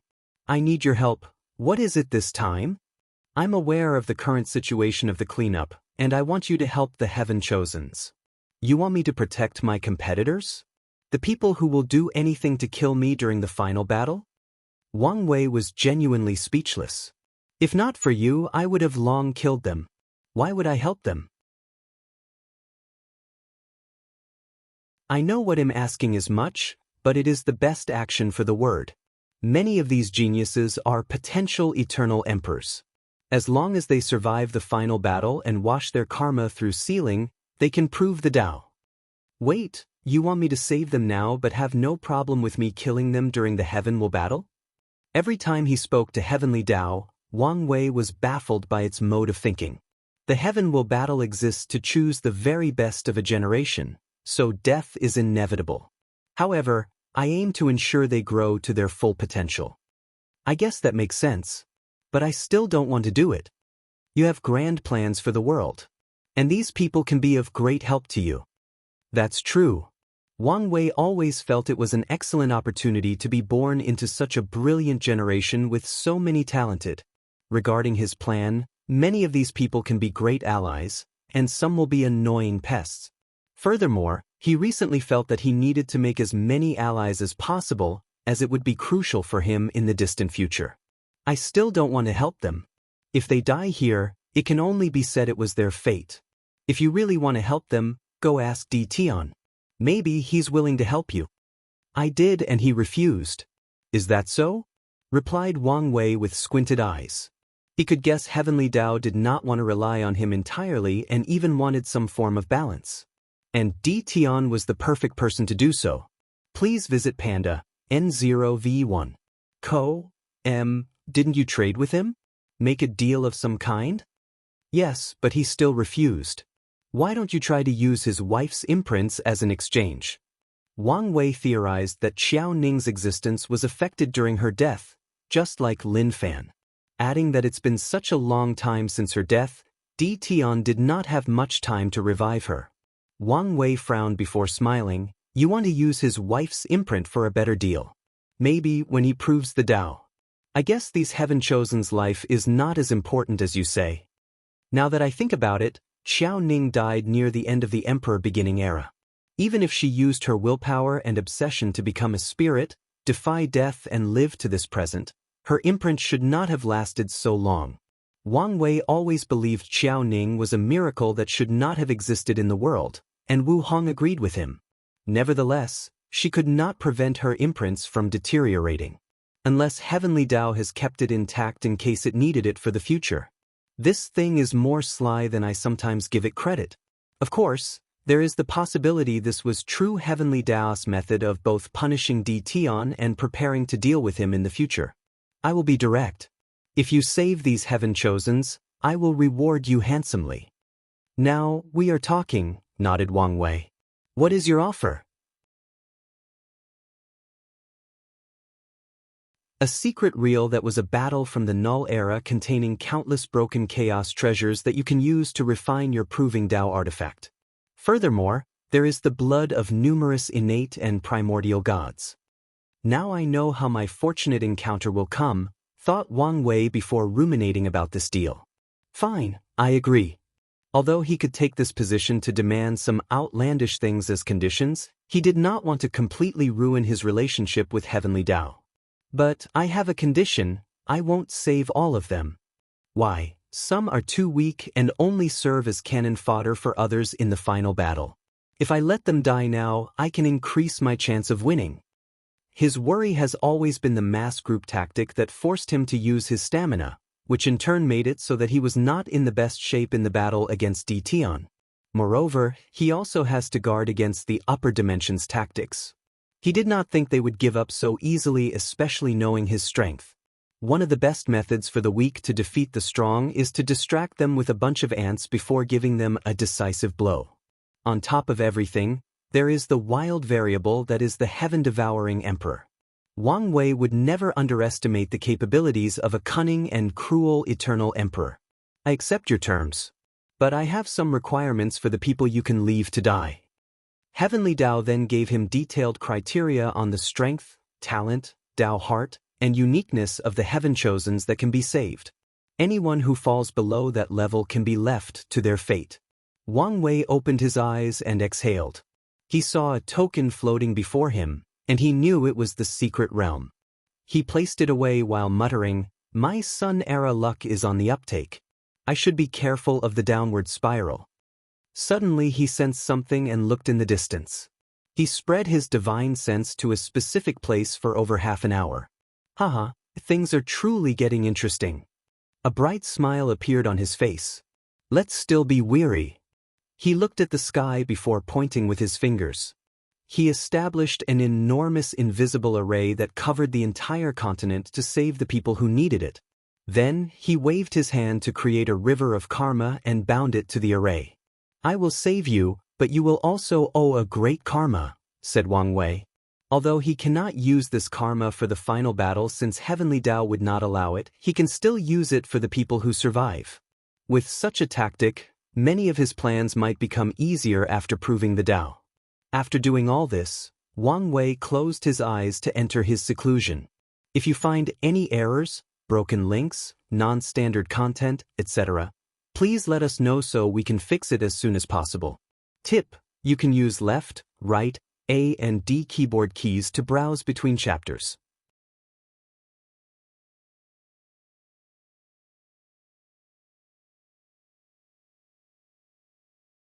Chapter 686.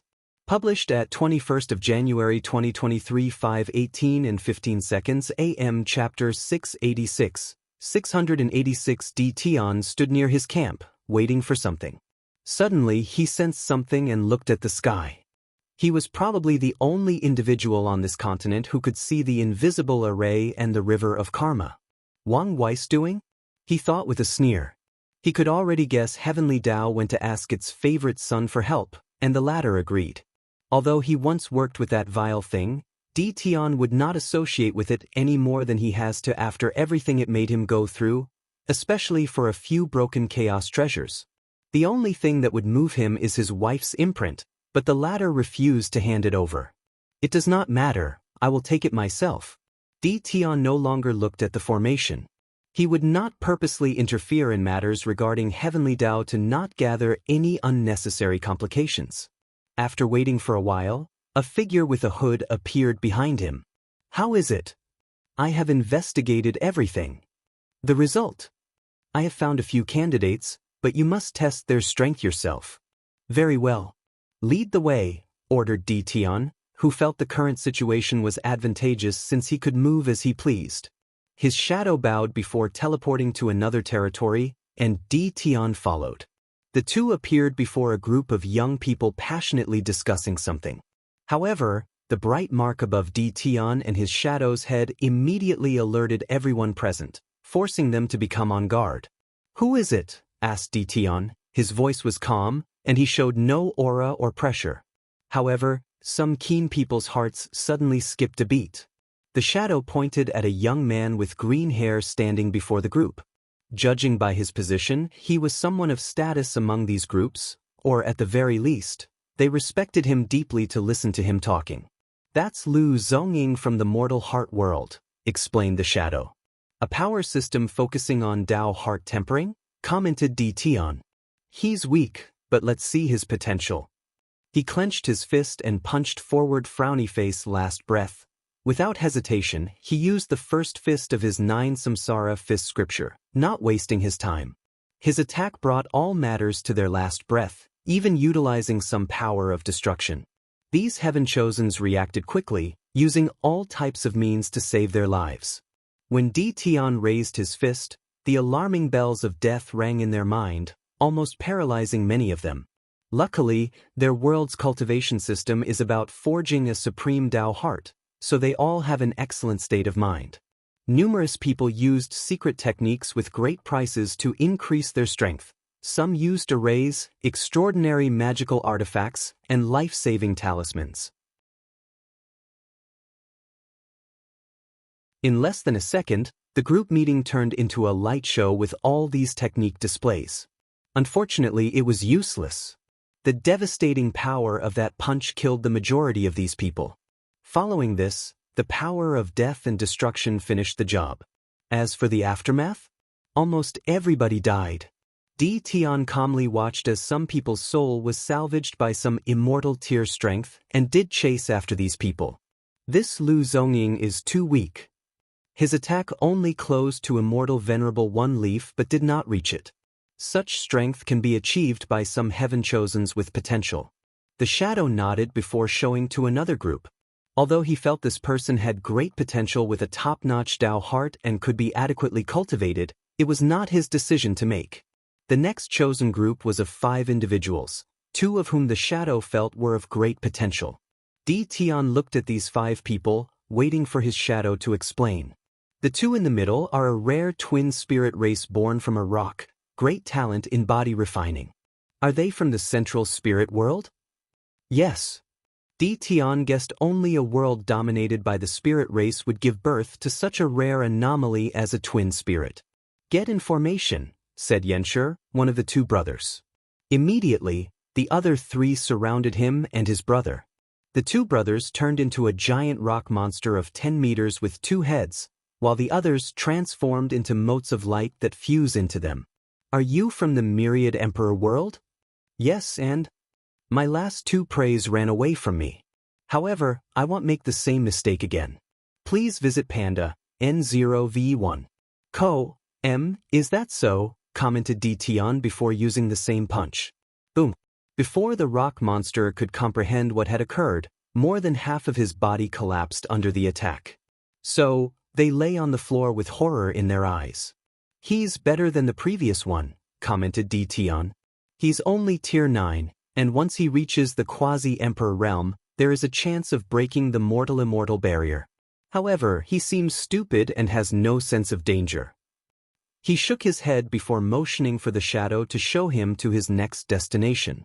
As he walked past these spirit races, death enveloped them, sending them into samsara. The shadow teleported them to a mountain range. However, as soon as they arrived, a formation activated above them, trapping them. Di Tian calmly looked above his head, seeing numerous weapons with quite a powerful aura. Then, he looked at the thousands of people who surrounded him, focusing on a particular young man on the back with a red robe. Is this your doing? The person did not answer, but Di Tian could feel the connection of this array to this person. Someone from the Myriad Armament world? He could feel this person was a weapon refiner who cultivated armament Dao. And since the Myriad Armament world is similar to the Myriad Pill world with countless talented weapon refiners, he guessed the person's origin. According to the information I gathered, he's from the Battle Spirit world. Is that so? Gao Buqin, the red robe youth, motioned for everybody to attack before controlling the array above to attack. Di Tian calmly raised his hand to generate a force field that easily blocked these thousands of magical artifacts. He set up the array and combined it with his magical artifact to reach an attack level of 2 leaf. His eyes lit up. Meanwhile, Gao Bokin's face changed. He refined a treasure that would predict danger, and not long after coming to this place, the supposed trial of an eternal supreme inheritance, the thing activated, warning of unimaginable danger.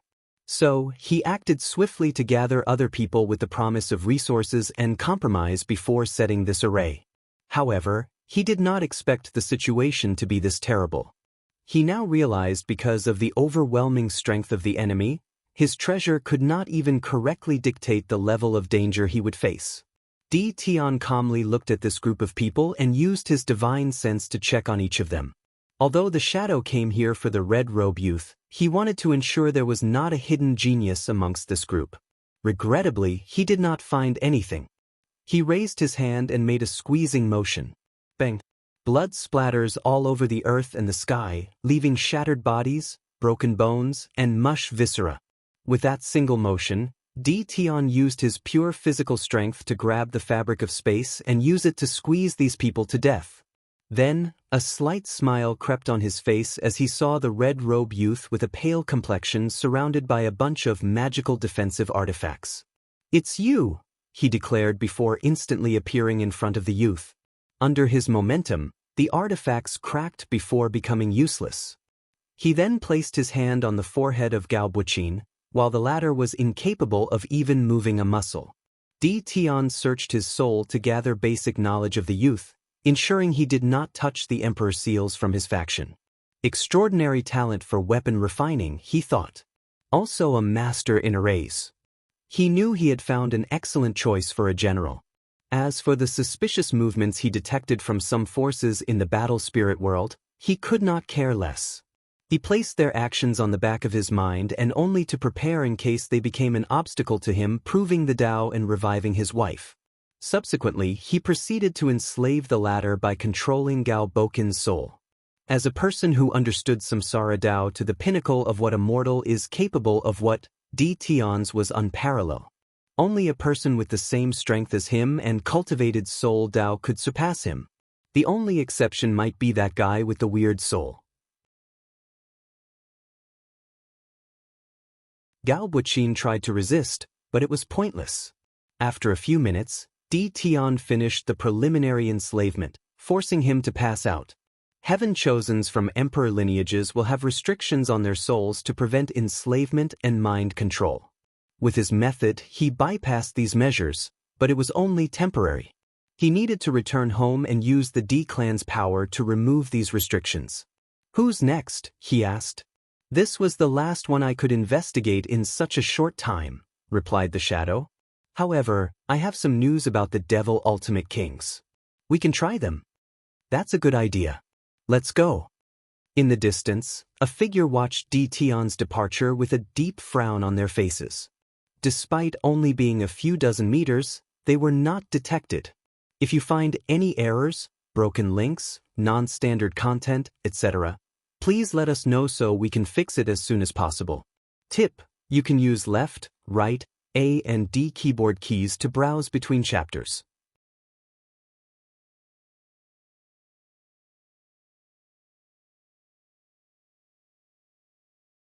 Chapter 687. Published at 21st of January 2023 5:18 and 14 seconds AM. Chapter 687. 687. The sect was wrong, thought he, the young master of the Spirit Genesis sect.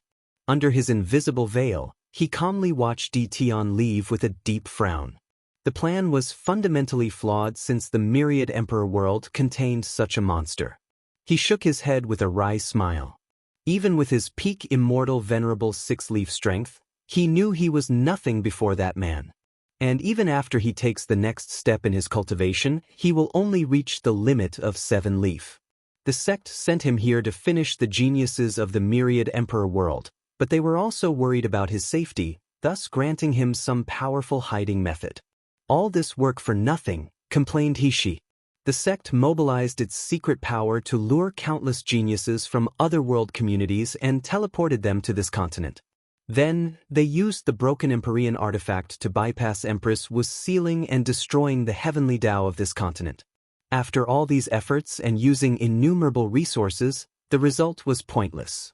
He raised his head to look at the invisible formation and Karma River floating above the continent.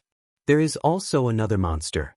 The situation genuinely hit his pride after seeing how powerful these two were. So, after smiling wryly, he focused on the task at hand. Luckily, this monster is not from the Tao opening sect. But if the other is, the situation will become more complicated. He pondered for a moment for his next step. He needed to confirm the identity of the person who set up the array.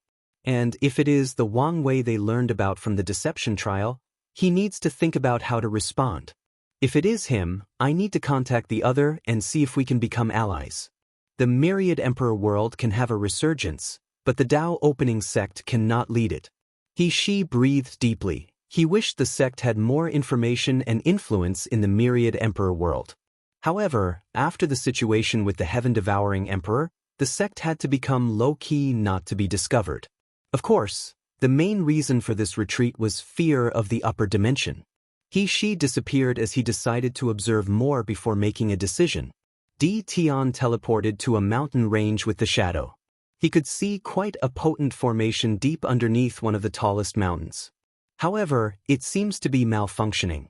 So, he waved his hand to manifest a giant palm that eradicated the formation. Soon afterward, a young man with red eyes flew out with a somber look as he gazed at Tion. A two-heart devil? His eyes lit up. This was a species with naturally 2 extra lives. Once they die, they lose one of their hearts, meaning you have to kill them 3 times before killing them.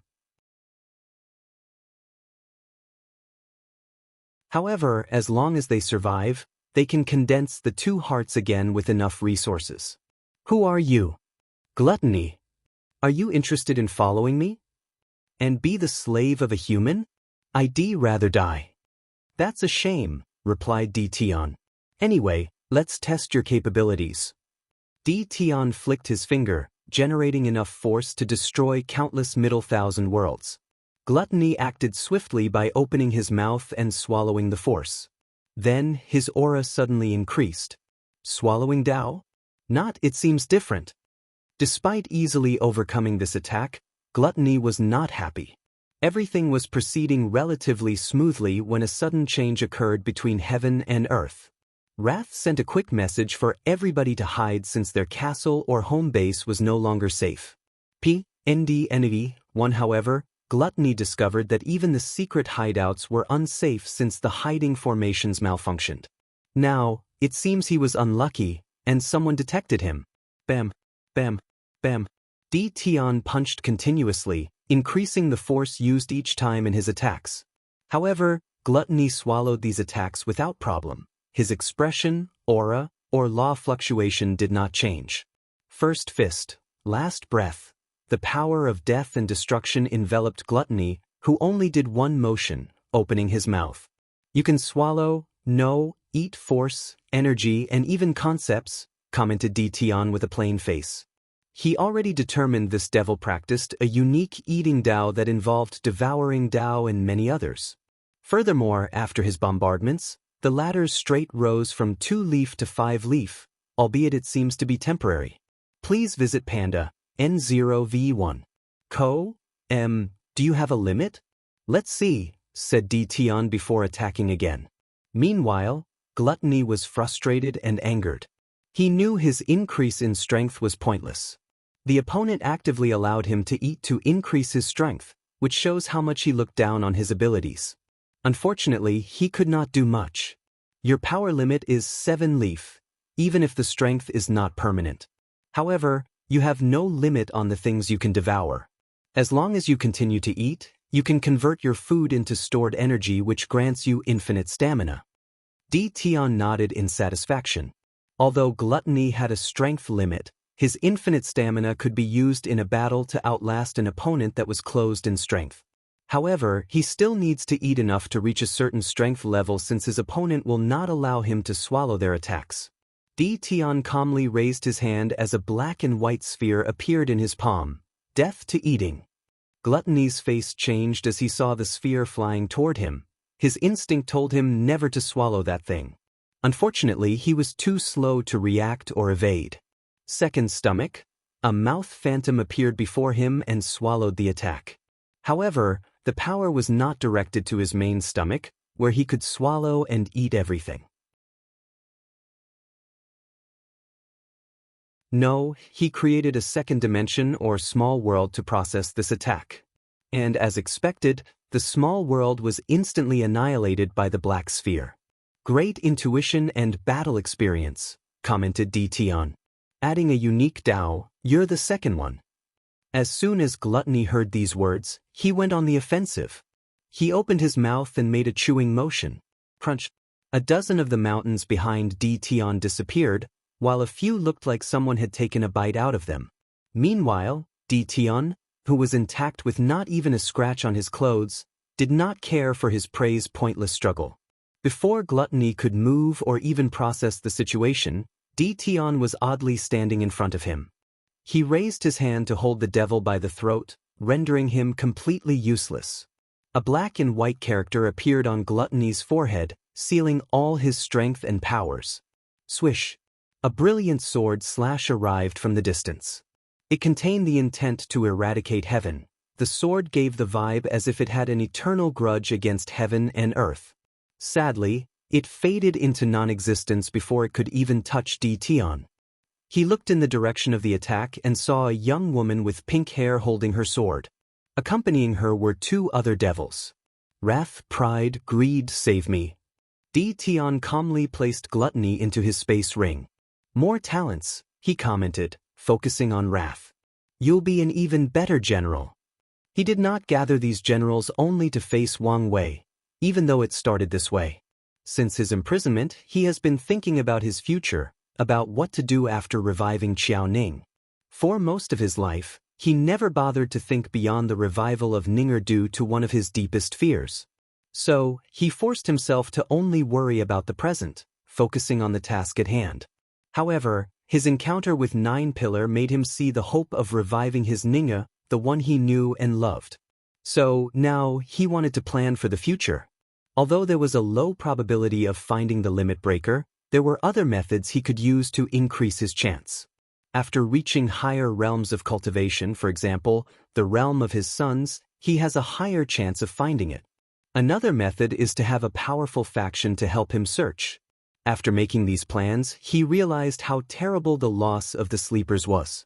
He could spread them to the lower dimension to search for the limit breaker if they were as powerful. Tion knew he would not find it there, but it was worth trying, no matter how small the odds. Furthermore, once they reached such a scale, he would have a foundation to set up a faction in the upper dimension after proving the Tao. After coming to this realization, his hatred for Wang Wei increased significantly.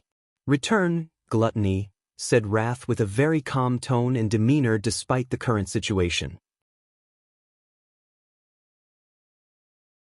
"Come get him," replied Tion, thinking having these devil talents under his control would greatly benefit his plan. Wrath gave the other three a look before they entered the battle mode. Their loyalty to their comrade will make them great underlings, thought Tion, who admired these people's willingness to sacrifice themselves. Nevertheless, he would not show any mercy. He would crush their spirit to make it easier to subdue. If you find any errors, broken links, non-standard content, etc., please let us know so we can fix it as soon as possible. Tip: you can use left, right, A and D keyboard keys to browse between chapters. You're tuning in to the Wandering Hero YouTube channel. Don't forget to subscribe and join us on this journey to catch the most captivating stories.